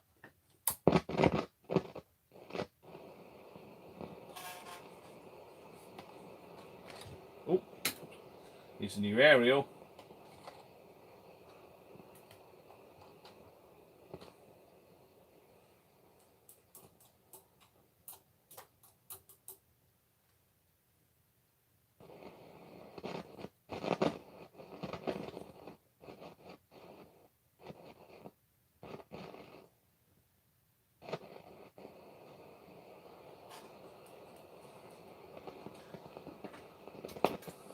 No, so that one hasn't cracked it.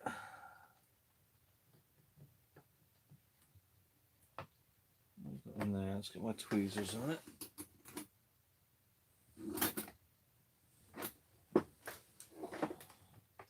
I have got an RP18 in for repair at the moment as well.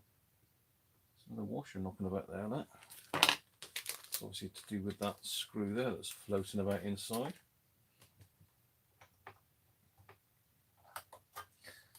There's going to be capacitors in this one as well.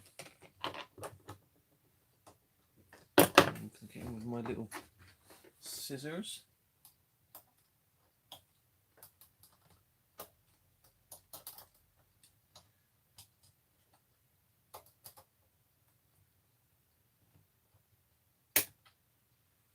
Yes. Hopefully I'll cut the right one. Okay, so that's another one gone. Let's try it again.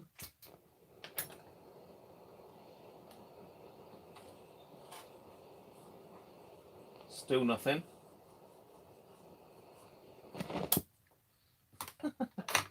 That's typical. It's going to want them all done, isn't it? Let's try the one up there. I'll turn the power off.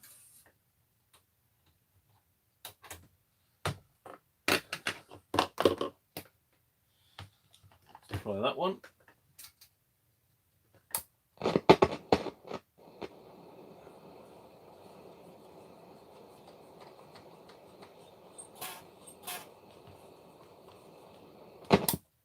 No.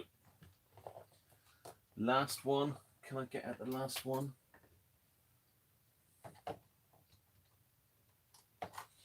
I can. These are electrician's scissors.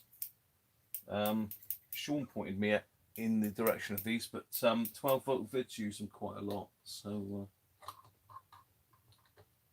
that's what I saw them originally, but Sean found some on eBay, so I grabbed a pair. They do get into places where other tools won't get. That's the last one snipped then on FM, so it don't work now. It's going to be capacitors.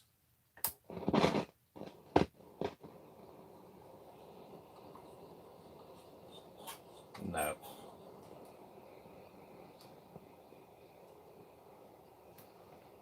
So they've obviously either got other shorts on them.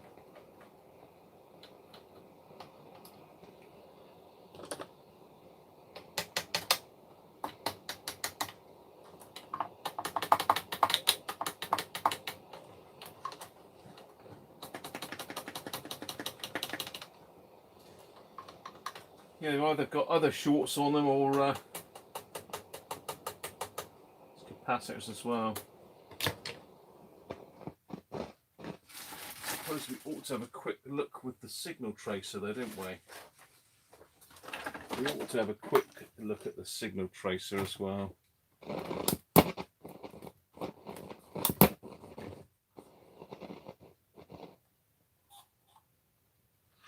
So that's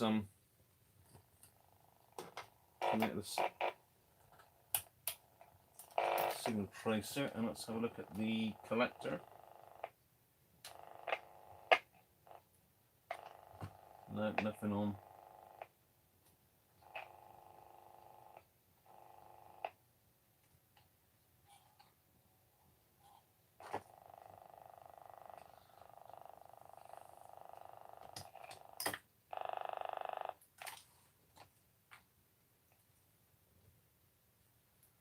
Let's connect on to a decent earth point, really. Let's connect on to battery earth.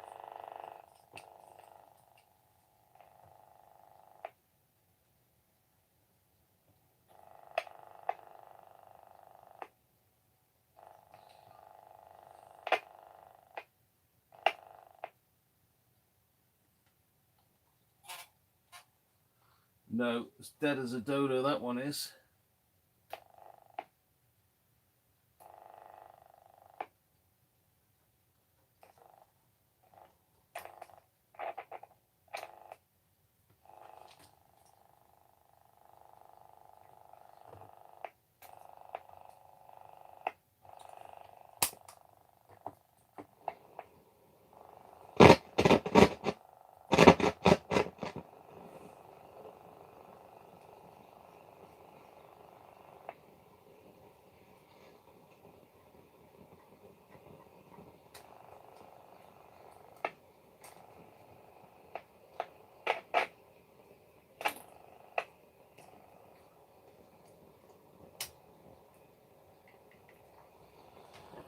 No, not a dicky bird. Unfortunately, that's a no worker.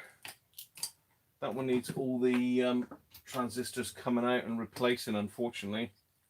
It was worth a shot, you know. I thought I'd show it to you anyway, because it is a rare radio. It's one of those ones that needs a bit of work doing to it. which is like all my radios really. All of my radios need fixing. I fix everybody else's. That's how it is. So there you are. That's the sovereign one anyway, with the white face. A rare radio. They do come up occasionally, but not very often. So certainly one to look out for.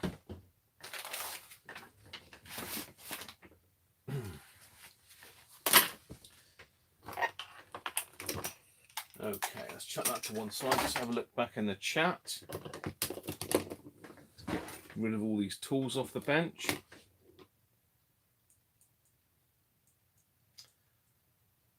Blatter. Cheers, Paul. What are you saying here? Top transistor on the FM board. Yeah, it usually is. It's always the first, isn't it? Wave change switch. Yeah, you could be right, Simon. It could be that. You can't get in there really with this.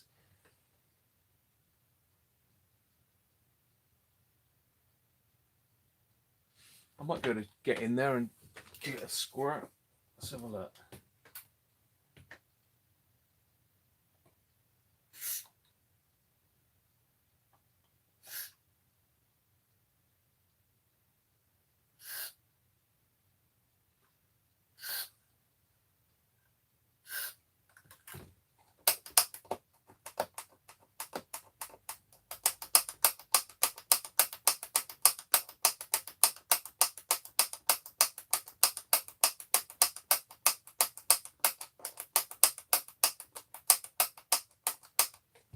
Certainly the volume switch is noisy as hell.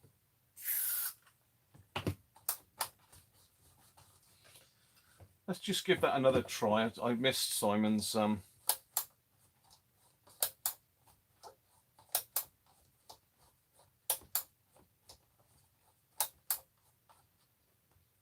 yes, certainly is, Mike. Very, very much worth refurbishing. They're lovely radios, these. I will do it. I will get round to it one day. That's if I stop taking any other repairs in. Because I like fixing stuff, you know. I like helping people out and fixing their stuff as well. And can't beat fixing things. Let's try it with the wave change switch done then quickly. Let's see if that has made a difference.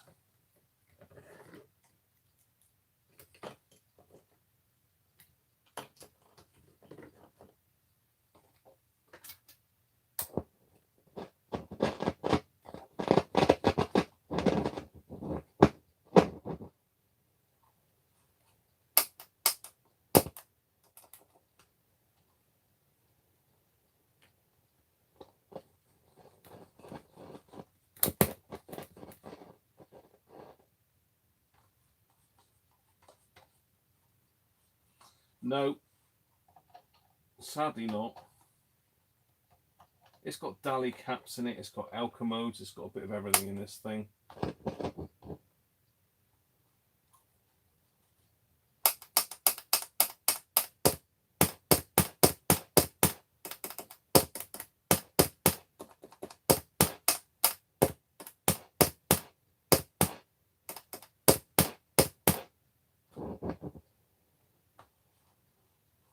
It's almost like it wants to, isn't it?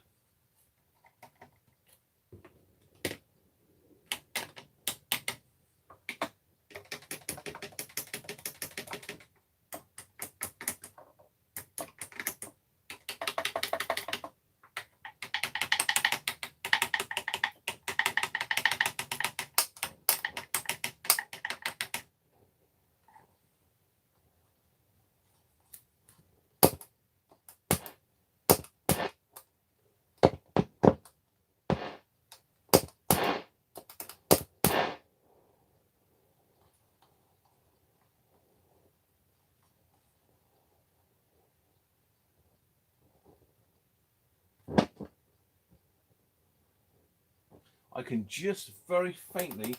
Or dynamic. Oh. For the powerful ones. powerful ones, and problems were trying of nature to be that to be able to do it because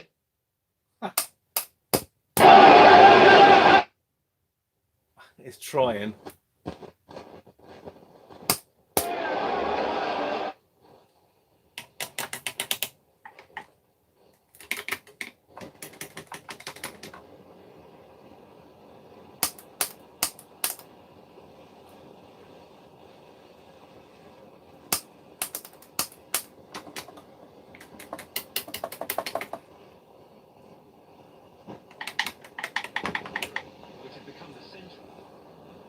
It's this one down here.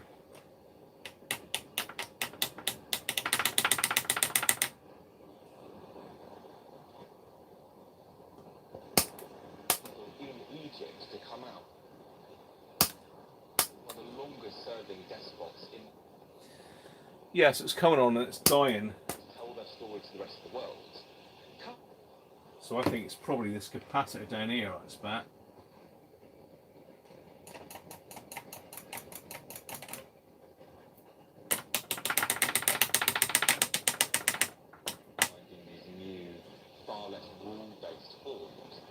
What it was bringing with it was liberation. That's what it looked like in Tourist Square, and that's what it looked like really for several years. Gezi Park in Turkey, we had the Occupy movement, to be bringing a whole brave new world of protest and political mobilisation.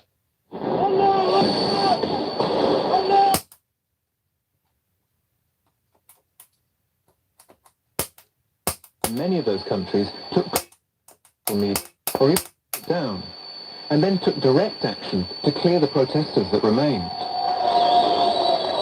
But as the authorities re-established control, activists such as Jamila Hanan, who's based in Devon in the southwest of England, discovered another powerful use for Twitter.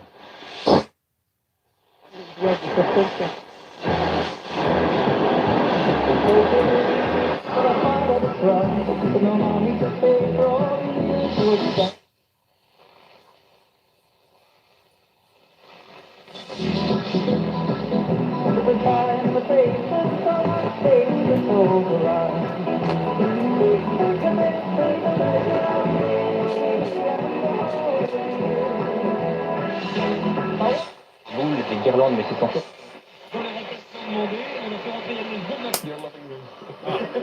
It's working on medium wave now as well.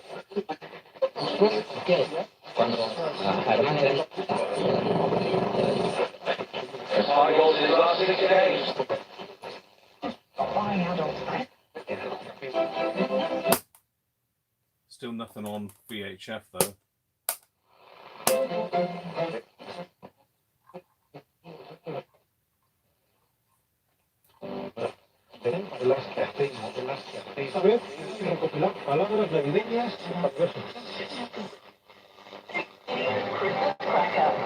Christmas Eve at 6 p.m. on Absolute Radio.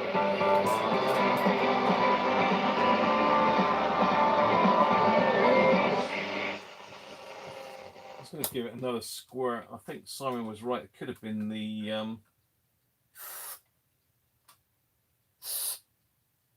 wave change switches as well.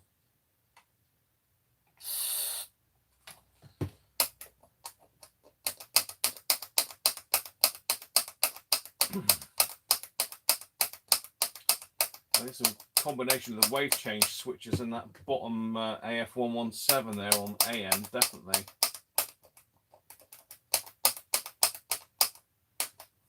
Try it again.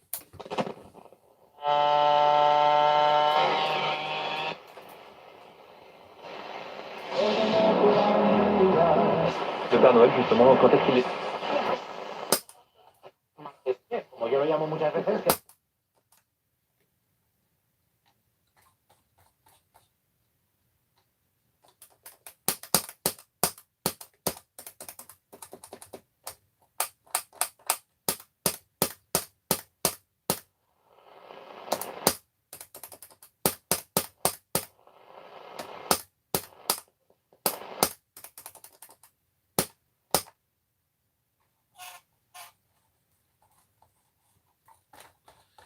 Should be something around 100 megahertz on FM.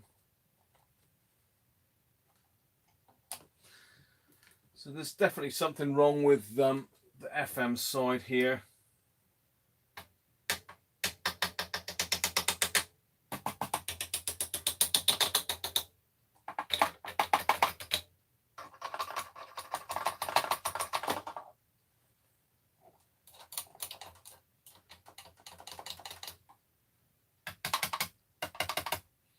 There's no AF117s in the Gawler module, but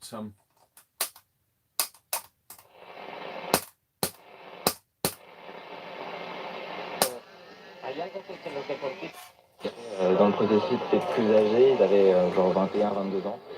Je me sentais un peu comme un intermédiaire en fait, entre certaines petites idées.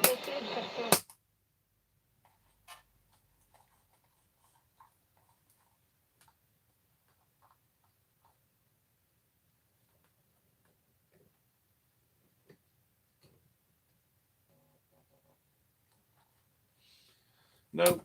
Well, there you are. At least we've got it working on long wave and medium wave, but the FM board needs to come out and be recapped. So yeah, that was worth a shot, Simon. The switch cleaner. Again, Servicel, I don't know. It didn't really clean that volume switch, did it?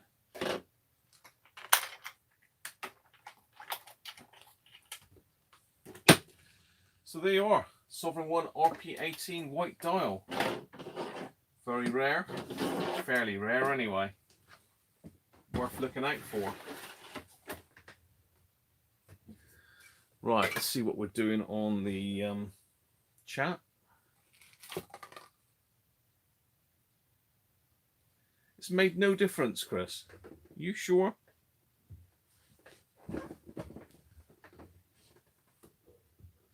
Yeah.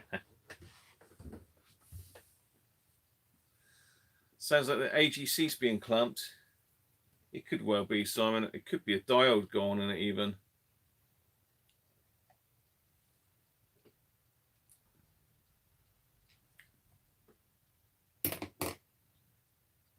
.2 of a watt?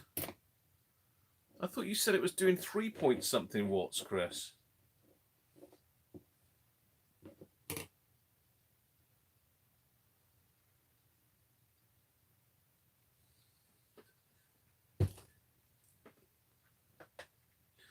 Yeah, I'm sure you said it was doing 3 watts, Chris, wasn't it?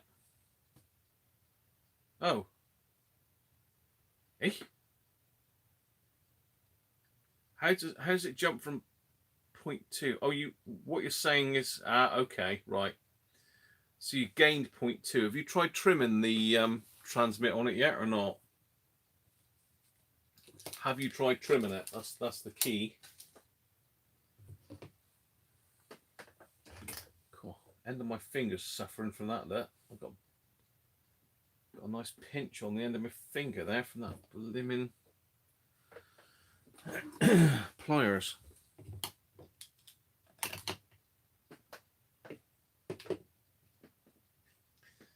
Yeah, you need to have a look at the alignment info on that, Chris. I reckon you'll easily pull that up. You should be able to squeeze nearly 5 watts out of that and then pull it back to 4. I'd have thought.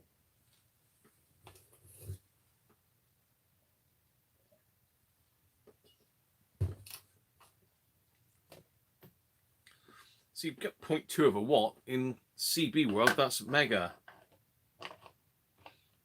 To be honest, Chris, the power output on transmit is dead easy. I think you've got 4 coils that you twiddle, and you just go through them till you peak each one, and then you go back to the final one and trim it back to 4 watts from memory. Anyway, I do love CB radios, always have done. I don't know, there's something about them. They're so workable. I mean, I've got a Uniden chassis there. I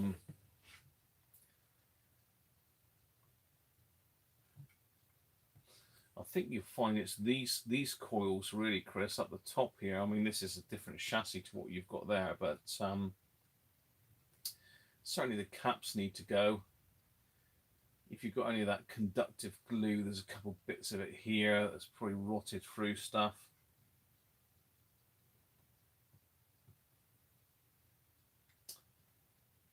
Yeah, the transmit alignment's pretty straightforward on most of these. So probably only take you 5 minutes, Chris, if that. He needs a hacker. He needs a hacker.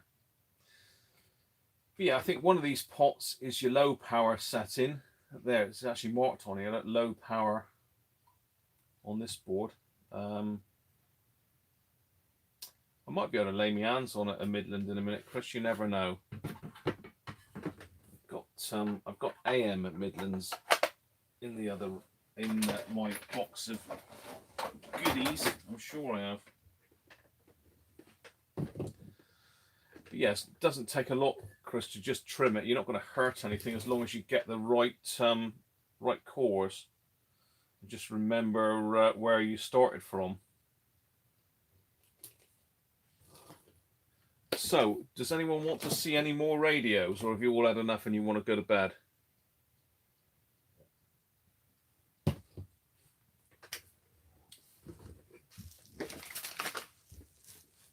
Does anyone want to see any more radios or any more of my shirt, maybe?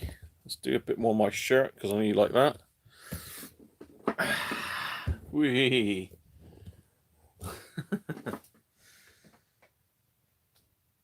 You want to see some more build here? Because I've got another brand that I've not shown you before. Threaten it with Jim Lindis, Gary. Yeah, I've got another brand that I thought is a real premier brand. And I've actually got more of these radios than I thought I had. I've pulled in 4 here, but I've got another one in there that's really rough.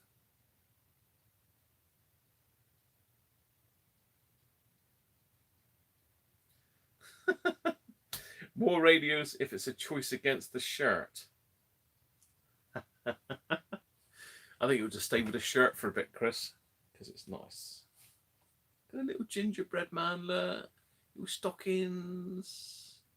Snowflakes. There's no robins on it, though. I wanted robins and Father Christmas, really. All right. Okay. Let's get you back on the bench. And I know you love my shirt, but I zoomed in a bit there as well, wasn't I? Let's go with one of my favourite brands of radio that I've not shown you before, shall we?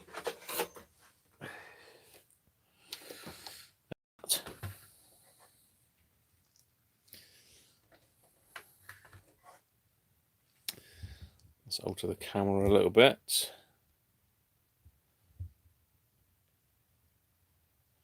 Anybody seen one of those before?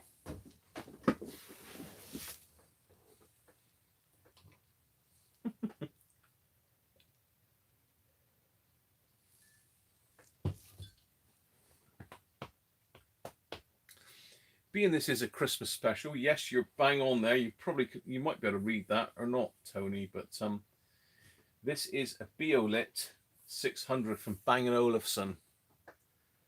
And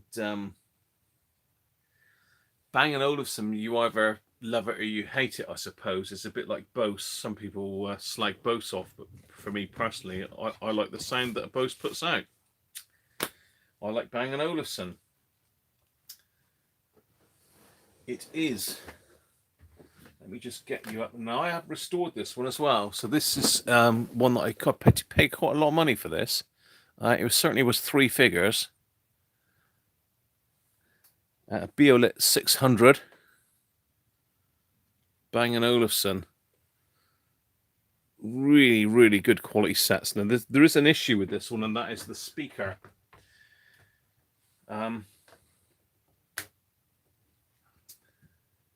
The speaker is a slight issue in this radio. I can fix the speaker because I've done them before, but basically the cone is rubbing on the speaker, so it needs another speaker. Now I did I've got another one of these down there, which I'll show you in a minute. So basically, this is 4-band radio. It's got long wave, medium wave. It's got MAR, which I'm assuming is marine band. It's right down. It looks like it's 1.5 to 4 megahertz. So it's got the 160 meter band on it and the 80 meter band. I think does 160 meters. Does top band come into that? I'm not sure now. I don't use top band. I know Gary uses top band. Yes, Simon, they are and they aren't. I mean, they do come apart quite nicely. You basically take the bottom off. I mean, like I say, I have restored this one. And when it arrived, there was some grills broken. I can just about see them down there. A couple of the slats were broken on the grill. And it needed recapping and all sorts doing to it. So basically, I've gone right the way through it and recapped it. Basically restored it. But it does need a new speaker. But what I'm going to do to the speaker is I'm actually going to... I've done it before with one speaker. Because the cone's rubbing, what I do is take the speaker right out, connect it up to my signal generator, laying on its back, and I put an audio tone through it, quite a bassy note. I can't remember off the top of my head what it is that I use now. I can't remember how many hertz I put through it, but it's quite a low frequency, so it vibrates the speaker quite a lot, and then I squirt a load of isopropyl around the outer edge and leave it on there for a few hours, and once the isopropyl is dried up, it does tend to fix them. I did buy in another set to swap the speaker with, but I've not tried that set yet. So this has got batteries in it, and it took me a little while to work out how to turn this thing on. But you actually pull this one up.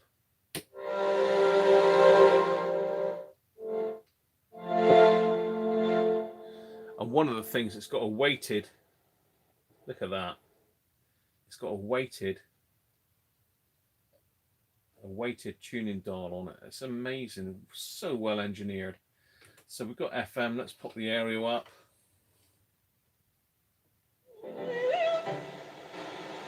What was happening under Daesh, that account couldn't have used a real name. There's individuals who practice religions, who have perhaps a gender identity or a political viewpoint that aren't tolerated where they are. And so for those users, the ability to not use their own name is of critical importance.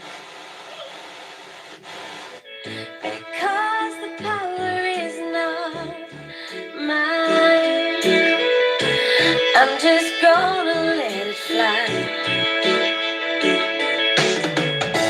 What can I do to make you love me? It's down 18 places for the fire tones, and do they know it's Christmas? There is a barrier for young black people. So there he was as well. So that was discussing the scholarships that he's providing for students to go to Cambridge. And honestly, that is only like the tip of the iceberg of that whole chat. Yeah. So like Kate was saying, if you're looking for something to listen to, please... Can you hear the speaker buzzing? Life Hacks podcast. The Storm is the interview is on there, but as well, all the one... It tends to do it more with lower frequencies. Which, by the way, if you have not listened to, are awesome. I actually managed to jump in and do one with you. Was it me and you, Dr. Yeah, you were awake? yeah. Oh yeah, it was with Alex. It. Alexandra from Love Island, wasn't it? It was good. I missed her. It's good fun actually. We do like serious topics, but we also have a good laugh, don't we? Yeah. And I tell you what, it feels like a therapy session every week. So if you feel like you're going through things at the moment, I guarantee you there'll probably be a podcast about it if you search for Life Hacks on BBC Sounds or wherever you'd normally get your podcast from. This week, as we mentioned earlier, it's all about loneliness at Christmas, which I think is really important. So if you're struggling over Christmas, stick it on. It'll help you out. And quite appropriately, the song I'm playing is Cadet and Benno with advice. We need to get them. But yeah, BBC Sounds is the destination for you to get our Life Hacks podcast or just wherever you usually download. Bash the magnet. So, you get me to beat the hell out of the radios again. If you ain't going...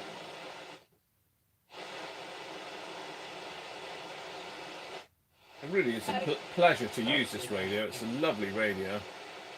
was my workshop radio for quite a while. Algorithms and delivering people information that they want to hear, not necessarily what they need to hear. It's tribalism in a lot of ways because of how, you know, the algorithms work. We tend to see the things that are shared more in our news feeds rather than the things that are important. And what effect do you think that's had on political debate? You used to be able to let your policy decisions drive self. Pulled up in the dominant yo, speed up point. Well, let's have a quick look, see if I can.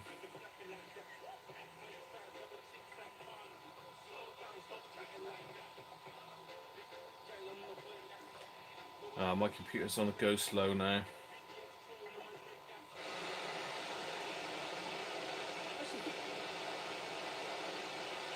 If you ain't gonna love her forever, it's women, trust me.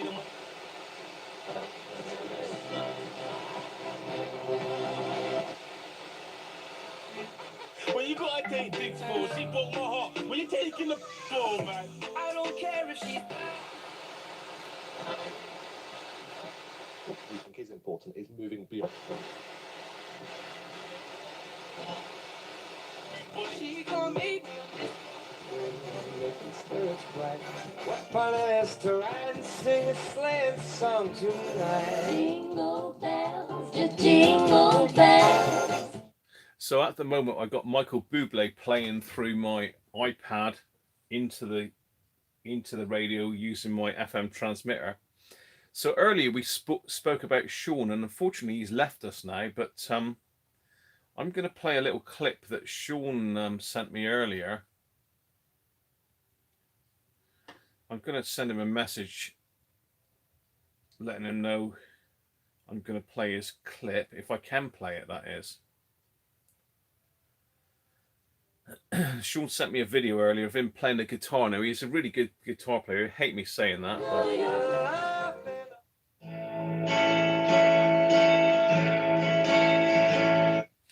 And what you've got to do is tell me what the track is. All right, so here we go.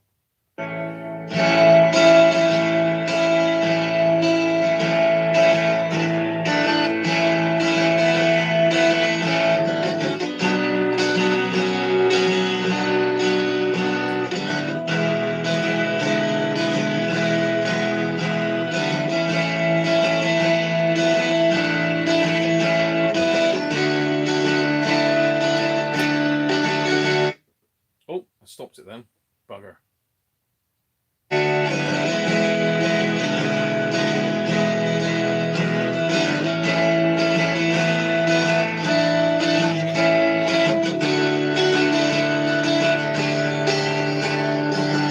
Purple Panther.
Well, what do you think? That's great of Sean to put that on, to be fair, and fair play to him for letting me play it. So, do you know? Yeah, you got it. You got it, Bill and Mike. Cheers, Bill. Bells to roll away. Oh, what fun it is to ride in a one-horse open sleigh.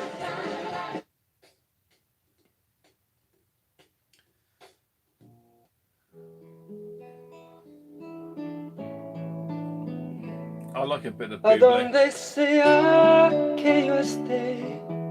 I'm starting Tu now, and corazón alcanzaré. you can tell the beer's flowing and the copyright Una hits are coming. sonrisa en tu mirada. I do like this song though. Pintaré. Well, I like Bublé singing it, not the other guy.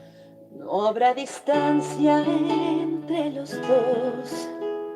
Al viento volaré mi voz con mis deseos a tu alma llegaré. Feliz Navidad,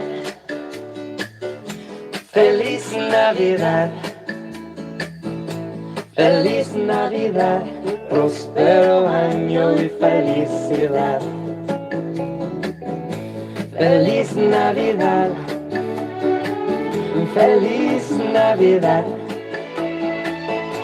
feliz Navidad, próspero año y felicidad. Oh, hello. Oh, I was enjoying that. Oh.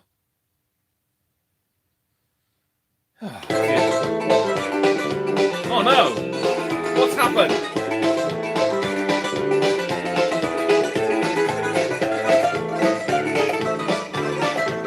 Oh no! I can't stop it!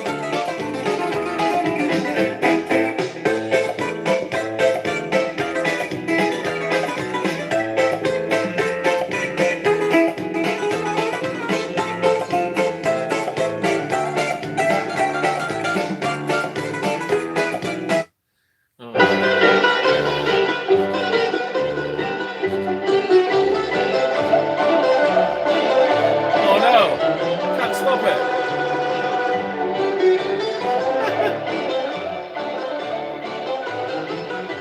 I think it is.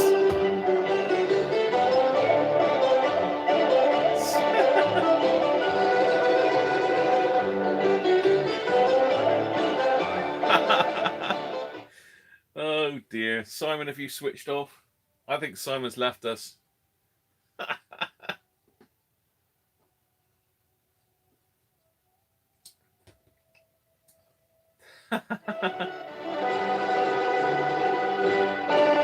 Sean's back. Did you catch your track, Sean?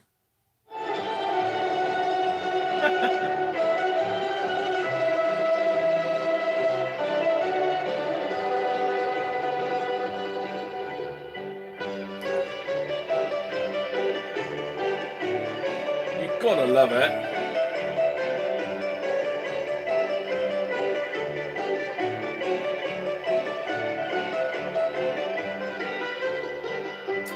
I would never play Greek music, ever. It's not me.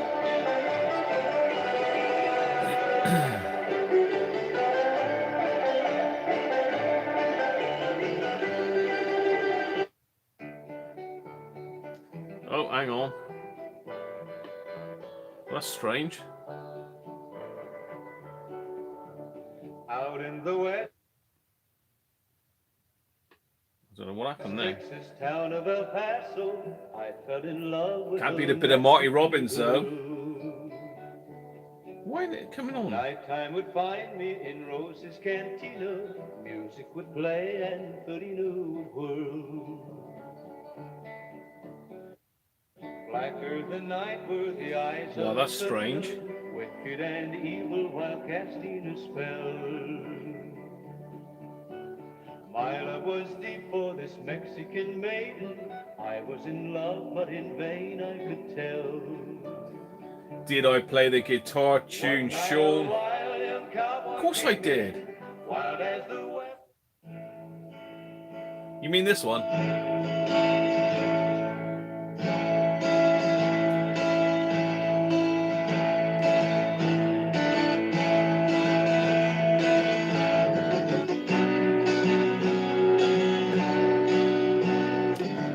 They got it, Sean. They knew it was last Christmas. They knew it was last Christmas.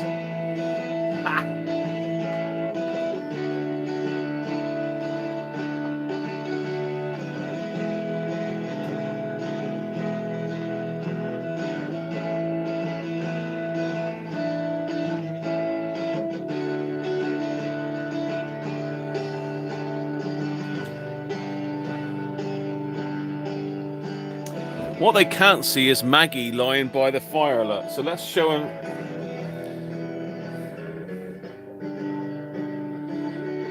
There's Maggie lying in front of the fire. Good old Maggie. Good stuff. I can't see the text at the moment because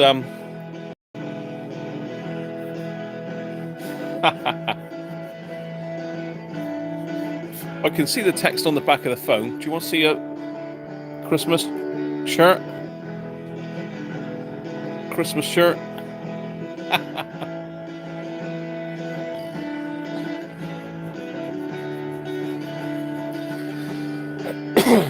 So that's Sean playing Last Christmas, Sean, isn't it?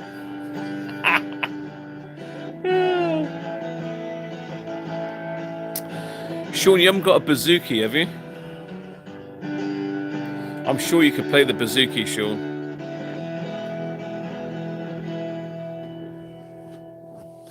Great stuff, Sean. Cheers for that.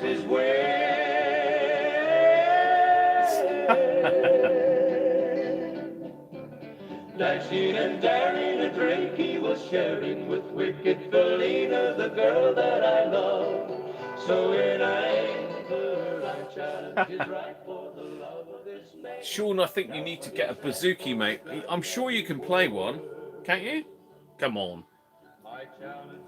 Who thinks we ought to have a whip round and buy Sean a bouzouki for Christmas? Out through the back door of roses I ran, out where the horses were tied.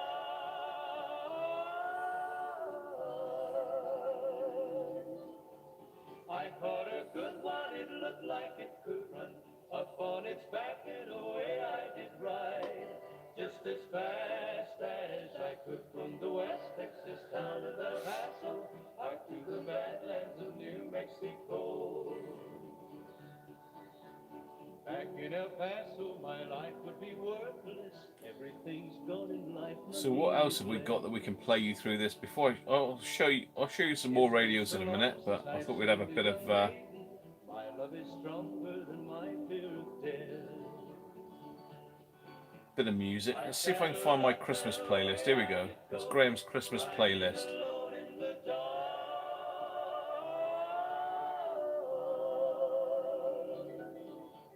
Maybe tomorrow. A bit of Dominic the Donkey. Look. Here we go. Gotta love this. It's Dominic the donkey, chickadee, the Italian Christmas donkey. La la la, la la la la la la, la la la, la la la la da da. Santa's got a little friend, his name is Dominic, the cutest little donkey. You never see him. When Santa visits his paisans with Dominic he'll be, because the reindeer cannot climb the hills of Italy. Hey, chickadee-ching, it's Dominic the donkey, chickadee-ching, the Italian Christmas donkey. Do you like Dominic? La la la, la la la la la la, la la la, la la la la da da da. Jingle bells around his feet and presents on his sled. Hey, look at the mayor's derby on top of Dominic's head. A pair of shoes for Louis and a dress for Josephine. The labels on the inside says they're made in Brooklyn. Hey, chickadee-chee, it's Dominic the donkey. Chickadee-chee, the Italian Christmas donkey. You gotta love it, Mark. Come on. La la la la la la la. La la la, la la la la la. Children singing, clap their hands, and come on, you want Dominic the Donkey. him and he even understands. Kumaris in Kumparis too, and dance to Darnell. When German and Gora comes to town and brings out to Shido. Hey, chickity king, it's Dominic the donkey. Chickity king, the Italian Christmas donkey. La la la, la la la la la la la. Wow, what can we say? La la la la la la la. Hey Dominic, I can't find YouTube. What's YouTube gone? Wow. God, I love a bit of Dominic the Donkey. Surely. Let me see if I can get another one for you. You're going to love this. You're going to love this.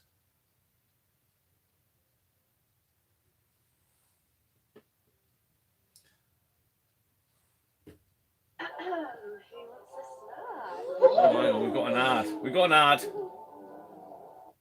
Ho, ho, ho. Jingle bells, jingle bells, jingle all the way. Oh, the fun it is to ride in a one-horse open sleigh. Ladies and gentlemen, I give you the jingle bass.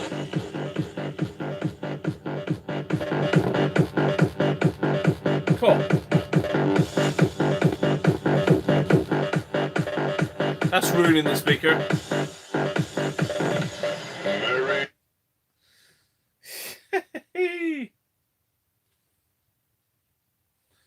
They don't like me playing that as well as being on YouTube. Look, that's a shame, isn't it? Dashing through the snow on a one-horse open sleigh. Over the fields we go, laughing all the way. Bells on bobtail ring, making spirits bright. What fun it is to ride and sing the sleighing song tonight. Jingle bells, jingle all the way. Oh, what fun it is to ride in a one-horse Bass Hunter. Jingle bells, jingle all the way. Oh, That's enough of that, isn't it? Better. Oh, you like Bass Hunter? Yeah, it's not very good, Benji. It's not the radio. It's a rubbish recording off of YouTube. I have got the original here somewhere, but I can't find it. Anyway, that's the Biolit 600. Should we get another one up? Anybody want to see another Bang & Olufsen radio?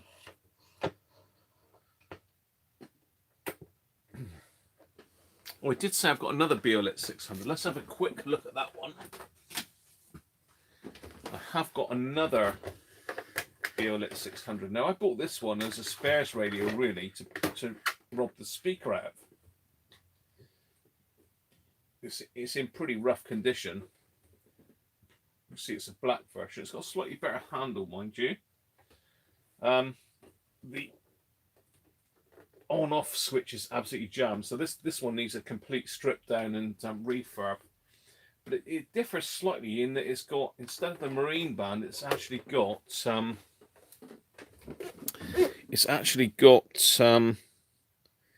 49 meter band on it. Look, let's get the light up a bit. So it's got a 49 meter band instead of the marine band. It works from 5.95 megahertz up to 6.2. So I didn't realize that, actually. So that one is going to get restored as well. You can see we've still got the same issue with the grill on the back broken. There's only one slat gone there, but easily glued back. Yeah, I was going to rob the speaker out of it, but it is definitely restorable, isn't it? So, yeah, there you go. A pair of Biolit 600s. So do we want to see another Bang & Olufsen radio? How about... let's go slightly more retro, and then we'll go mental then after that. Let's get those out of the way.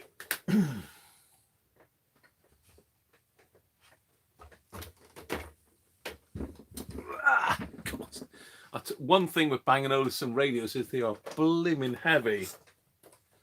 Wow. Whew. Heavy. Let's move that forward slightly. There we go.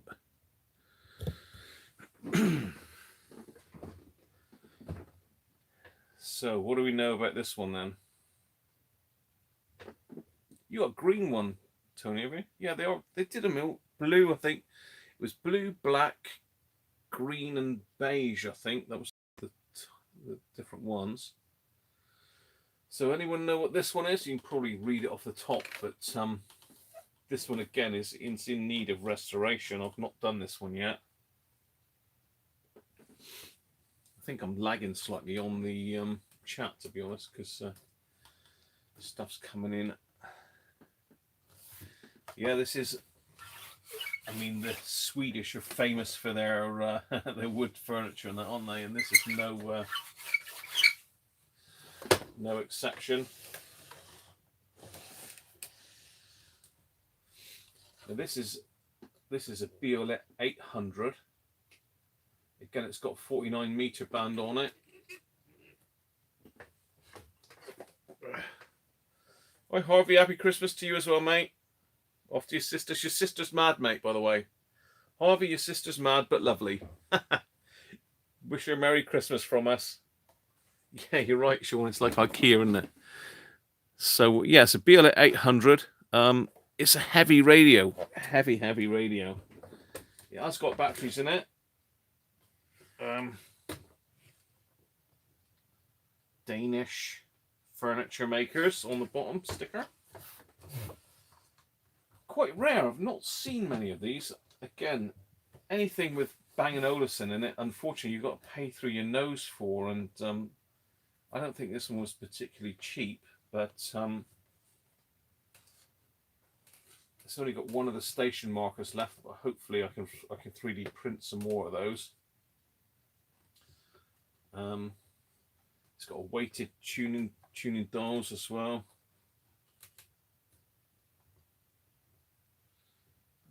Has it got one of these? Yeah, it's got a clutch mechanism for the tuning. Yeah, it's got a clutch mechanism. Anyway, let's fire her on, shall we? Let's find the volume control first.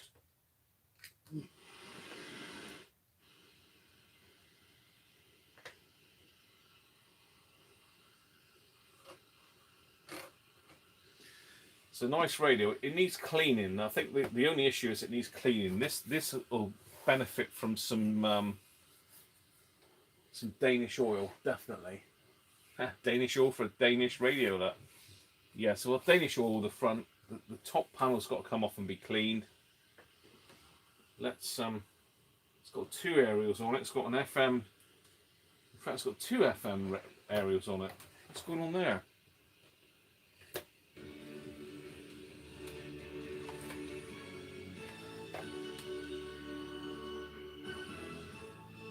BBC News known to have died in Indonesia when he swept through coastal areas.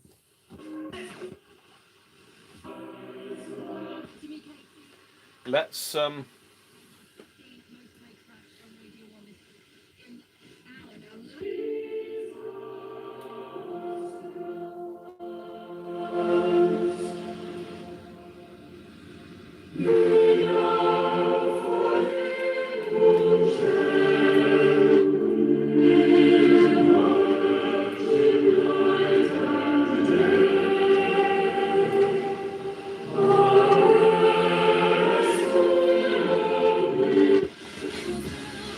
warning, and as the huge wave hit at night. But will she be at the top of the most played chart? We will find out just before 7 o'clock. Oh, hang on, no, she's at number 15. It's a lovely tone on these radios. Airfield. Asian band 17 were performing at an end-of-year office party at a hotel on Tanjung Lusum Beach in Java when their stage was destroyed.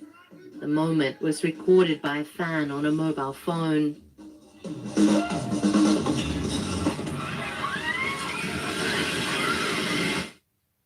Este Tamono is the chairman of the group which owns the resort in one of the worst affected areas. What I've seen is really devastating, where our hotel, about 200 cottages, villas, have been more or less 80% destroyed. and we have Have we got any Christmas music on this one, do you think? Born on Christmas Day, and man will live forevermore because of Christmas Day.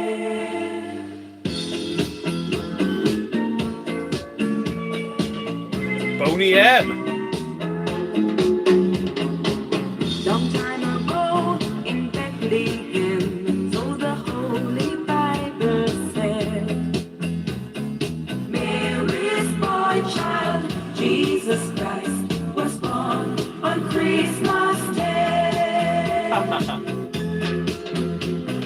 Hark now, hear the angels sing, a king was born today, and man will live forevermore because of Christmas Day.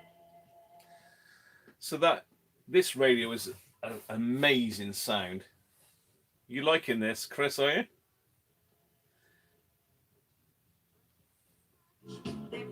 By night, they see a bright new shining star. They hear a choir sing a song. The music seems to come from afar. Hark now, hear the angels sing. A king was born today, and man will live forevermore because of Christmas Day. What are you saying, Sean?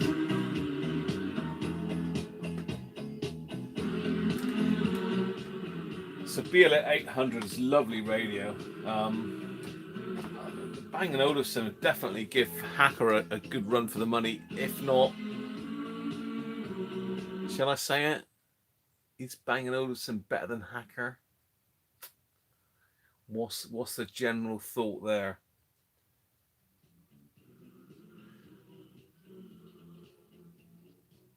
Yeah, I'll bet, Chris. I've got one more Bang & Olufsen coming that'll knock the spots off of this one. What do you think? Is that possible, do you think? Really well-made radio. So do we think that Bang & Olufsen is better than Hacker then? Is that what we're saying? Is that the general consensus? Chris is obviously a fan.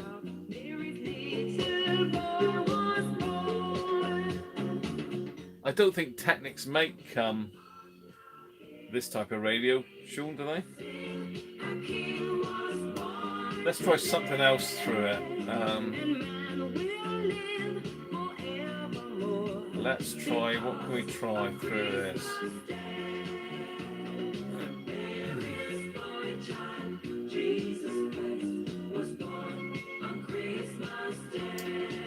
I'm going to get hit with this, aren't I? I don't know. What else can we put through this thing? Should we do some requests a minute? We'll have a little try.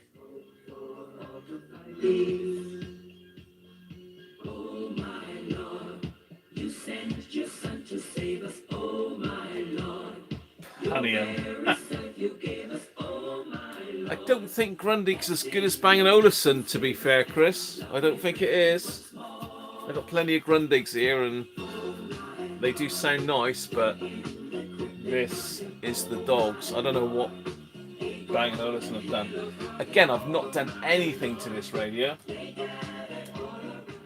This is pretty much how this radio arrived. I've not even took it out of the case yet, so. 7070, Tony, is it? That's because it uses AF117 transistors, mate. Even the Danish got pulled in by my lord.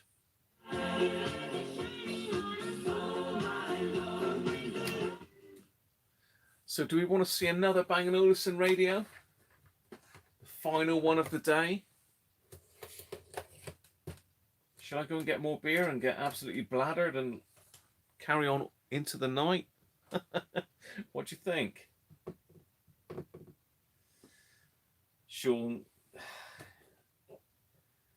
all I would say, Sean, is get yourself a Bang & Olufsen, stick it side by side and have a listen. Hacker Hunter's a lovely radio, but I don't know, Bang & Olufsen, they're like crazy.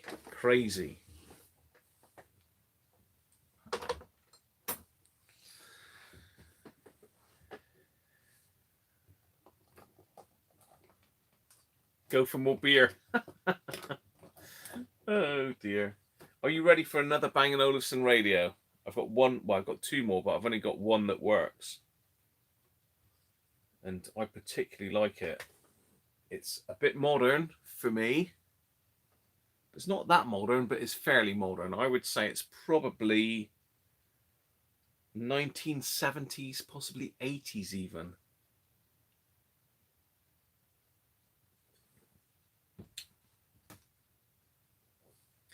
Bring it on, more B&O. Okay, here we go then. Oh, God. And this is like lead weight as well. It'll just fit on the bench. It needs some new speaker cloth, but apart from that,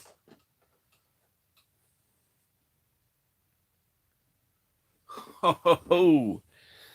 What do you think about that monster then? I think it'll only just fit in the camera. There we go.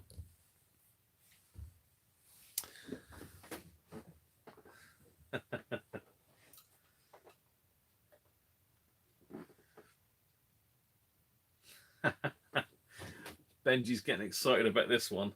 It is a monster. It is a monster radio. It's a hell of a weight.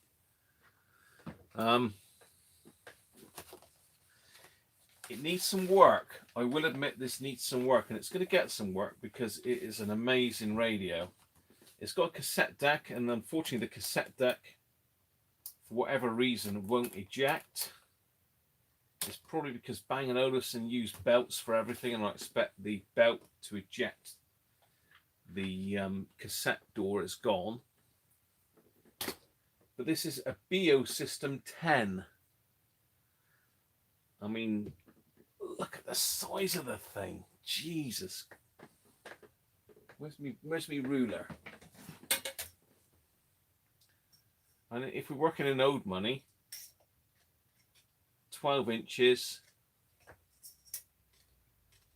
just under 20 inches across, that is. Just under, it's quite skinny. It's pretty thin, look.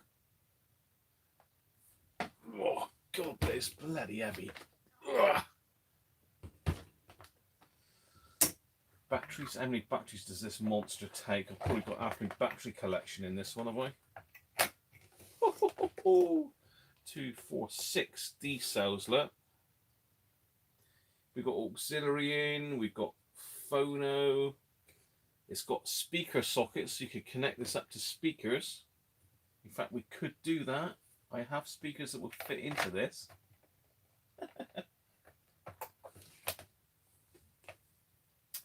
Aerial, all intact. So tuning, fine tuning on the little wheel or tuning on the big dial. Oh God. So let's fire the beast up, shall we? Again, not a cheap radio. Not a cheap radio. You need some deep pockets for this, and I bought this once upon a time when I actually had some money.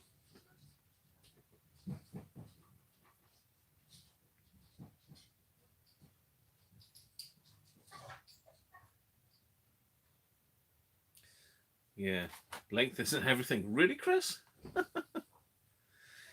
It's not really a boombox because it's not got the depth. It's literally the width of the thing is,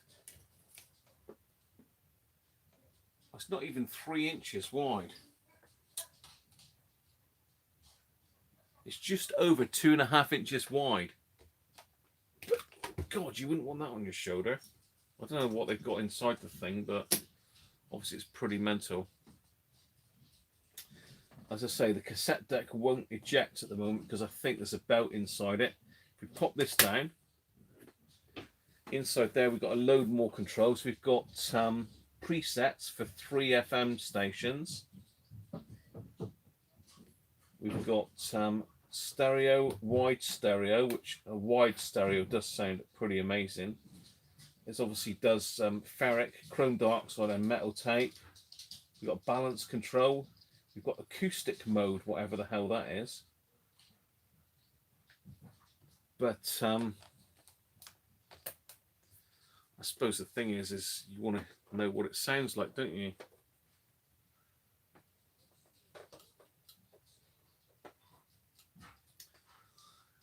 Does anybody want to hear it or not?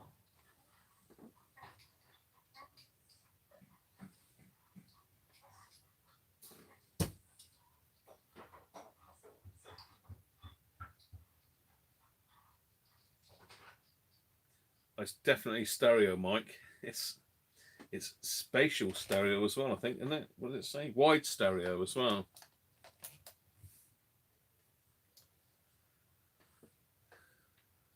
So we've got FM presets. We've got normal FM. So let's pop it on FM.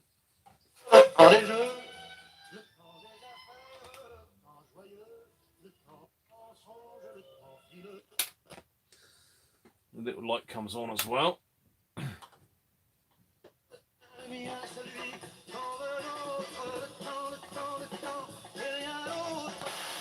15th century and a new addition to the national repertoire of carols 550 years after it was written.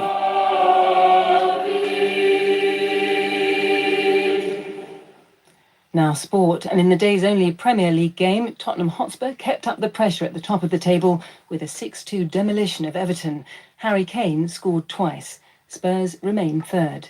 Leeds have gone back to the top of the Championship after a dramatic win at Aston Villa. What I would say though is, let's just end it here. There's no bass or treble control, so whether it's this acoustic mode in He's under also here. left it late to take all 3 points at St Johnstone. Alfredo Morelos scored his second goal 2 minutes from time. It moves Rangers to within 1 point of league leaders Celtic. In rugby's Gallagher Premiership, Bath beat Wasps by 24 points to 14, and Newcastle...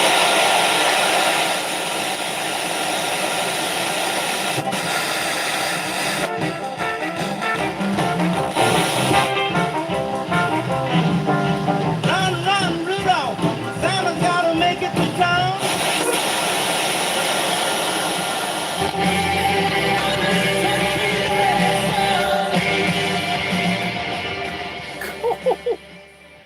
That is loud.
Big fat crazy Santa Claus.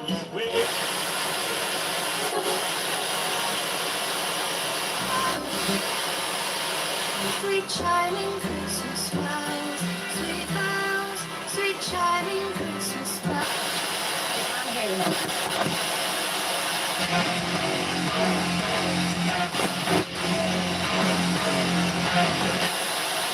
Into our top 10, let's recap numbers 20 to 11. 20.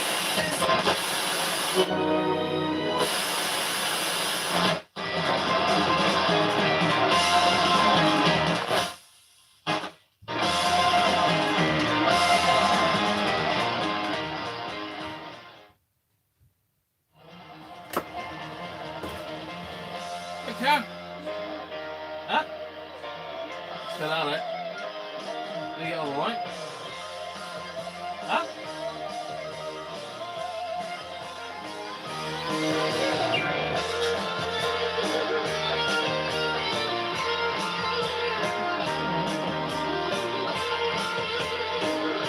Bit of bat out of hell now on my own radio station.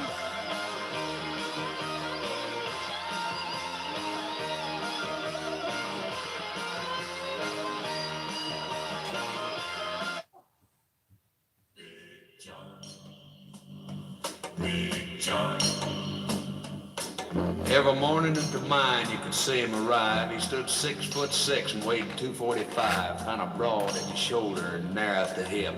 And everybody knew you didn't give no lip to Big John. Big John. Big John.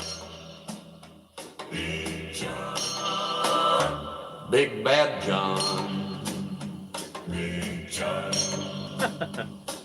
Nobody seemed to know where John called home. He just drifted into town and stayed all alone. He didn't say much, he kind of quiet and shy. And if you spoke at all, you just said hi to Big John.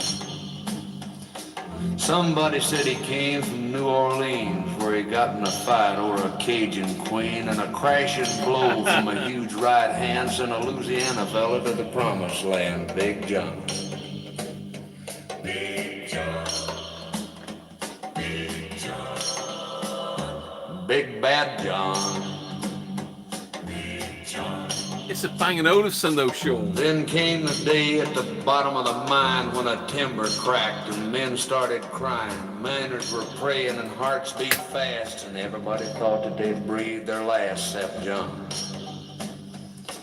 Through the dust and the smoke of this man-made hell walked a giant of a man that the miners knew well, grabbed a sagging timber and gave out. Wide stereo is definitely the best. Oak tree just stood there alone, Big John.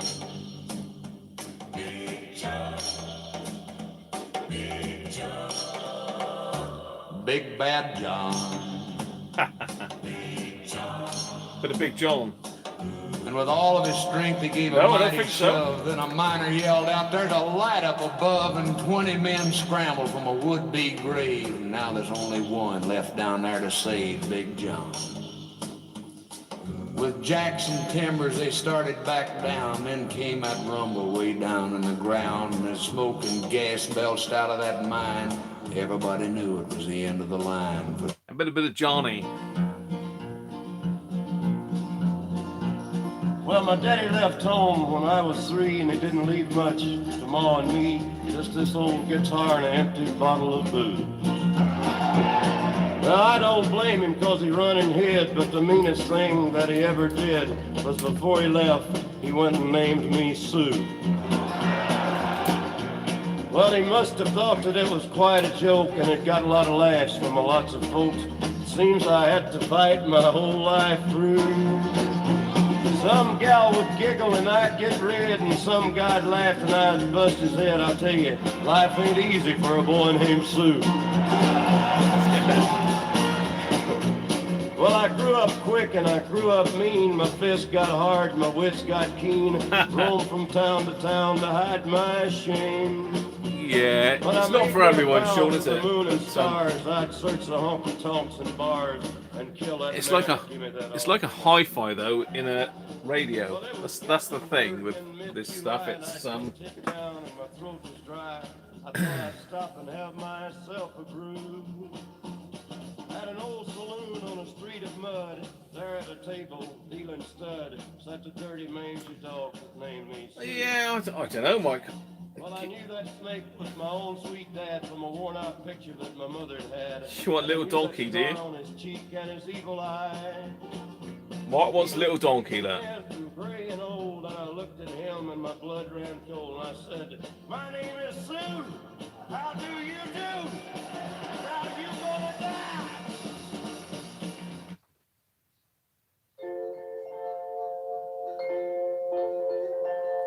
Just for you, Mark. Little donkey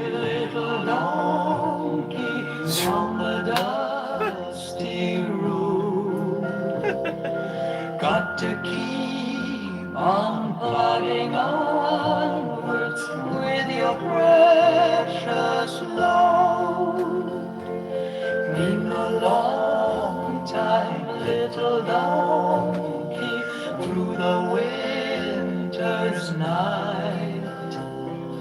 Don't give up now, little donkey, Bethlehem's in sight.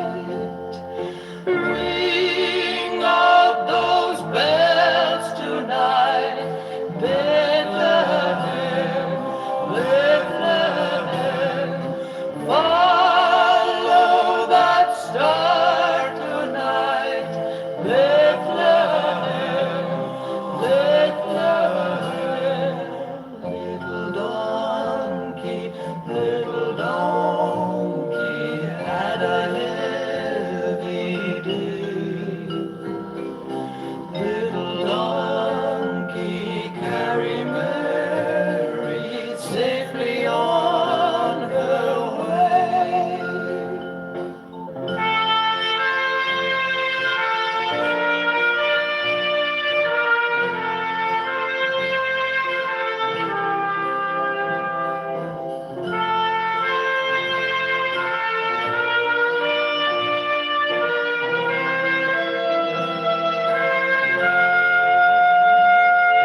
Do not falter, little donkey, there's a star ahead. It will guide you, little donkey, to a cattle shed. Ring out those bells tonight, Bethlehem, Bethlehem.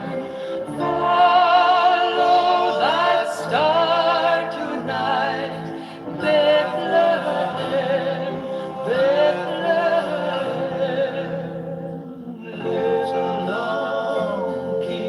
Little donkey had a heavy day. Little donkey carry Mary safely on her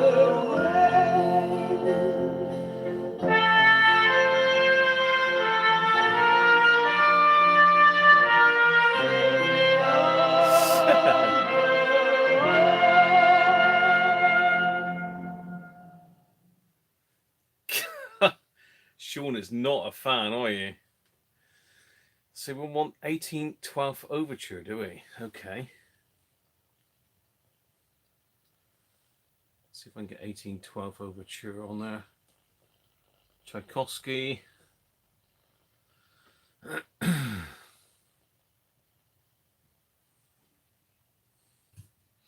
As you can see, I've got a little bit of beer.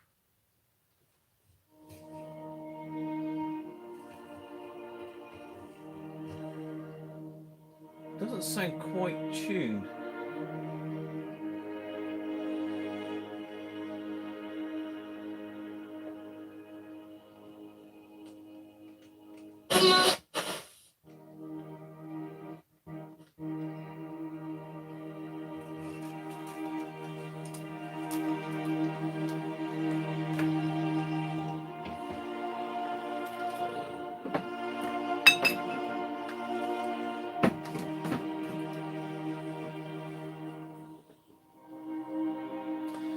I'm not sure if this is the actual one that you were after, to be fair. Don't remember it being 1812. Oh, okay.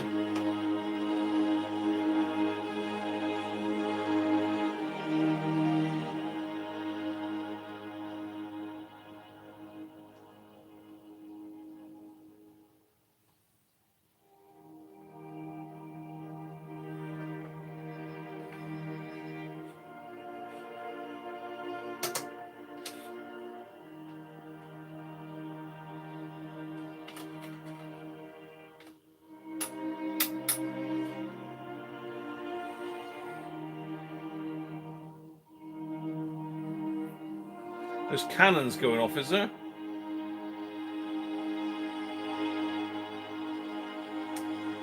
Hi Andy, how are you?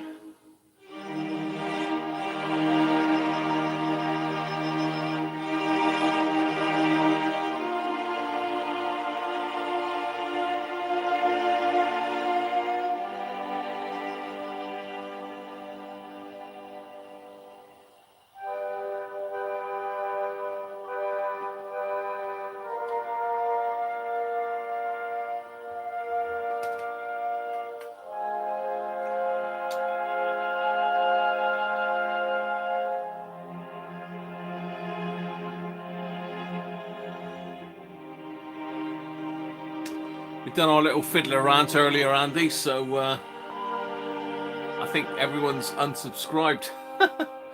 You know, end of the day, what a letdown. What a letdown.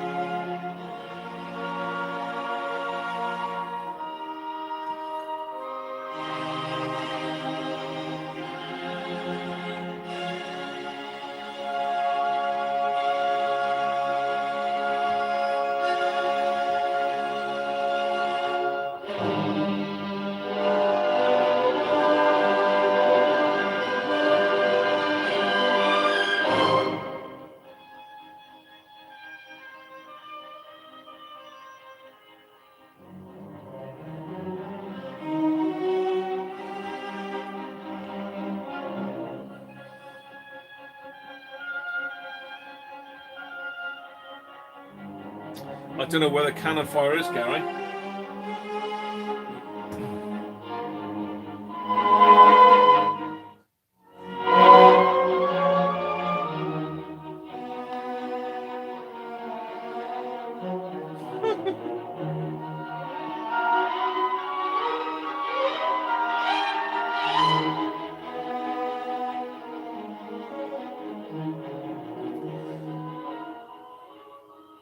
So is there anything else that we need to play on this?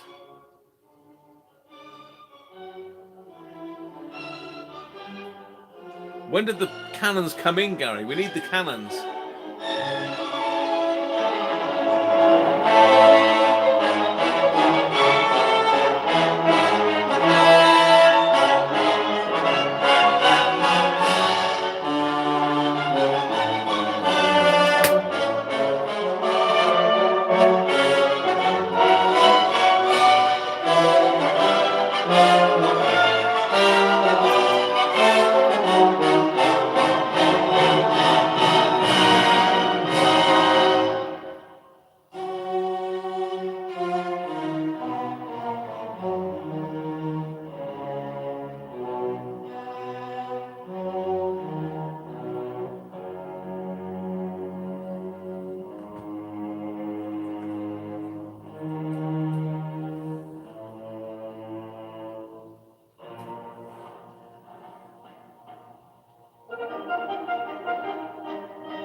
It's building, Gary, it's building.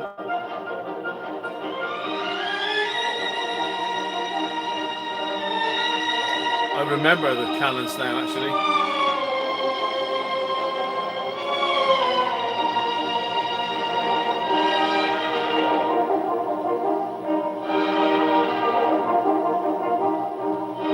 It's going to kill my speakers, isn't it?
I don't know if we've got the cannons on this, Gary.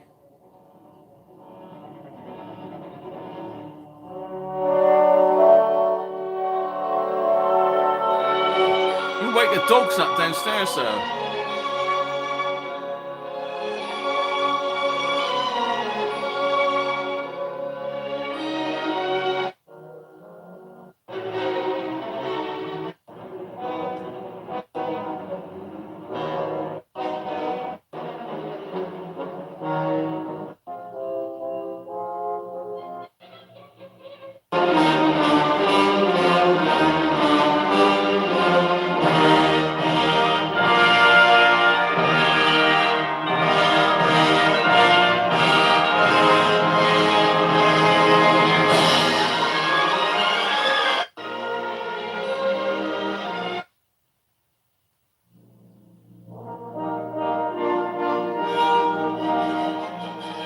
I've just put a different version on, Gary, so see if that's got it on. It's only 3 minutes long.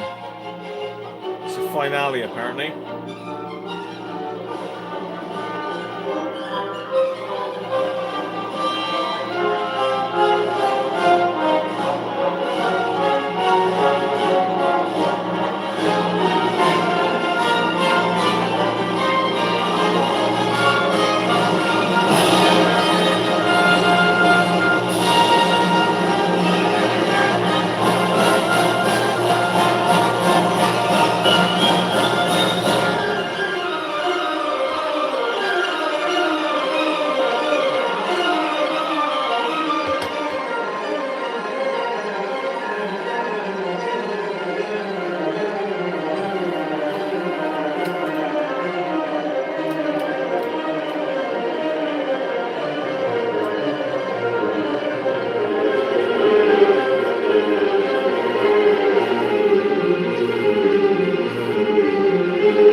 Twins.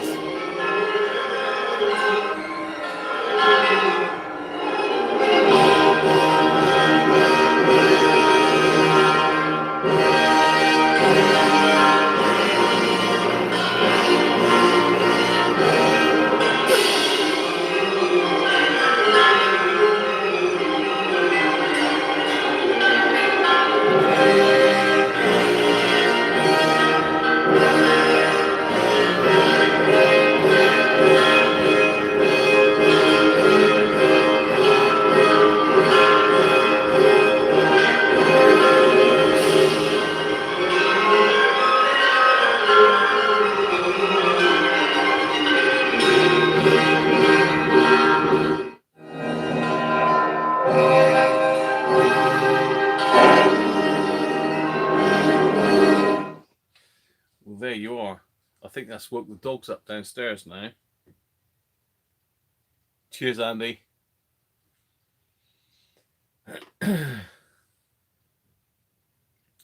Catch you again soon, Andy. Thanks for joining us, mate.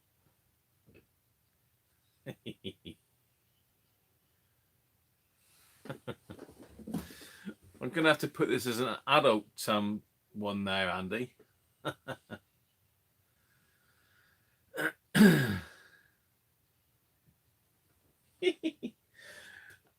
As you can probably guess, he's stitched Andy up as well, so not a nice chap, really. Any more requests then? Because I don't think we've got cannons. There is no cannons. But I can now play dual Bang & Olufsen's. They do sound quite good together, actually.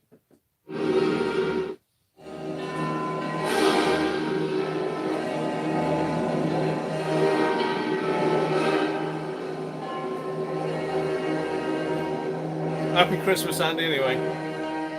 Right, let's get some more music on here. Anybody else requesting anything, or am I just going to go with what the hell?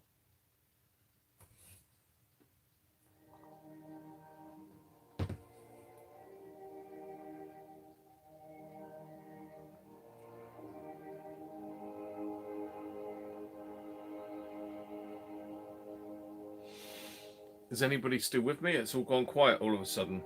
I think we've bored them, Gary, with that.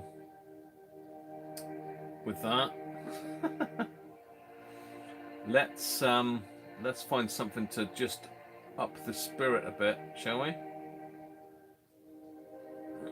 I seem to have a lot of Christmas songs on here. How about a bit of Cliff Richard? Who likes Cliff Richard? Come on, there's got to be some Cliff fans out there. You still there? Slade, oh, come on. Come on, the Ravenettes. What the hell's that? I know the Ronettes, but I don't know the Ravenettes, Mike. The Ravenettes? Savoy.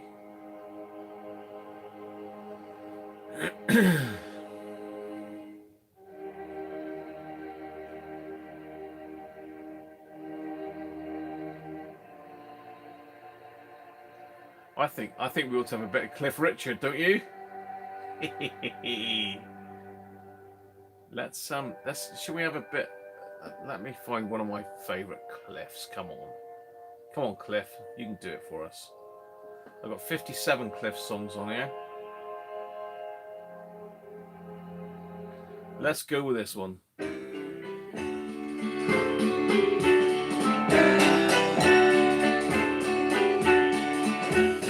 When I was young, my father said, son, I have something to say.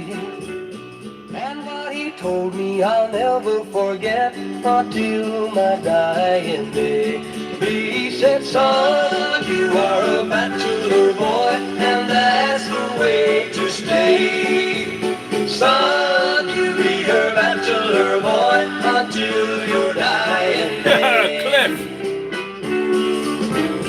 When I was 16, I fell in love with a girl as sweet as can be. But I remember just in time what my daddy said to me. He said, son, you are a bachelor boy, and that's the way to stay. Son, you be a bachelor boy until your dying day. As time goes by, I probably will meet a girl and fall in love. Then I'll get married, have a wife and a child, and they'll be my turtle. You're not loving Cliff? But until then, I'll be your What comment was that, Gary? and that's the way. No malice on this channel, mate. Don't you worry about that. Your bachelor boy until my dying day. But until then, I'll be your bachelor boy, and that's Can't beat a bit of Cliff, Andy, can you?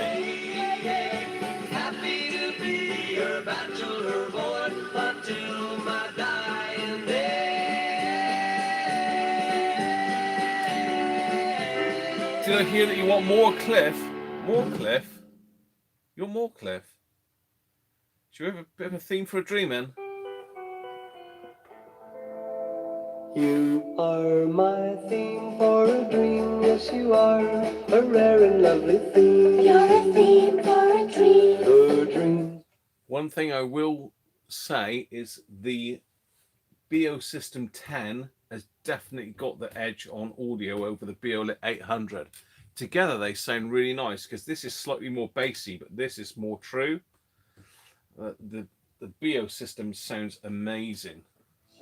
Each and every time a chime rings out, I love you, only you forevermore. 'Cause you're my theme for a dream, yes you are, a rare and lovely theme. You're my theme for a dream. So angel, please say that you love me too, and make my dreams come true. You're my theme for a dream.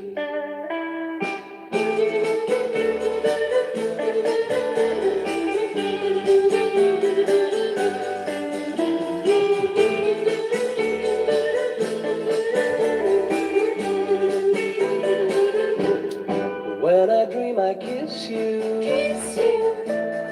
music fills with starlight. Every time I touch you,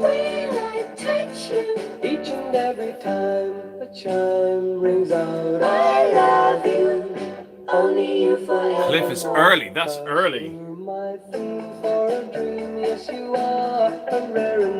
It's got to be early 60s, that first one. Bachelor Boy must be 61, 62. You love me too, and make my dreams come true. And make my dreams come true. Please make my dreams come true.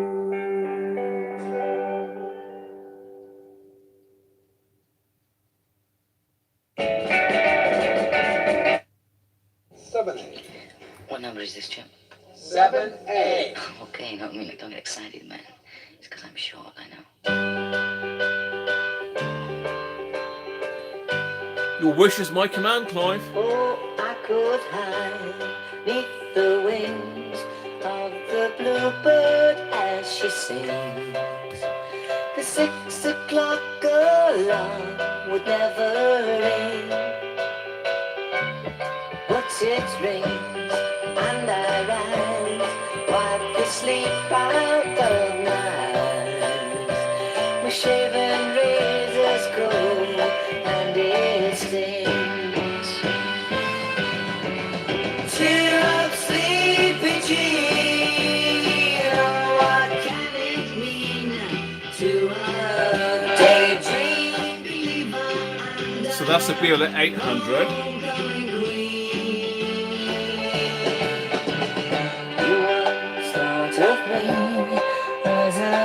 Biosystem. It's better. They do sound good together though. I can be. Oh, and our good time starts and ends without $1 to spend. But how much baby do we really need? Cheer up, sleepy Jean. Oh, what can it mean to a daydream believer and a homecoming queen? Kiss Clive. Cheer up, sleepy Jean. Oh, what can it mean to a daydream believer and a homecoming queen?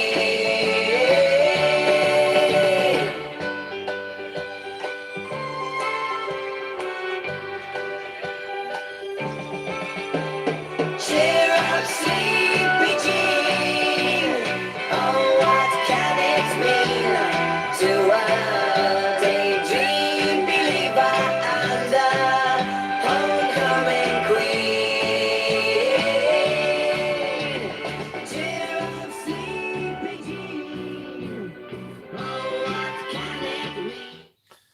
Stone Ponies I can't get, unfortunately, Benji. I did have a quick look, but I need a subscription for that. 34 copyrights. My record at the moment is 64. That was the other week when I'd been out on a Christmas meal, and I had a couple too many. I had 64 hits then. So any other requests that you'd like to hear on the Bang & Olufsen radios? Yeah. It's a nice radio, Sean, and it does sound really nice. But when you put it up beside this beast at the back, unfortunately, it just doesn't do it. It's probably as good, if not better, than most of the hackers I've got here. RPA team would give it a run for the money with a decent recap. But it's a nice radio. And the Biolit 600 as well. It's an amazing radio.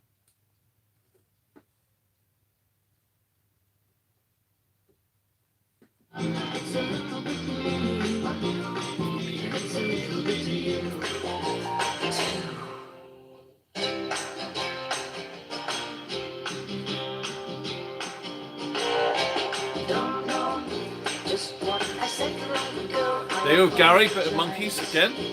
Don't go, here's where you belong, so wipe the tears from your eyes. I don't want to fight. I'm a little bit alone. You're a little bit tonight. That's it, girl. You know that it's true. It's a little bit me. And it's a little bit you. Now this might sound good on the B&O. We need to pump this one up.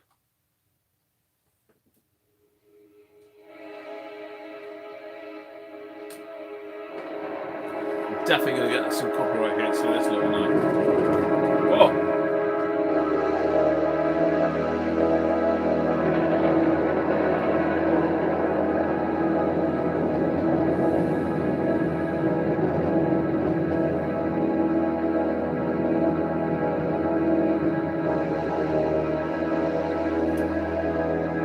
Yeah, good call, Gary.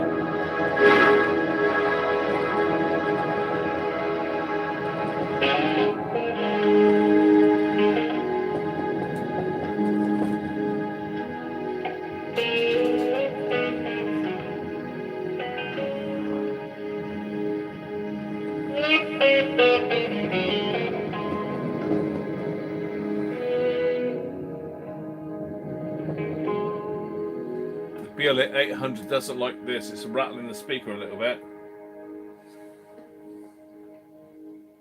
These mist-covered mountains are all now for me, but my home is the lowlands, and always will be. Someday you'll return to your valleys and your farms, and you'll no longer burn to be brothers in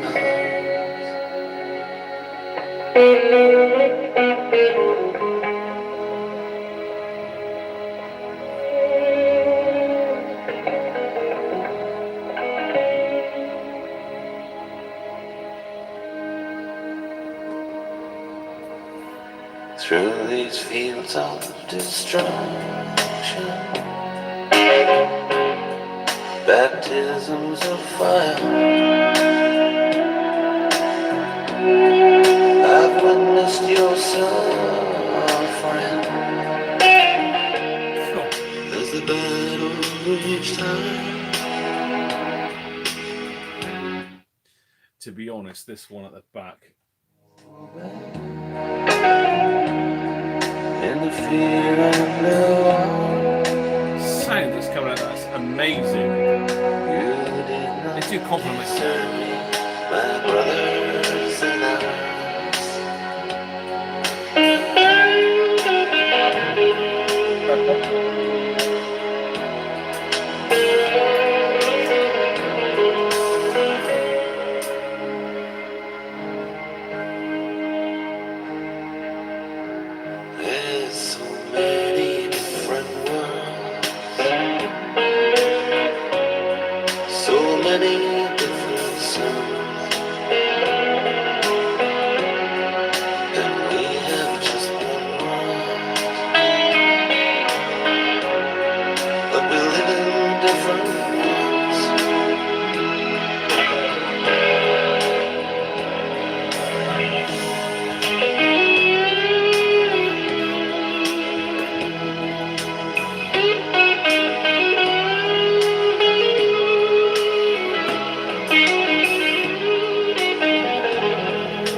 Bachelor. Oh no. Now the sun's gone to Just for you, Sean.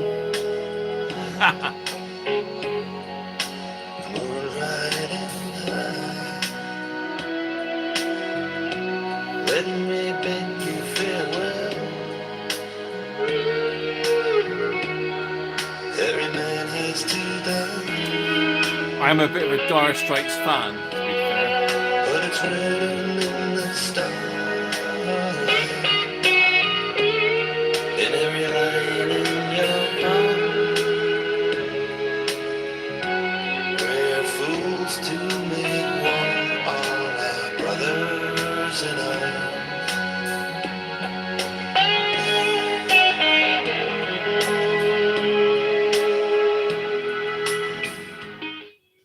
So I bet something a little bit more modern. Let's go with this. See what we think of this one.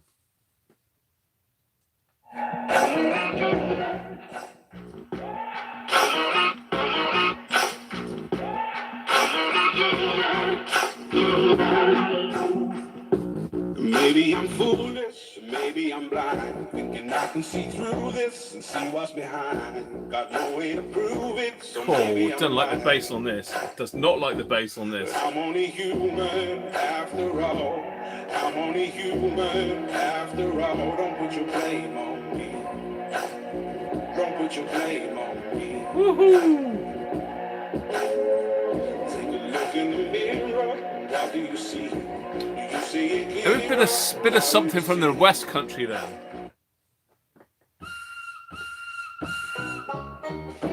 All my life I've been searching. Where's those? Trying to fulfill my dream. Since I was young and I have known it was my destiny to own a traction steam engine machine. No matter what her condition, I would do her up like new. Then I'd take her around to all the steam fair showing grounds. She'd call such a hullabaloo. Good old Rosie, you're my Rosie. I love Rosie. Stoking up the fire, letting off steam, engine smooth like a dream. She'll be known as the steam fair queen.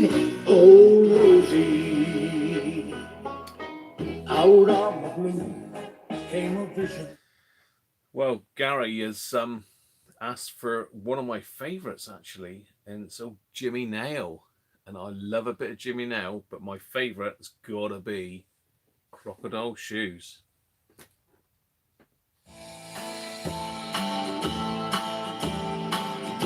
We all remember this one, don't we? Surely, come on.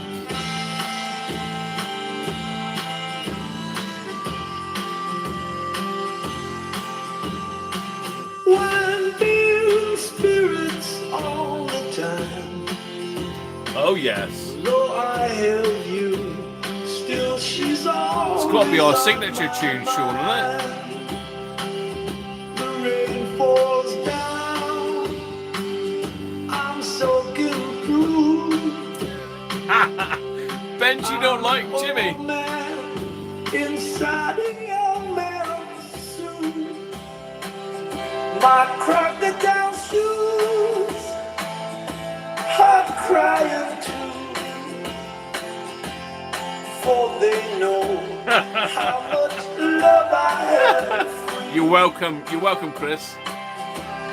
Crocodile shoes, crocodile shoes, crocodile shoes, crocodile shoes.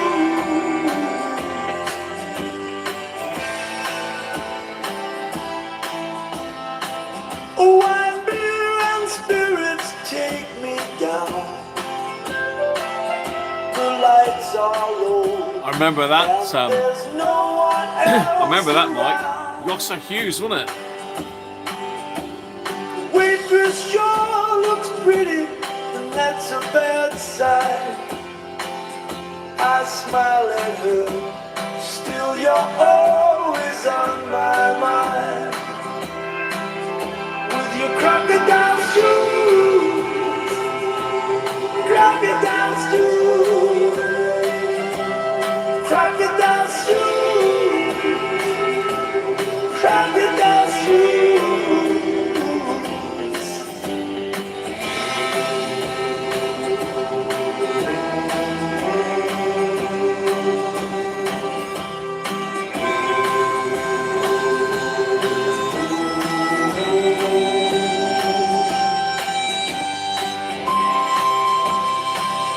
I've lost so much in this short time.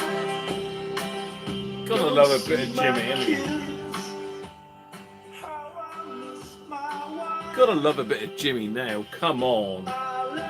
Good shout, Gary. Happy a bit of Jimmy. I gotta draw the line at Chaz and Dave. I gotta draw the line at Chaz and Dave. Sorry, Sean. Come on. We've not got Chaz and Dave fans in the room, have we? Can't. No! Flipping Brummies. It's Brummies, isn't it?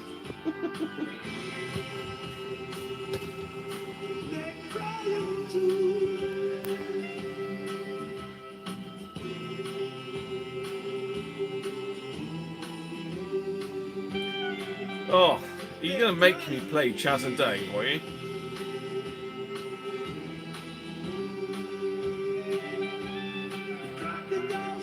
Oh.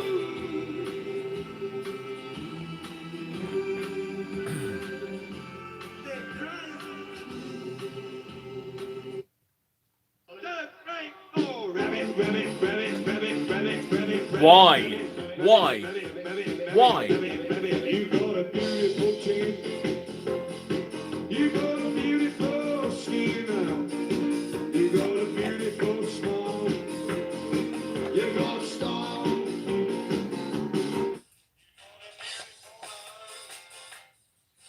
I think the batteries are gone in the other one.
But you have to keep giving it back.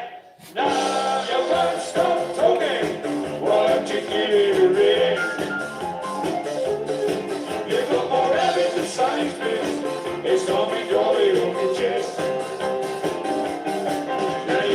That's a kind of guilty break my heart in two.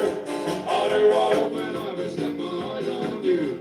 But now I got to know you've been my hero too. With your incessant talking, you'll be coming to pass. Rabbit, rabbit, rabbit, rabbit, rabbit, rabbit, rabbit, yeah, yeah, yeah, yeah. Rabbit, yeah, rabbit, rabbit, yeah, yeah, yeah, yeah. Bunny, bunny, jabba, jabba, bunny, jabba, rabbit. Well, there you go for all you Cockney fans out there. bit of Chaz and Dave there. Oh my God.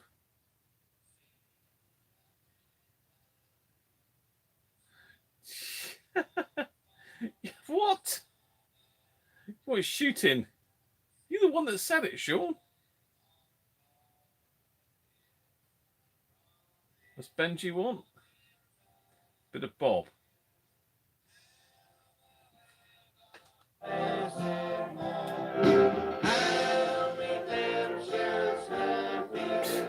Oh, Travelling Wilburys, come on. Now you're talking, Gary. Now you're talking. There's a strong chance I might get kicked off any second now because I don't know how long the live streams go on for, but I've been going for only 6 hours actually. 6 hours I've been going now. Can I?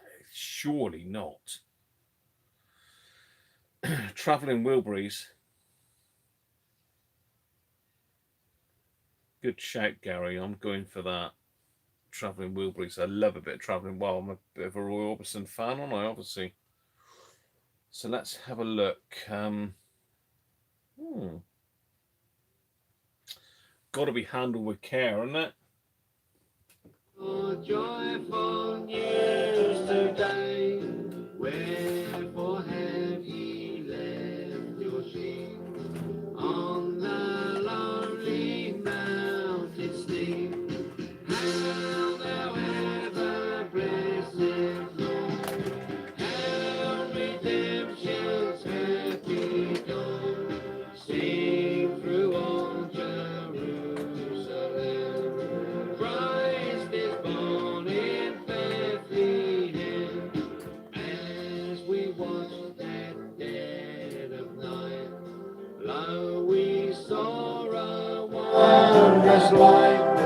Angels singing peace on earth, told us of So I've got the video system on the power supply now.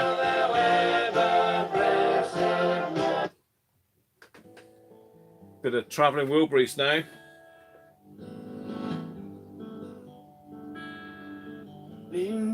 Oh, hang on. No. I don't think so.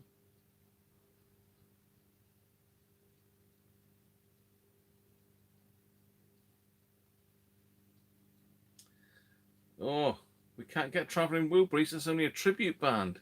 No.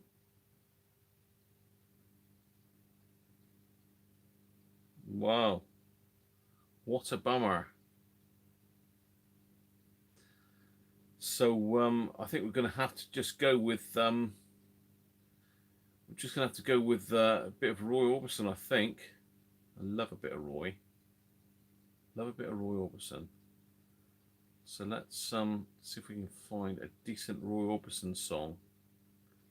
Come on, favourite Roy Orbison song. I do like Mystery Girl actually. Let's see if we can find Mystery Girl, or She's a Mystery to Me.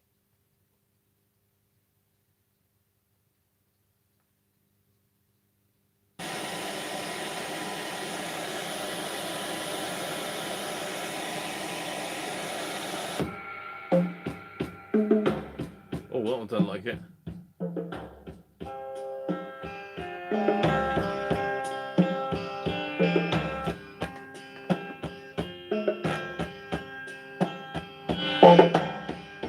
Darkness falls and she will take me by the hand, take me to some twilight land,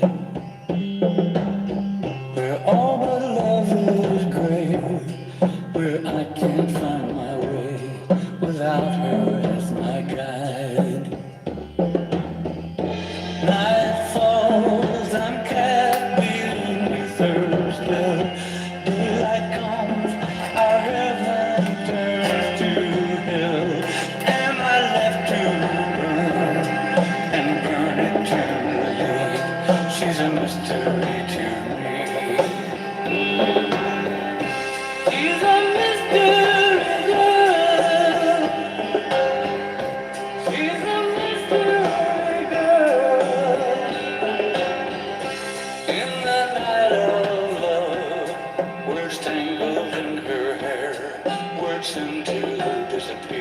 A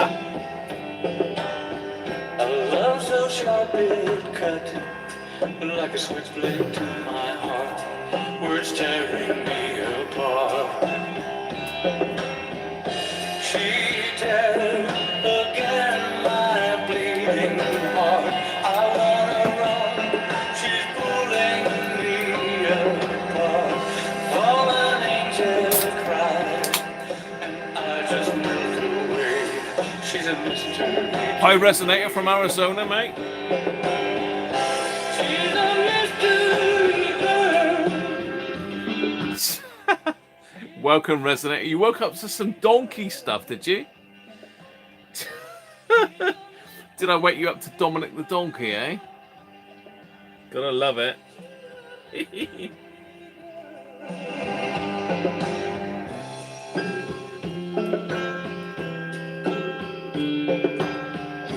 Haunted by her side, it's the darkness in her eyes that so enslaves me. But if my love is blind, then I don't want to see. She's a mystery to me. Night falls, I'm cast beneath her spell. Daylight Cheers, Resonator. our heaven turns to hell. Am I left to burn and burn eternally? She's a mystery to me. We're having a bit of a Bang & Olufsen moment here. We've got a Bang & Olufsen BO System 10 and a BO-Lit 800 both playing at the same time. I could get a third one in. What do you think? Have we got room for 3 radios? Can we make room for 3 radios? Shall we go the triple? Shall we have all 3 playing?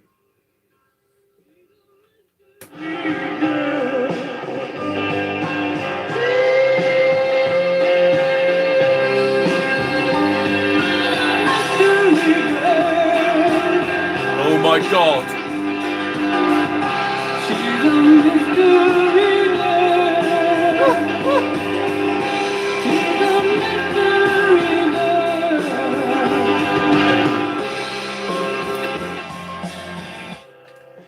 Three.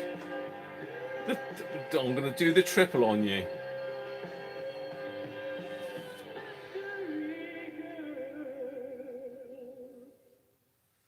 Yeah, you got to do it, Resonator. What? Yeah, I know. I'm going to get hammered for copyright again. But, you know, can't beat a bit of Roy. Roy is worth a hit. Roy is worth every hit. Hello? What's that beep? Oh, that's my multimeter turning off. Okay, so what next? What else can we play? I'm sorry I woke you up to Dominic the Donkey there, but had to be done at the time.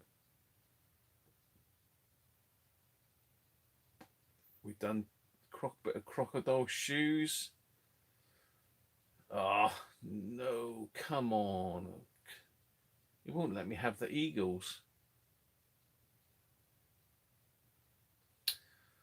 So we've now got triple radios in. Triple Bang & Olufsen's.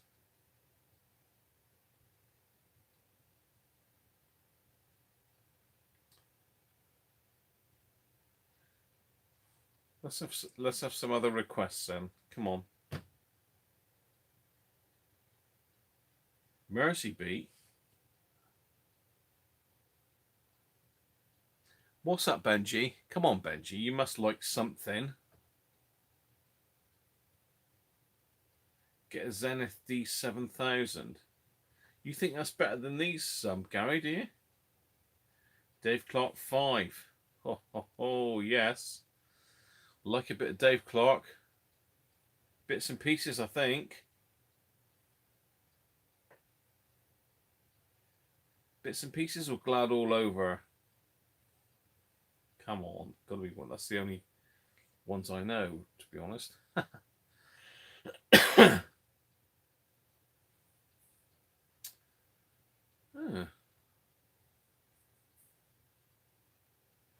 Well, they're not going to let me have bits and pieces, that, are they? No, so I'm going to have to go with Glad Lower.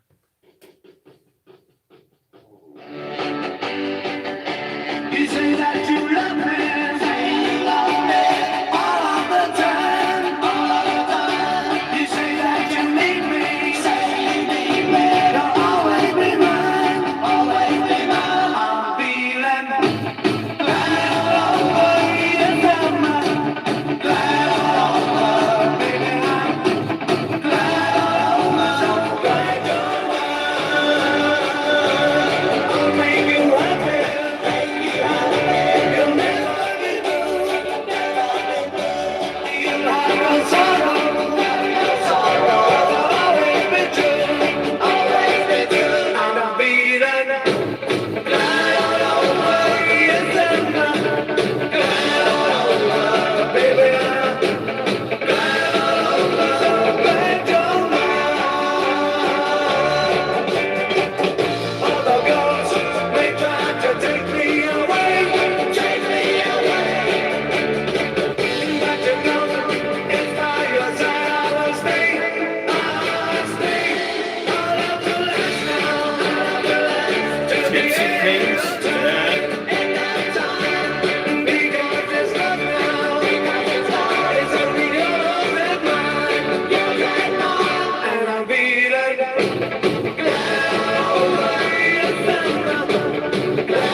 Well, I've had a request for Gypsy Kings, and I've got to say, Bambolino, I love it. Let's go with Bambolino.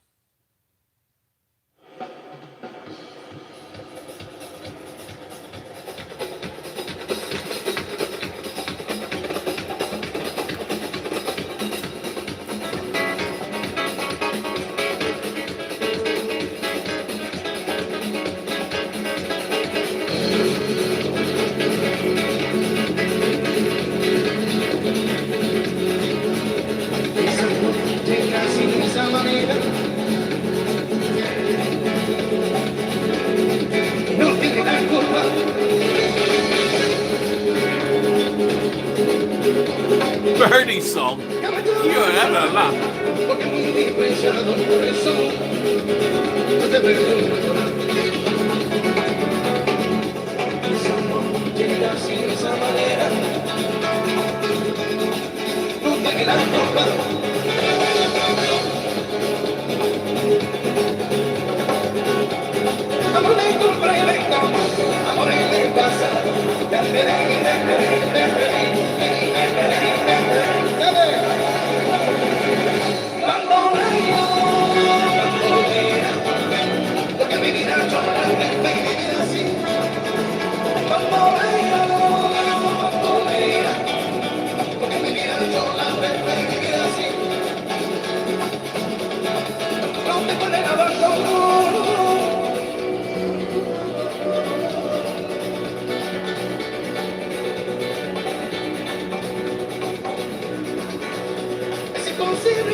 So that one wasn't tuned very well. Chris, what are you on? Chris wants the Birdie song.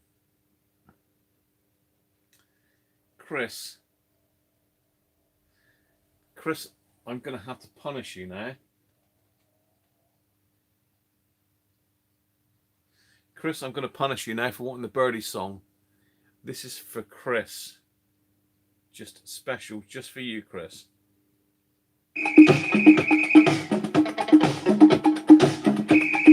Come on, Chris. Push pineapple, shake the tree. I got do. Push pineapple, grind coffee. To the left, to the right. Jump up and down onto the knees. Come and dance every night.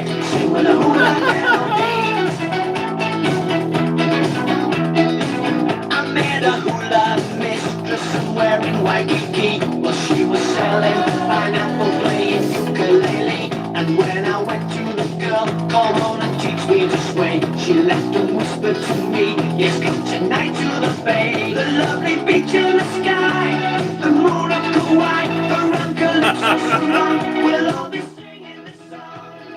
I got two, push pineapple, shake the tree. I got two, push pineapple, grind coffee. To the left, to the right, jump up and down and to the knees. Come and dance every night, sing the hula melody. I got two, push pineapple, shake the tree. I got two, push pineapple, grind coffee. To the left, to the right, jump up and down and to the knees. Come and dance every night, sing the hula melody.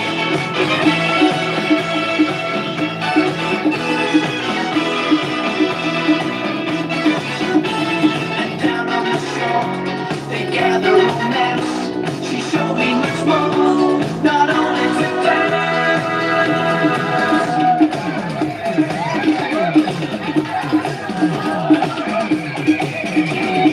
I got two, push pineapple, shake the tree. I got two, push pineapple, grind. Well, oh dear. There you go, Chris. That was just for you, mate. For your lovely taste in music.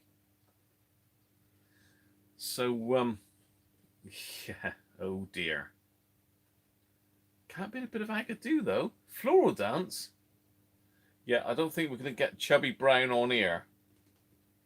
Tweet, tweet. You like the salsa?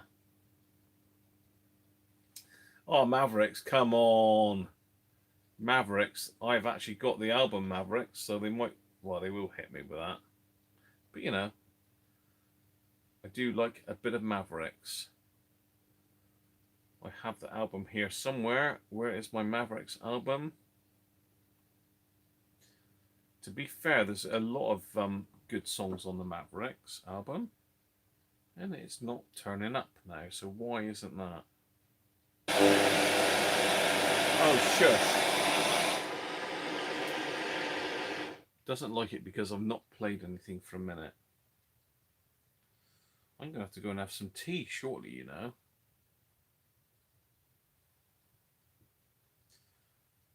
Mavericks.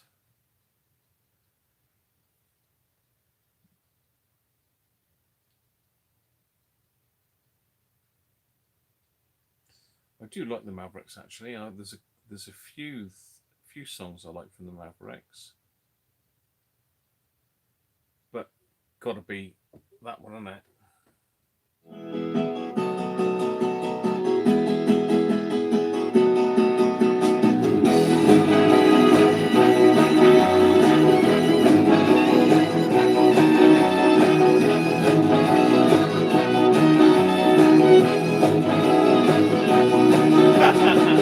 Here comes my happiness again.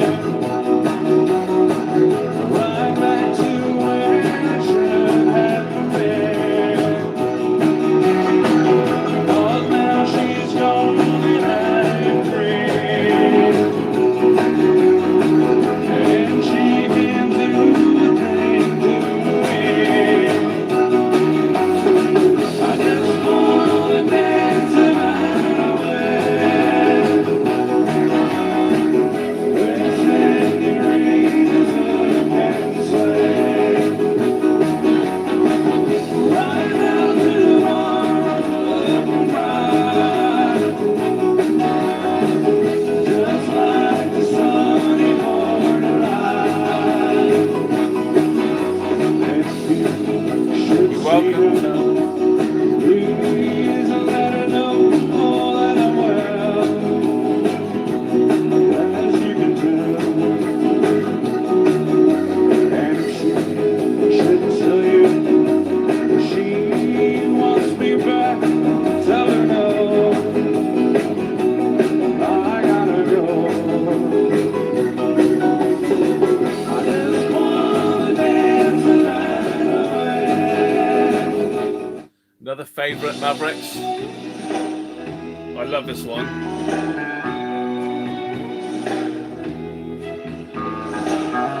I saw you out the other night. I thought you'd be with him. I guess things didn't turn out right.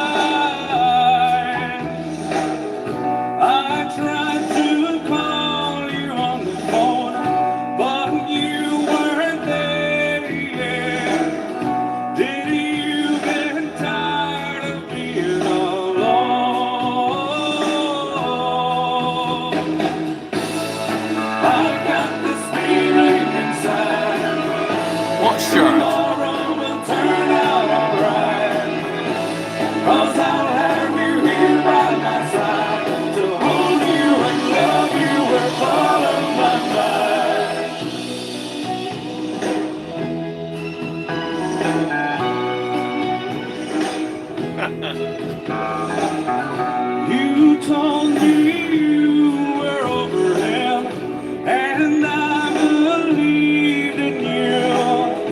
And now he wants you back again. He tried to call you on the phone, but you weren't there. He's probably tired of being alone.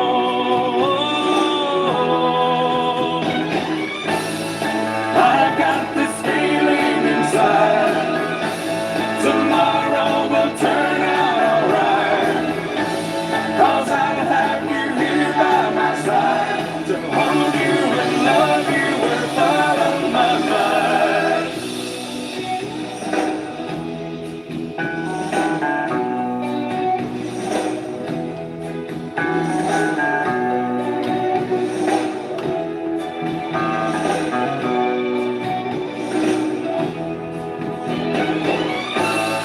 I've got this feeling inside.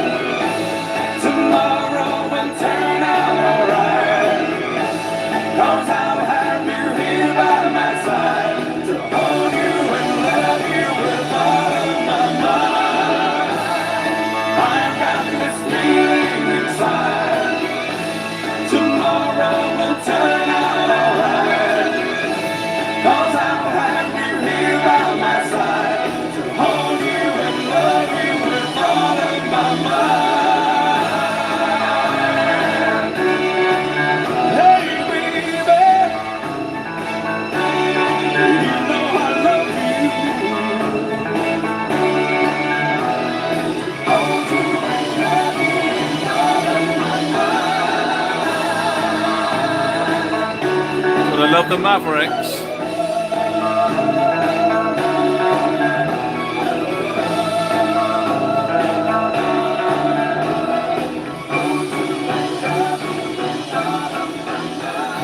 Should we get a bit Christmassy now? Let's have a little bit of Bing. Let's try a bit of Bing.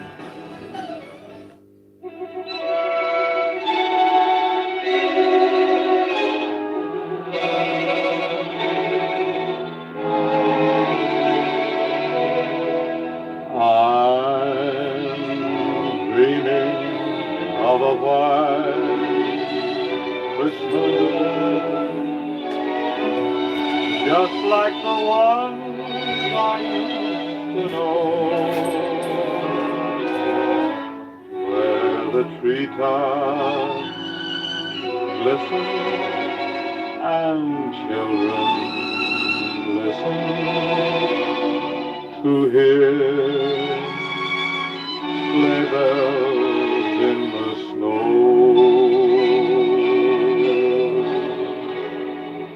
I'm dreaming of a white Christmas, with every Christmas card I write. May your days be merry and bright,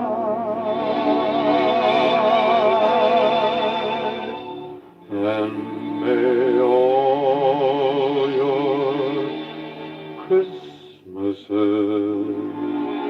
be white.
merry and bright.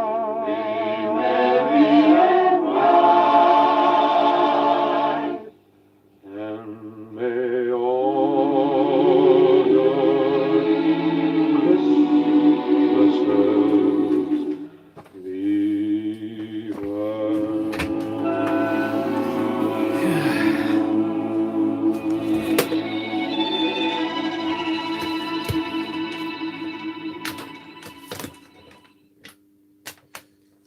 Well, I had to go and get the power supply for the iPad because I'm running out of power. What? Here it comes. Wow.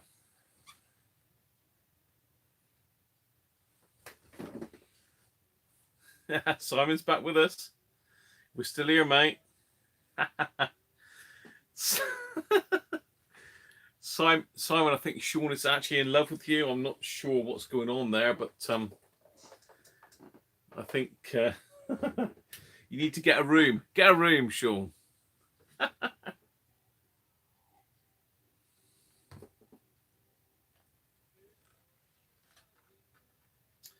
Yes, I think you need to show me, Simon. You need to show me. You fell off your chair, sure. I actually went down to get the power supply for the iPad because I'm like down to like 10% power and it's going to run out any minute.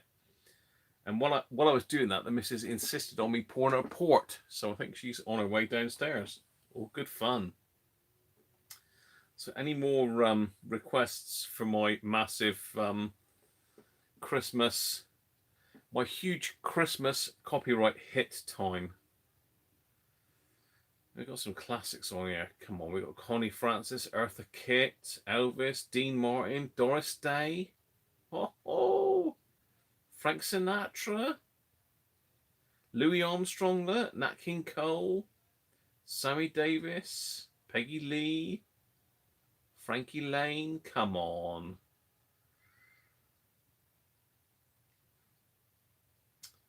Dean Martin, Silver Bells, that's a classic. Should we have a bit of Dean Martin, Silver Bells? I do like what's he called? Not Dean Martin. What's the name of it? I can't think now. It's totally gone from my mind. Let's go Silver Bells, Dean Martin anyway. Friends, just as you can be sure that Christmas falls on the 25th of December every year, so can you be sure that we're going to have Christmas songs. So while the holiday song season is in full swing, I'd like to offer my own musical salute to Santa Claus. Ring out those silver bells, Richard.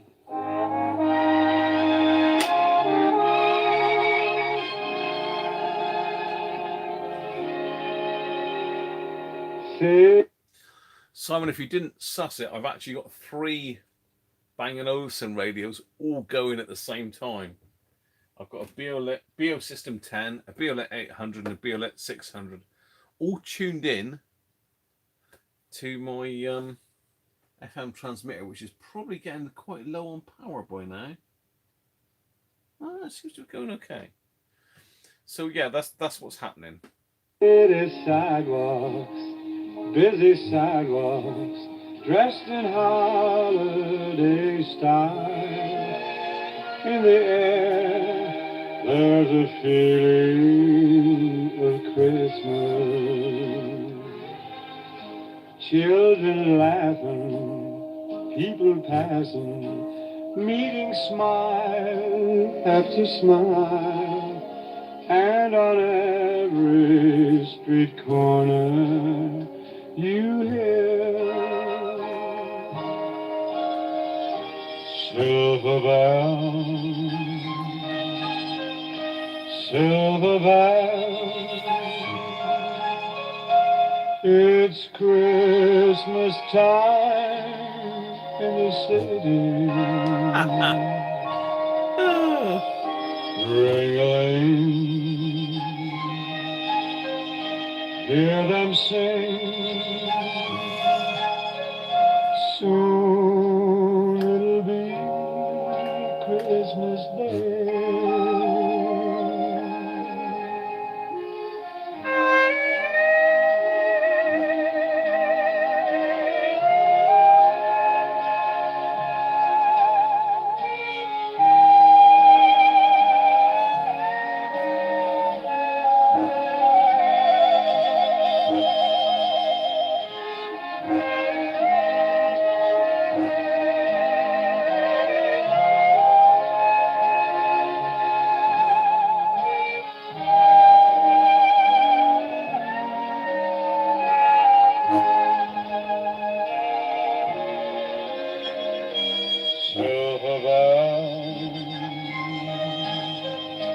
silver bells,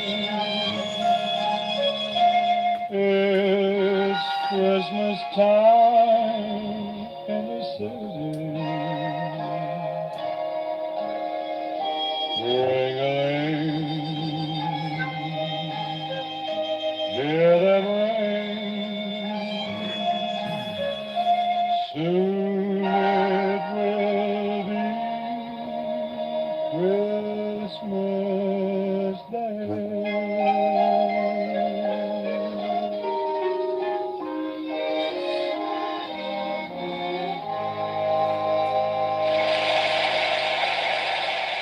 Bit of Frank Sinatra then, shall we? Have a bit of Frank then.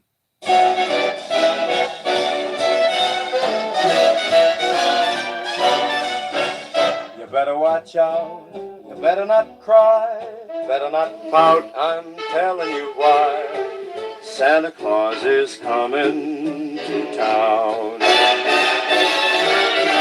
He's making a list and checking it twice. He's gonna find out who's naughty and nice.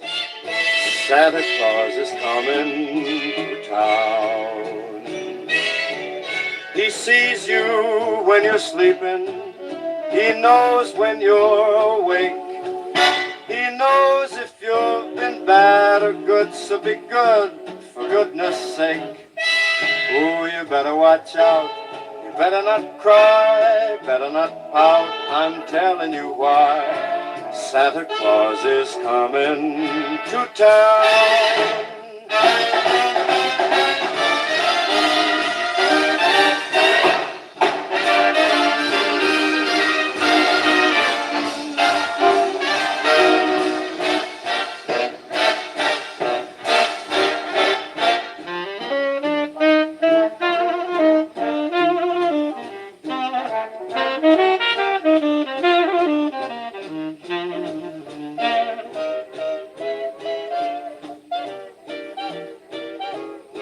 Say you better watch out, you better not cry, better not pout, I'm telling you why. Santa Claus is coming to town. He's making a list and he's checking it twice. He's gonna find out who's been naughty and nice. Santa Claus is coming to town. He sees you when you're sleeping. He knows when you're awake. He knows if you've been bad or good, so be good, for goodness sake. Oh, you better watch out. You better not cry, better not pout. I'm telling you why. Santa Claus is coming to town.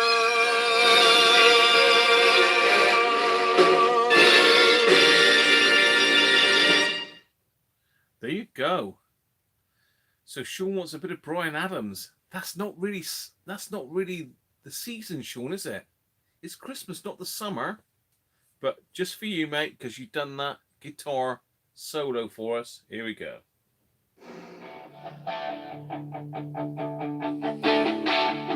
I got my first real six string, played out the five and dime, played it till my fingers bled.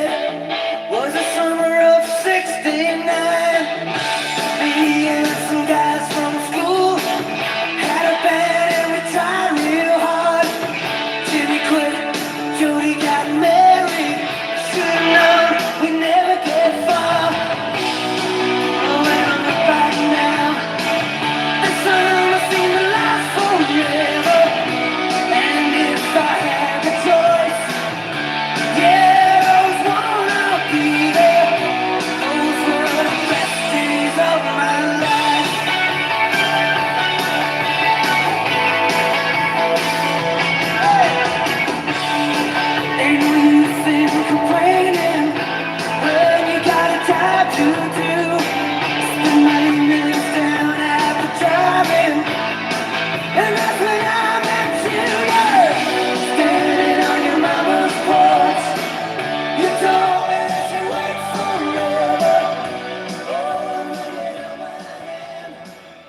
acoustics need tweaking, do they, Resonator?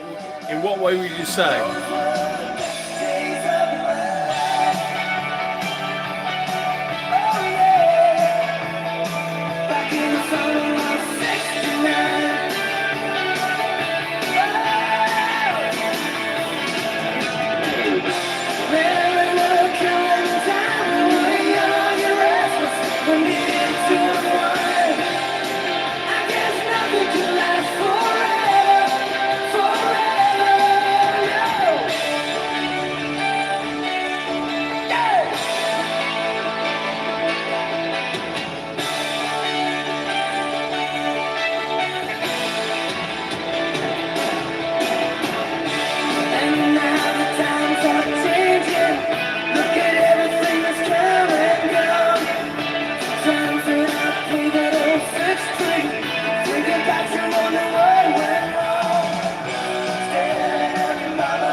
Chris, I didn't actually do discos.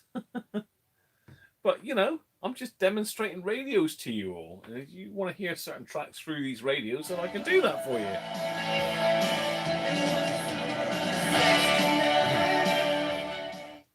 I think Resonator, to me here, it sounds amazing out of all three, but I don't know what YouTube does to it from here to you. So I can only put it on what it sounds best on here. See, I think the BO System 10 is quite flat. I can mess with the tone, but not much.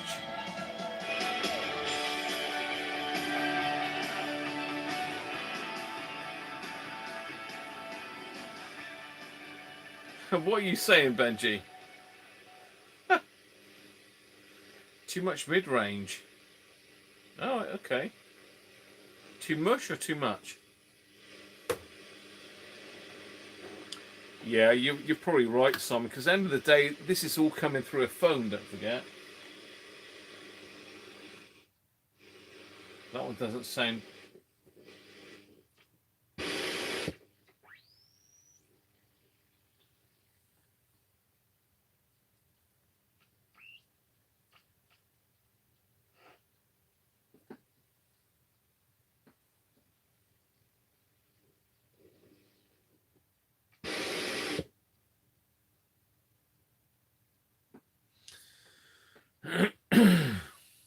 Snowman. Probably melt. 50 kilowatt transmitter. Come on, it's Christmas. A bit of a Christmas shirt. Hang on. Okay. I'm going to have to put something else on. I'm going to have to put something else on quick.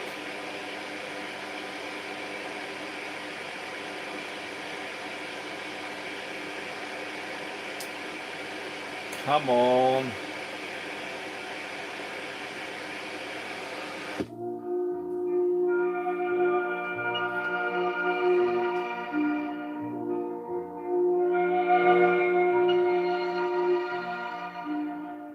Long time ago in Bethlehem, so the Holy Bible say, Mary's boy child, Jesus Christ, was born on Christmas Day. Hark now, hear the angels sing, a new king born today, and man will live forevermore because of Christmas Day. While shepherds watch their flock by night, them see a bright new shining star. That sounds the business. Them hear a choir sing. Good old B&O. The music seemed to come from afar. Now Joseph and his wife Mary come to Bethlehem. What do you think it sounds like without this one on then? And find no place to burn, she child. So be a 800. Not a single room was in sight. Hark now, hear the 600. sing, a new king born today. And man will live forevermore. What do you think? Because of Christmas Day.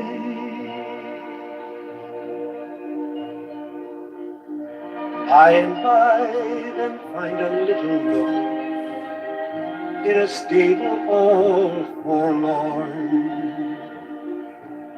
and in a manger cold and dark, Mary's little boy was born.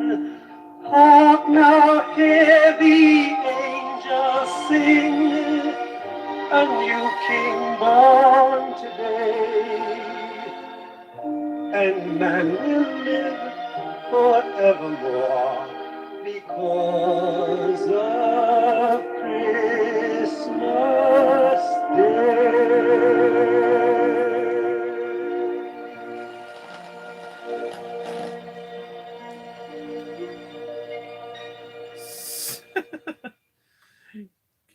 You think I've had enough beer, Chris? Do you?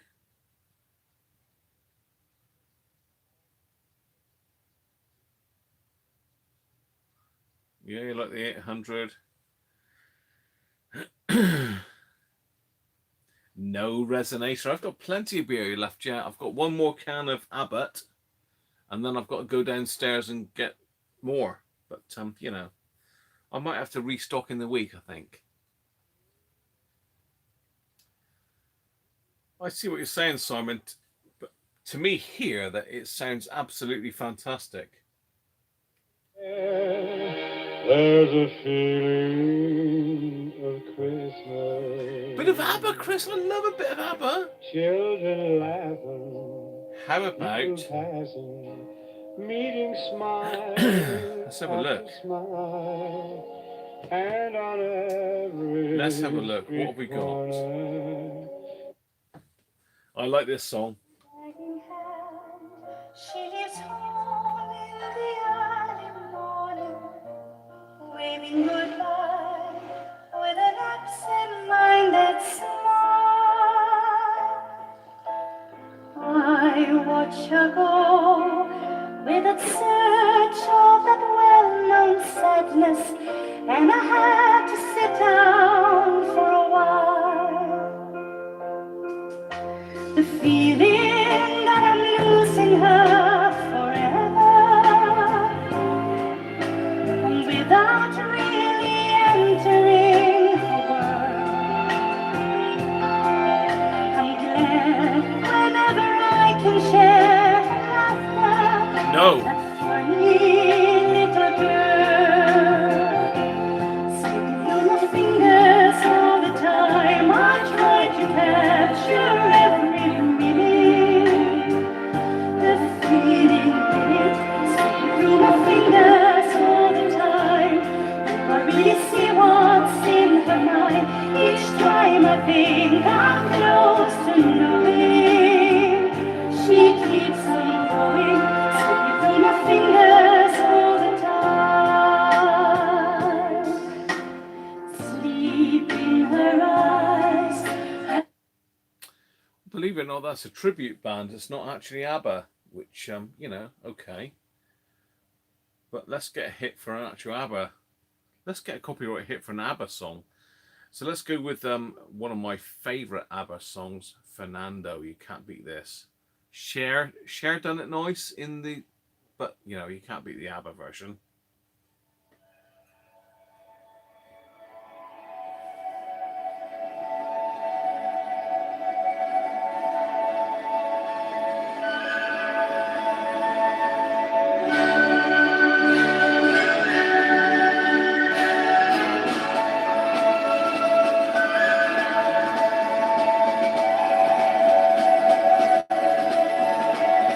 Can you hear the drums, Fernando? long ago, another starry night like this. In the twilight, Fernando. There you go, Chris. You were humming to yourself and softly strumming your guitar. I could hear the distant drums and sounds of bugle calls were coming from afar. They were close now, Fernando. Every hour, every minute seemed to last eternally. I was so afraid, Fernando. We were young and full of life, and none of us prepared to die. And I'm not ashamed to say the roar of guns and cannons almost made me Christmas shirt. There was something in the air that night. The stars were bright, Fernando. They were shining there for you and me, for liberty, Fernando. Though we never thought that we could lose, there's no regret. If I had to do the same again, I would, my friend Fernando. If I had to do the same again, I would, my friend Fernando.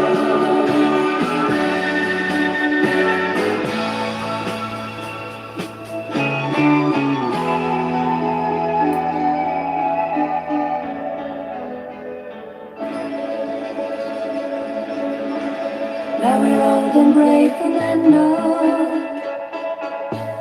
Since many years I haven't seen a rifle in your hand. Can you hear the drums, Fernando? Do you still recall the fateful night we crossed the Rio Grande? I can see it in your eyes, how proud you were to fight for freedom in this land. There was something in the air that night. The stars were bright, Fernando.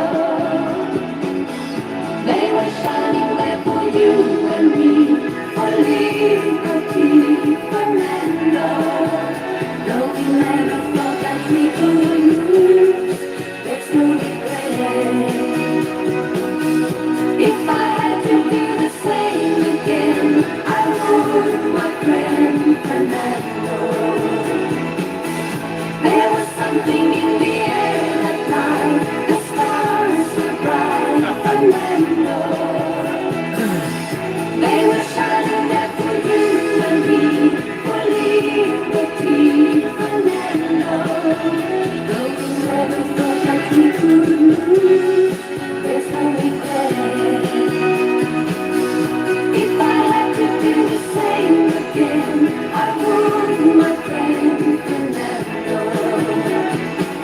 Yes, if I had to do the same again, I would, my friend Fernando.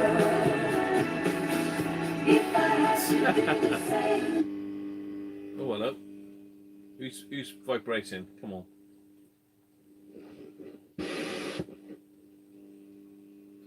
Someone's vibrating. So this one? No, it's this one.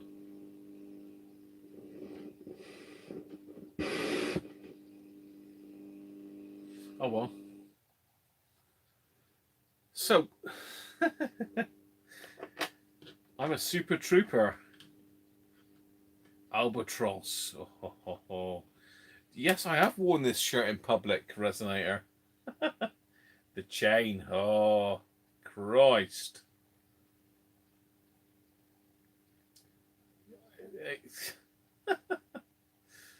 You need to get a room.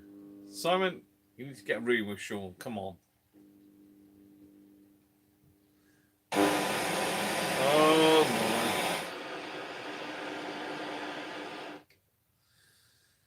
Morning, Wenlock. I've lasted that long that you've managed to join us. Look, it's nearly 8 o'clock. I've been on since 1 o'clock today. That's 7 hours. I'm gonna have to go down and have something to eat in a minute, but you know, I'm all right for another like 15, 20 minutes. So let's have a look what else we can play here.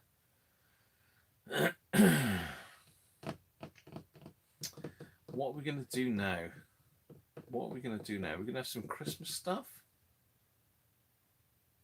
Bit of Marty Robbins. Or we're going to have a bit of Steve Earle.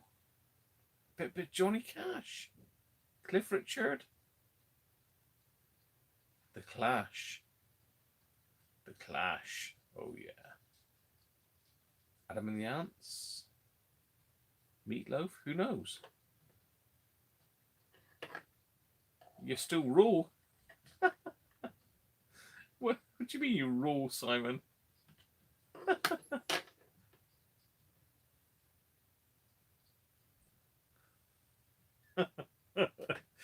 You're still raw. Hi, Tony. Yes, I'm still here, mate. I am still going. I've not been for a run. I haven't had a shower and I've not had any dinner, but I'm still going. You need a bath, then, did you? 1 p.m. That's now. Oh, it's 8 o'clock at night here. Okay, so no one suggested anything, so I'm gonna have to go with something of my own, aren't I? You know, it was always gonna be, wasn't it?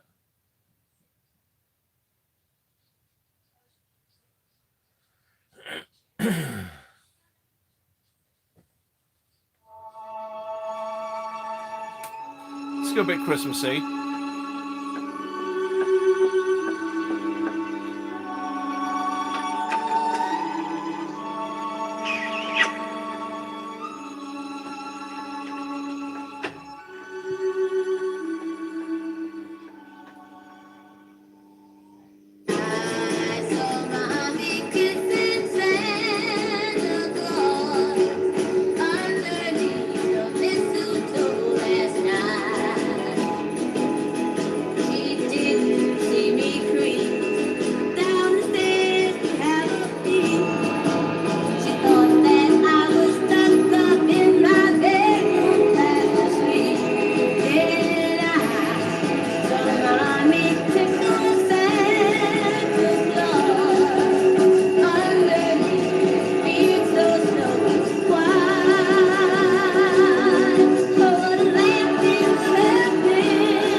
Cheers, Tom.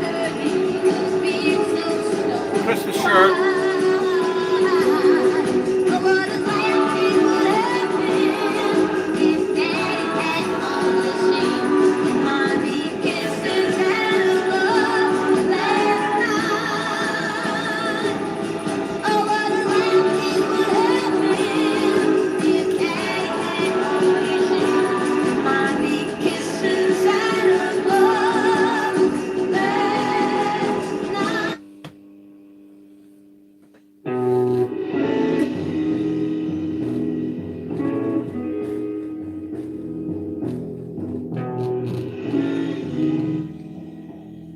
These are both rasping. They don't like albatross.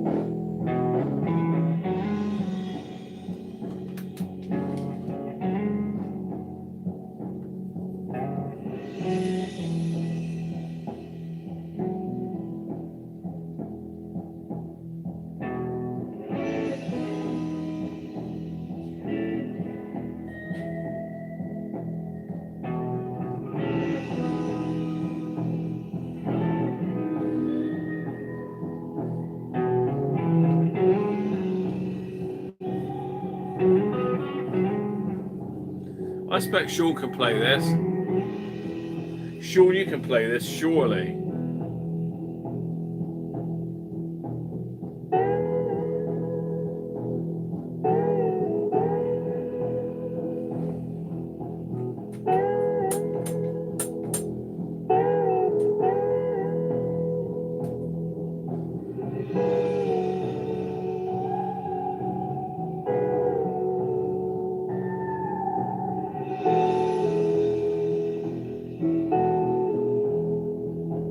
It's a cracking song, Benji. But let's not talk about funerals at Christmas, surely.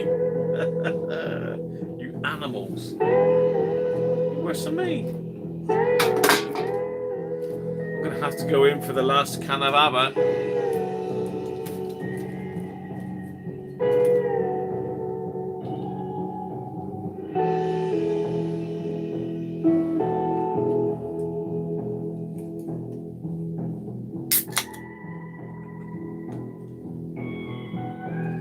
Yeah, do it, Sean. Do it, mate. We'll get it live. We'll fire it up live.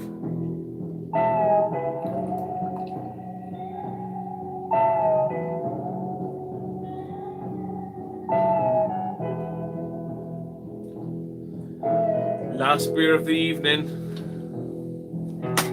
Still no room in the bin, but you know. Cheers, everybody. Merry Christmas.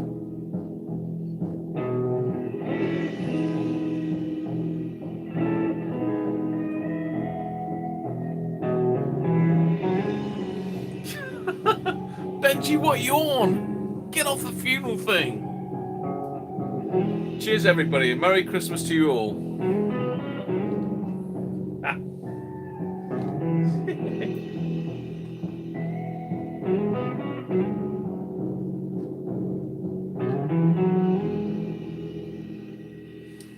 Gotta admit, Albatross is a beauty, isn't it?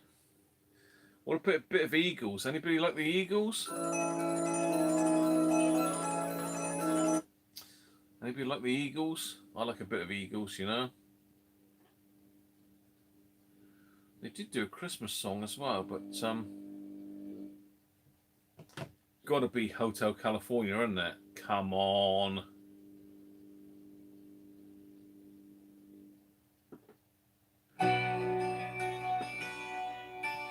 I'm sure there's nobody on this channel that does not like this song. I won't believe it if you say you don't like this.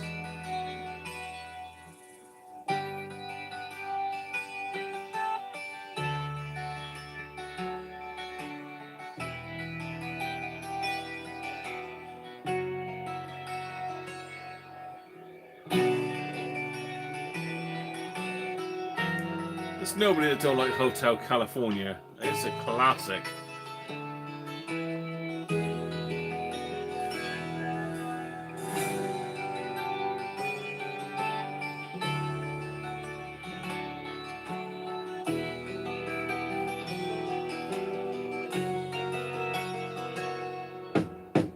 On a dark desert highway, cool wind in my hair, warm smell of colitas rising up through the air. Up ahead in the distance, I saw a shimmering light. My head grew heavy and my sight grew dim. I had to stop for the night. There she stood in the doorway. I heard the mission bell. Hi Rich, how are you, mate? Myself, this could be heaven, this could be hell. Then she lit up a candle, and she showed me the way. There were voices down the corridor. I thought I heard them say, welcome to the Hotel California. Such a lovely place, such a lovely place, such a lovely place. Plenty of room at the Hotel California. Any time of year, you can find it here. Her mind is different and twisted. She got the Mercedes Cheers, Rich. Benz. She got a lot of pretty, pretty boys.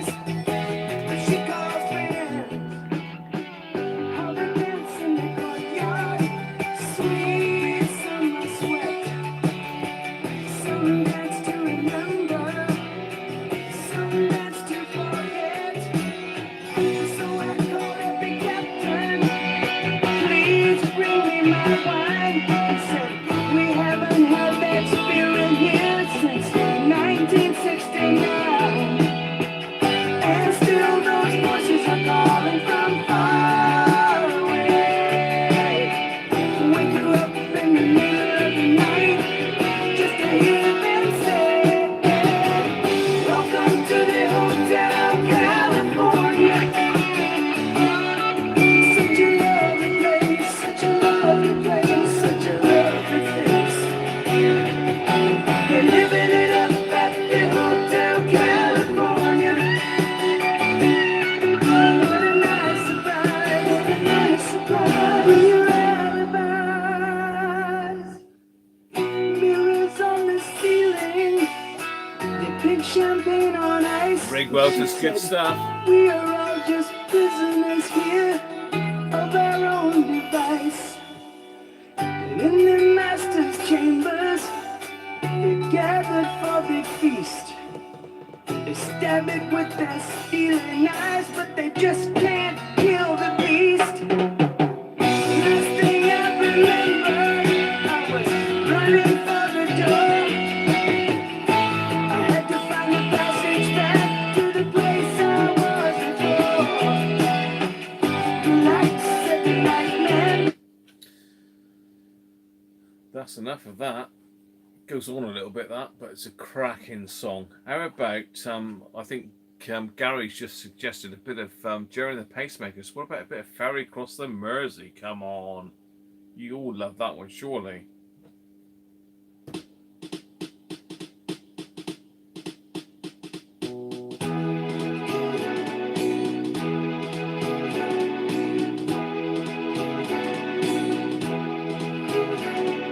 Life goes on day after day. Hearts torn in every way. So ferry cross the Mersey, 'cause this land's the place I love, and here I'll stay.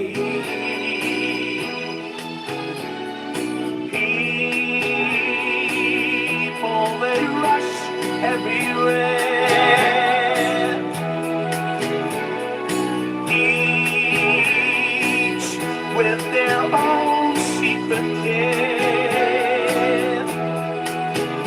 So ferry cross the Mersey and always take me there, the place I love.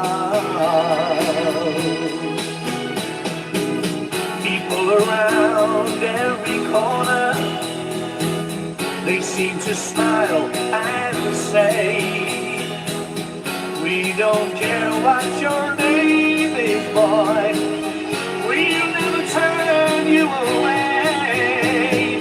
So I'll continue to That's a say, top tune, that is.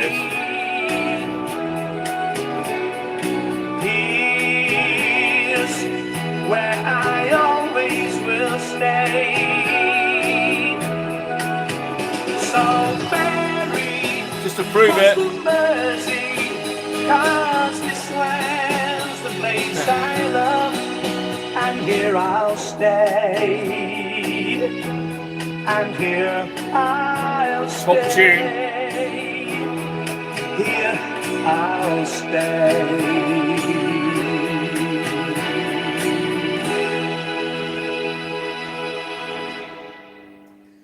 Yes, I'm still here. Well, I suppose that's the next one that everybody knows from Jerry. Should we have more Jerry the Pacemakers?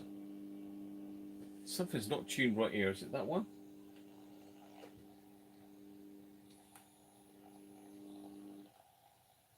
There's that one.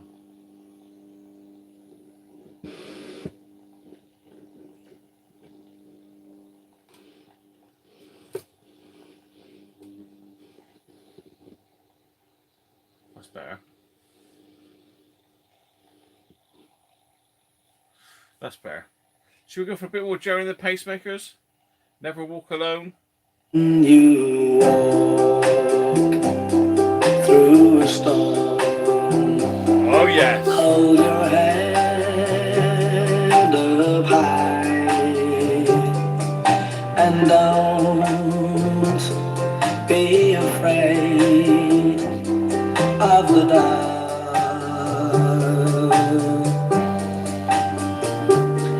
At the end of the storm, there's a golden sky and the sweet silver sound of love.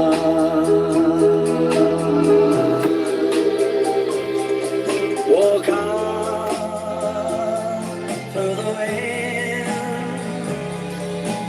That's just on that one there.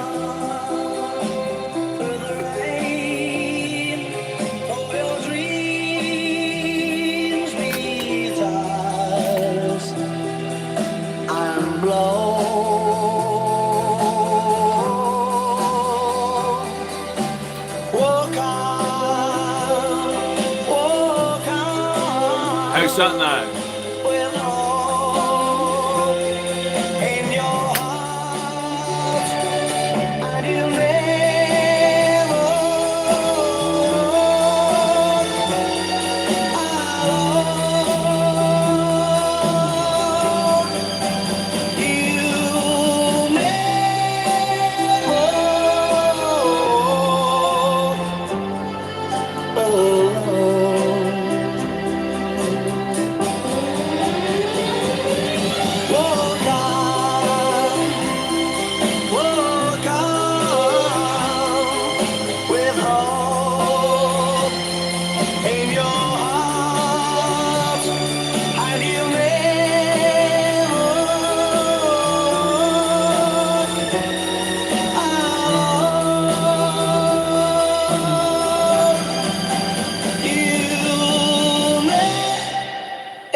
Classic. Hello, darkness, my old friend. I've come to talk with you again. Because a vision softly creeping left its seeds while I was sleeping. And the vision that was planted in my brain. Hi, Paul. How are you, Paul?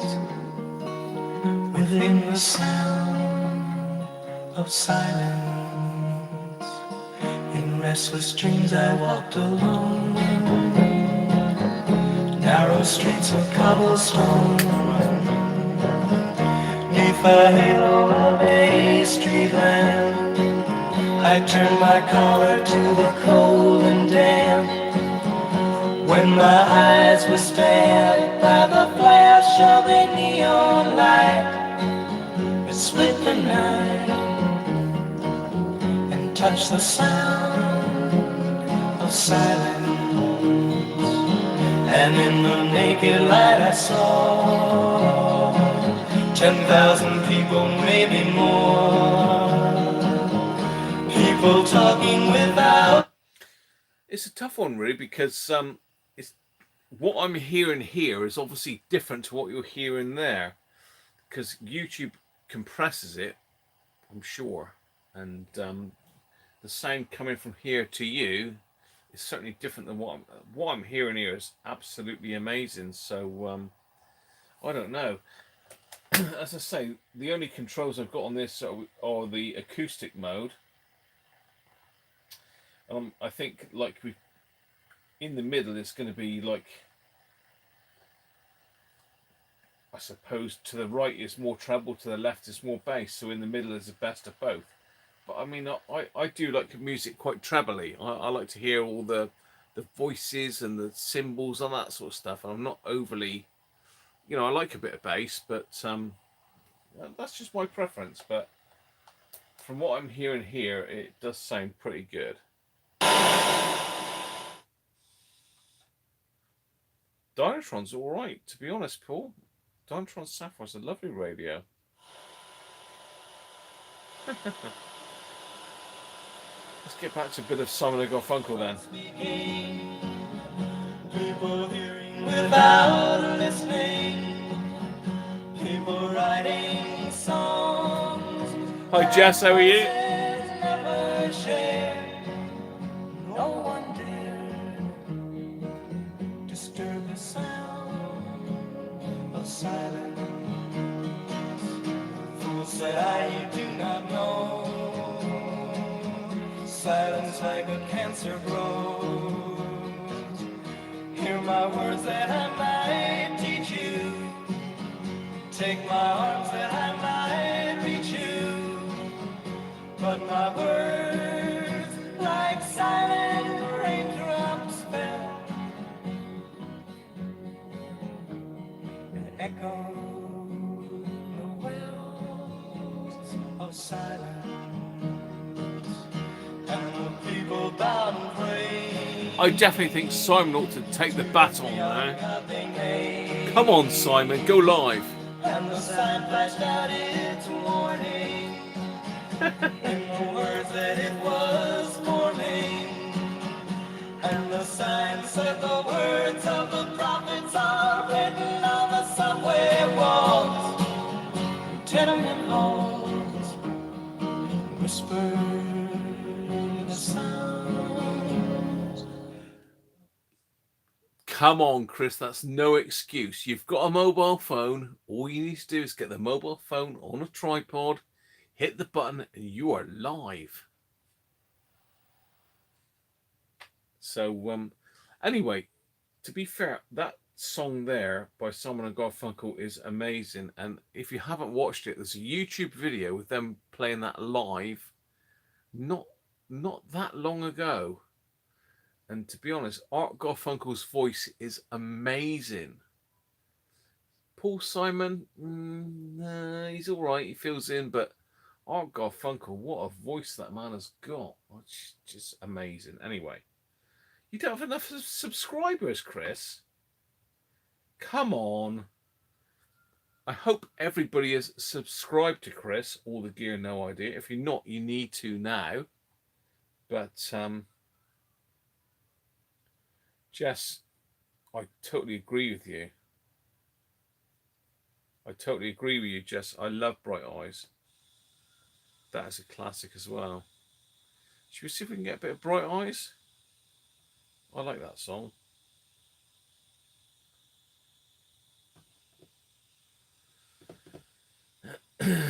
He is a hell of a singer.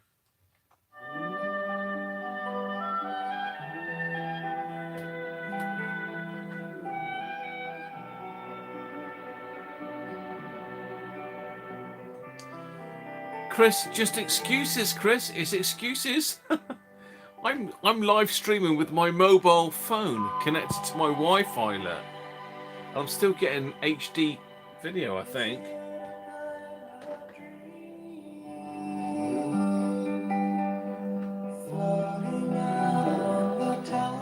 The Boxer, got to be one of my favourite Garfunkel songs. Simon and Garfunkel songs.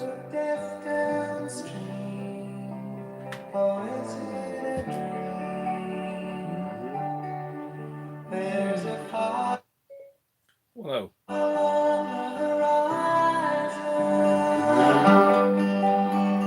strange glow in the sky, and nobody seems to know where you go. And what does it mean? Yeah, Paul Simon, not my favourite. Art Garfunkel, come on. Bright eyes, burning like fire. Bright eyes, how can you close and fade? How can the light that burns so brightly suddenly burn so pale? Bright eyes.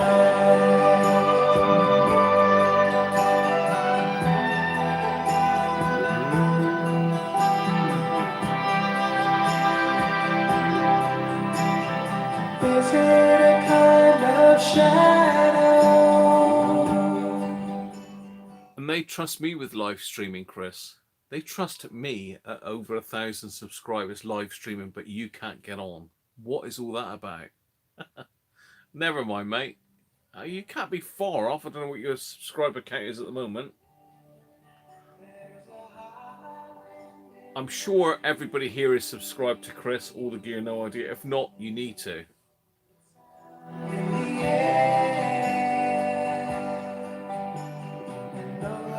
You've only got 4 subscribers, Chris. What a shame. Let's go with the boxer then. It says it's explicit, but I'm not sure what that means. It's a cracking song, though.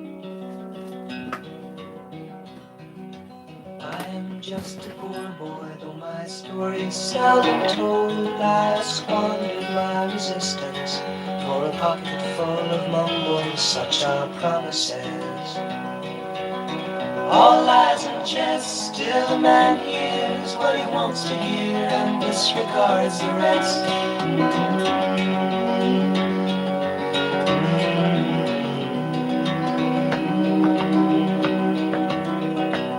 When I left my home and my family, I was no more than a boy in the company of strangers, in the quiet of the railway station, running scared.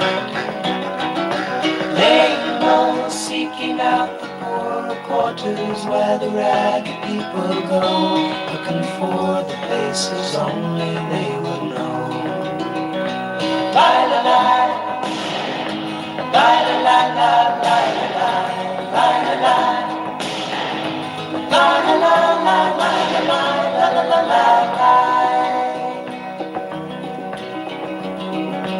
asking only workmen's wages, I come looking for a job, but I get no offers. Just to come on from the woods on 7th Avenue. I do declare there were times when I was so lonesome, I took some comfort there. La la la la la la la.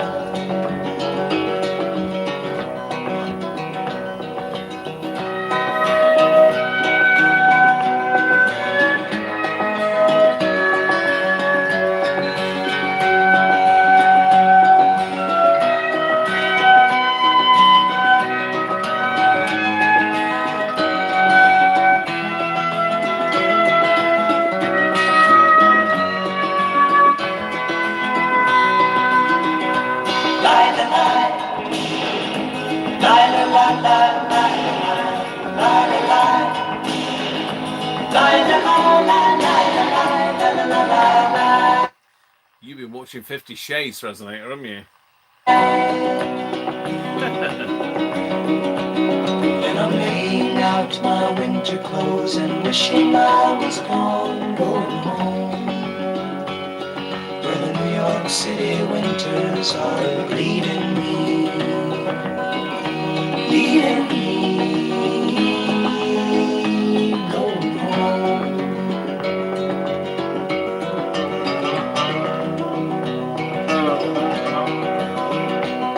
In the clearing stands a boxer and a fighter by his trade, and he carries the reminders of every glove that laid him down or cut him till he cried out in his anger and his shame, I am leaving, but the fighter still remains.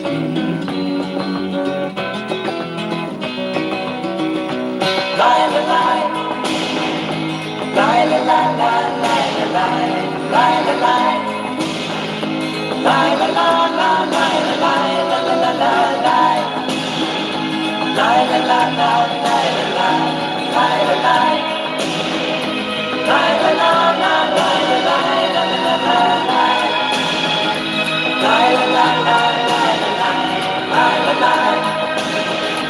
La la la la la la la la la. La la la la la la la la. La la la la la la la la la. La la la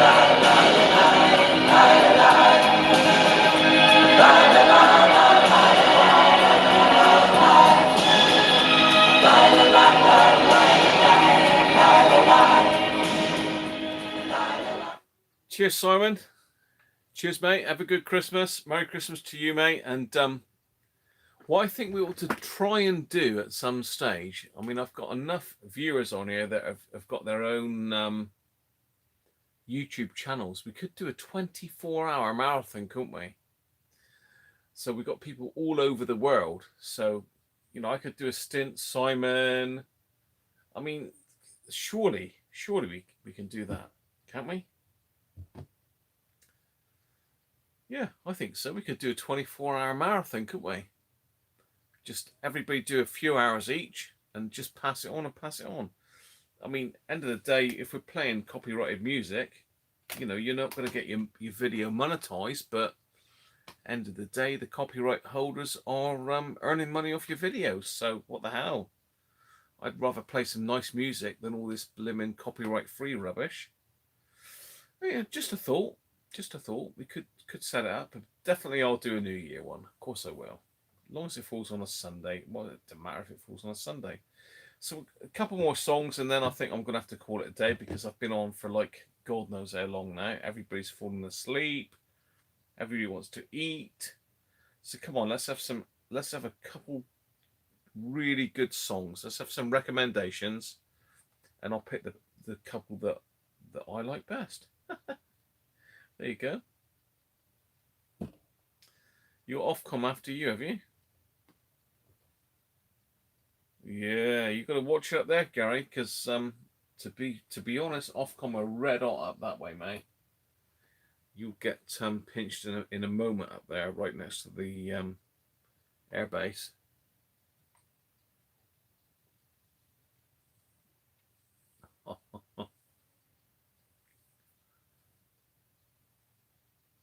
Oh, I see what you're saying. I understand you, mate. Yeah, you could. Def Leppard. Two Little Boys. Oh, Christ. I do like that song. I do like that song, to be fair, Chris. But, you know, the Rolf Harris thing, what do you think? How many people want Rolf Harris, Two Little Boys? How many people want Rolf Harris, Two Little Boys?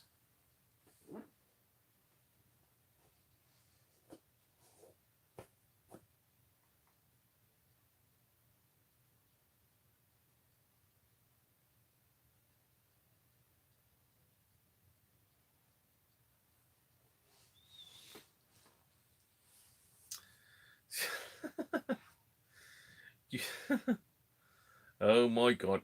Okay, by popular demand, let's see if we can get Two Little Boys by Rolf Harris, who I believe is in jail as we speak. Just for you. Hang on. Houston, we have a problem. I think my transmitter's run out of power. We need power.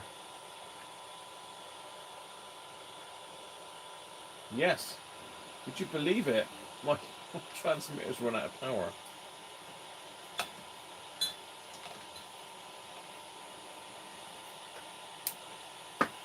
Let's see if it'll play with it plugged into the power supply.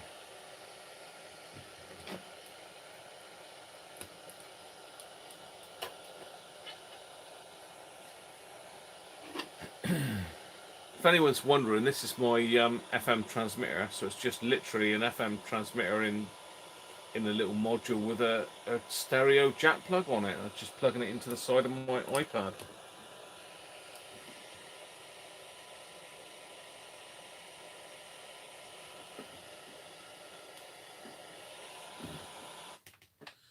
So it might take a little while to get a bit of charge into it, but there we go.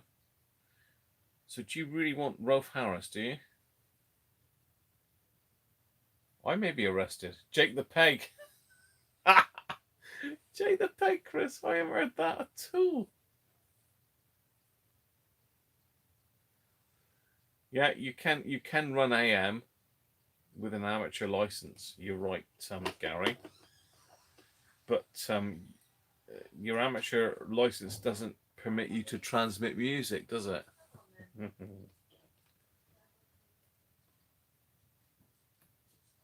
Holding my bucket.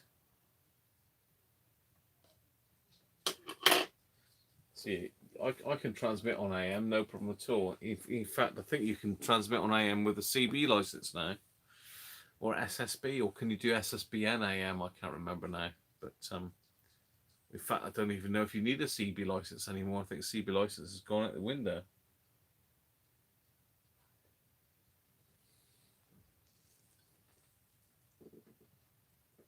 Yeah, I hear what you're saying, Gary.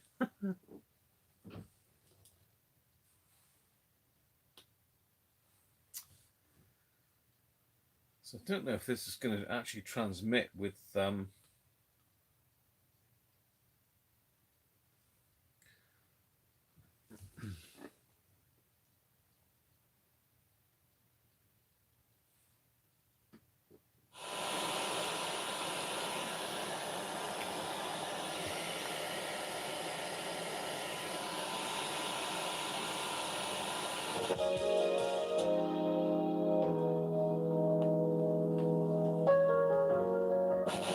New music from Rosie Lowe. This one's called The Light. This song is all about grief. I just want to to anyone that finds this time of year a little bit. Well, I don't know what's going on here, but for some reason my my FM transmitter doesn't appear to be working. You're definitely not alone. I think the music is helping just a little bit. Shut.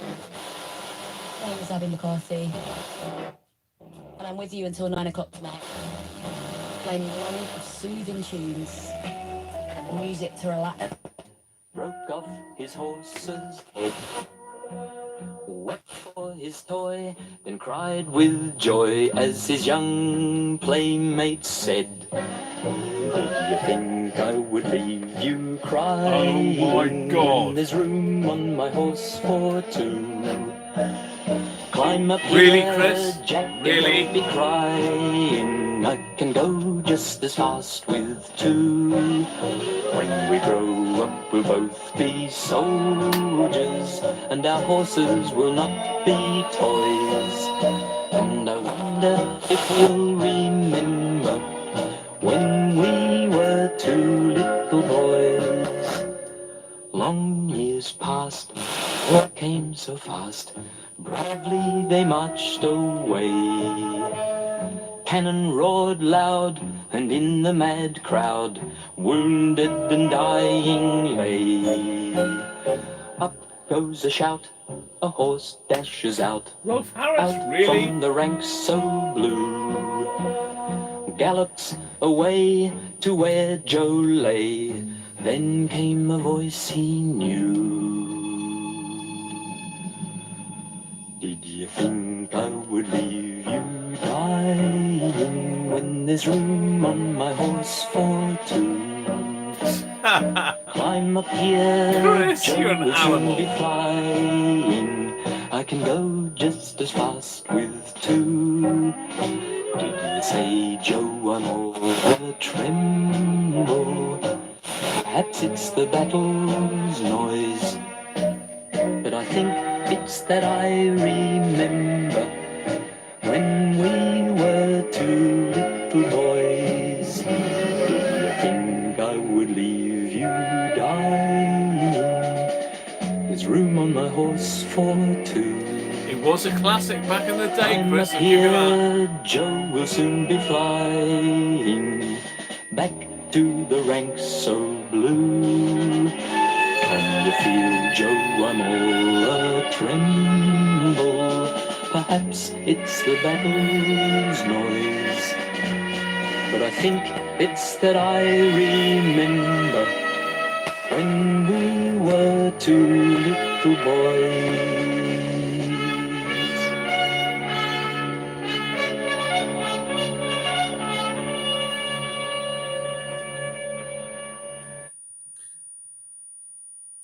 So I've got a funny tone coming through with that now. I had to change the frequency because it's doubling up with another frequency.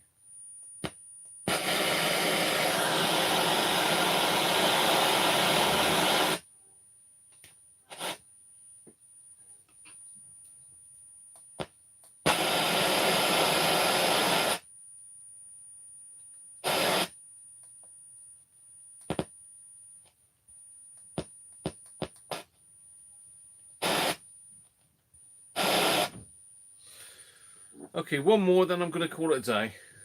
So come on, what's the last song?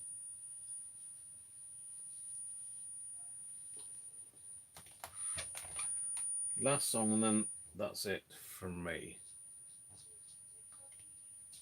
No good then, see the puppies and mummy. Have something to eat. Can't be the drop of Rolf. You're right, Chris. Can't be the drop of Rolf. Dominic the Donkey, you've had that one, Mark. I know you enjoyed it, but to be fair though, Mark, I think that sums up the channel really, doesn't it? So I think we ought to have Dominic the Donkey as our final song today. No one else has suggested any? Dominic the Donkey is a Christmas song, Chris.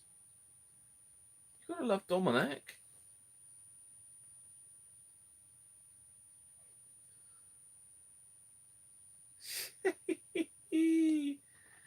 Dominic the Donkey.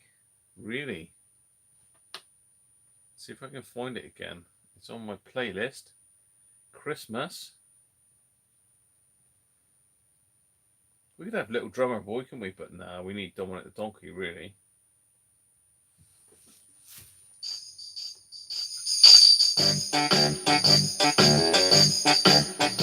Hey, chickadee-dee, it's Dominic the donkey. Chickadee-dee, the Italian Christmas donkey. La la la, la la la la la la la, la la la, la la la la da da. Santa's got a little friend, his name is Dominic. The cutest little donkey, you never see him kick. When Santa visits his paisans with Dominic he'll be, because the reindeer cannot climb the hills of Italy. Hey, chickadee-dee, it's Dominic the donkey. Chickadee-dee, the Italian Christmas donkey. La la la, la la la la la la la, la la la, la la la la da da. Jingle bells around the street and presents on his sled. Hey, look at the mayor's derby on top of Dominic's head. A pair of shoes for Louis and a dress for Josephine. The labels on the inside says they're made in Brooklyn. Hey, chickadee-dee, it's Dominic the donkey. Chickadee-dee, the Italian Christmas donkey. La la la, la la la la la la la. La la la, la la la la da da. Children sing and clap their hands and Dominic starts to dance. They talk Italian to him and he even understands. Kumaris and kumparis do and dance to Darantel. When Dominic daughter comes to town and brings old Jewish ideal. Hey, chickadee-dee, it's Dominic the donkey. Chickadee-dee, the Italian Christmas donkey. La la la, la la la la la la la, la la la, la la la la la la. Hey Dominic, buona Natale.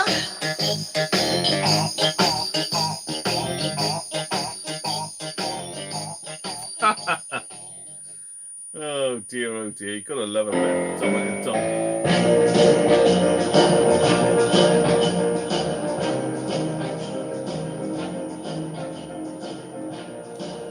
Well, let's tune out to. Oh, hello. I'm still here. I don't know if you can see me or not.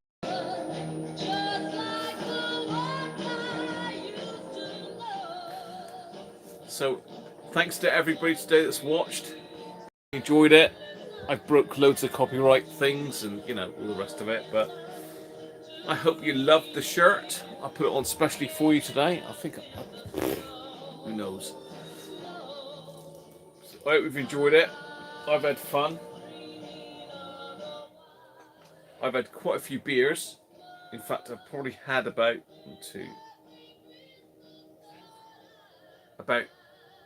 8-9 pints. So there you go. Happy days, as the missus says.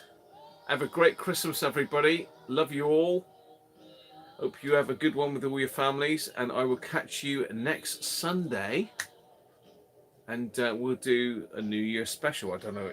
I don't even know if next Sunday is in the New Year.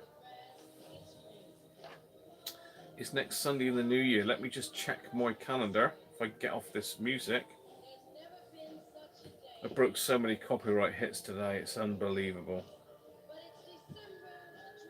So we are on the 20. No, it's not.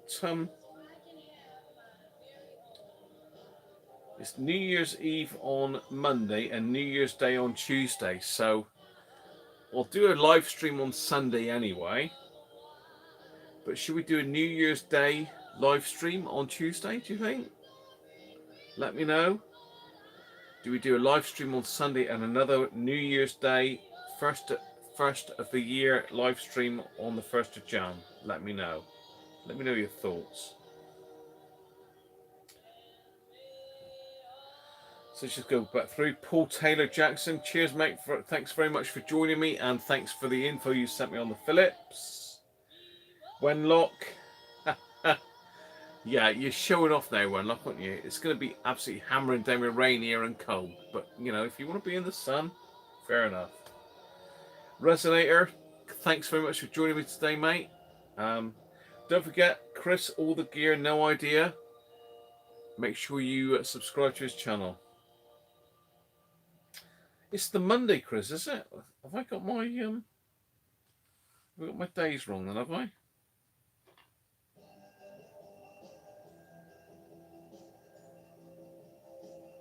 No, Chris. New Year's Day, Chris, according to my iPad, is Tuesday the 1st of January. So, you know, the iPad doesn't lie, surely.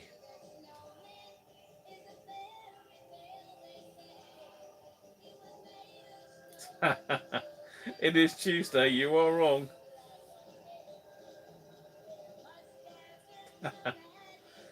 Anyway, thanks everybody for joining me today. I hope you've enjoyed it. I'm never going to make any money off this video because it's copyrighted to hell. But it is Christmas, so let's make some money for all those people that have made all those lovely songs. Cheers, Colin. Cheers, Benji. Chris, Wenlock, Resonator, Cyberflyer. Great stuff. Bye, Benji.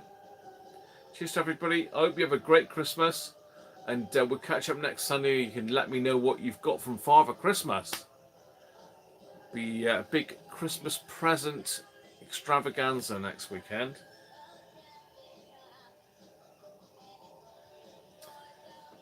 Cheers, Rich.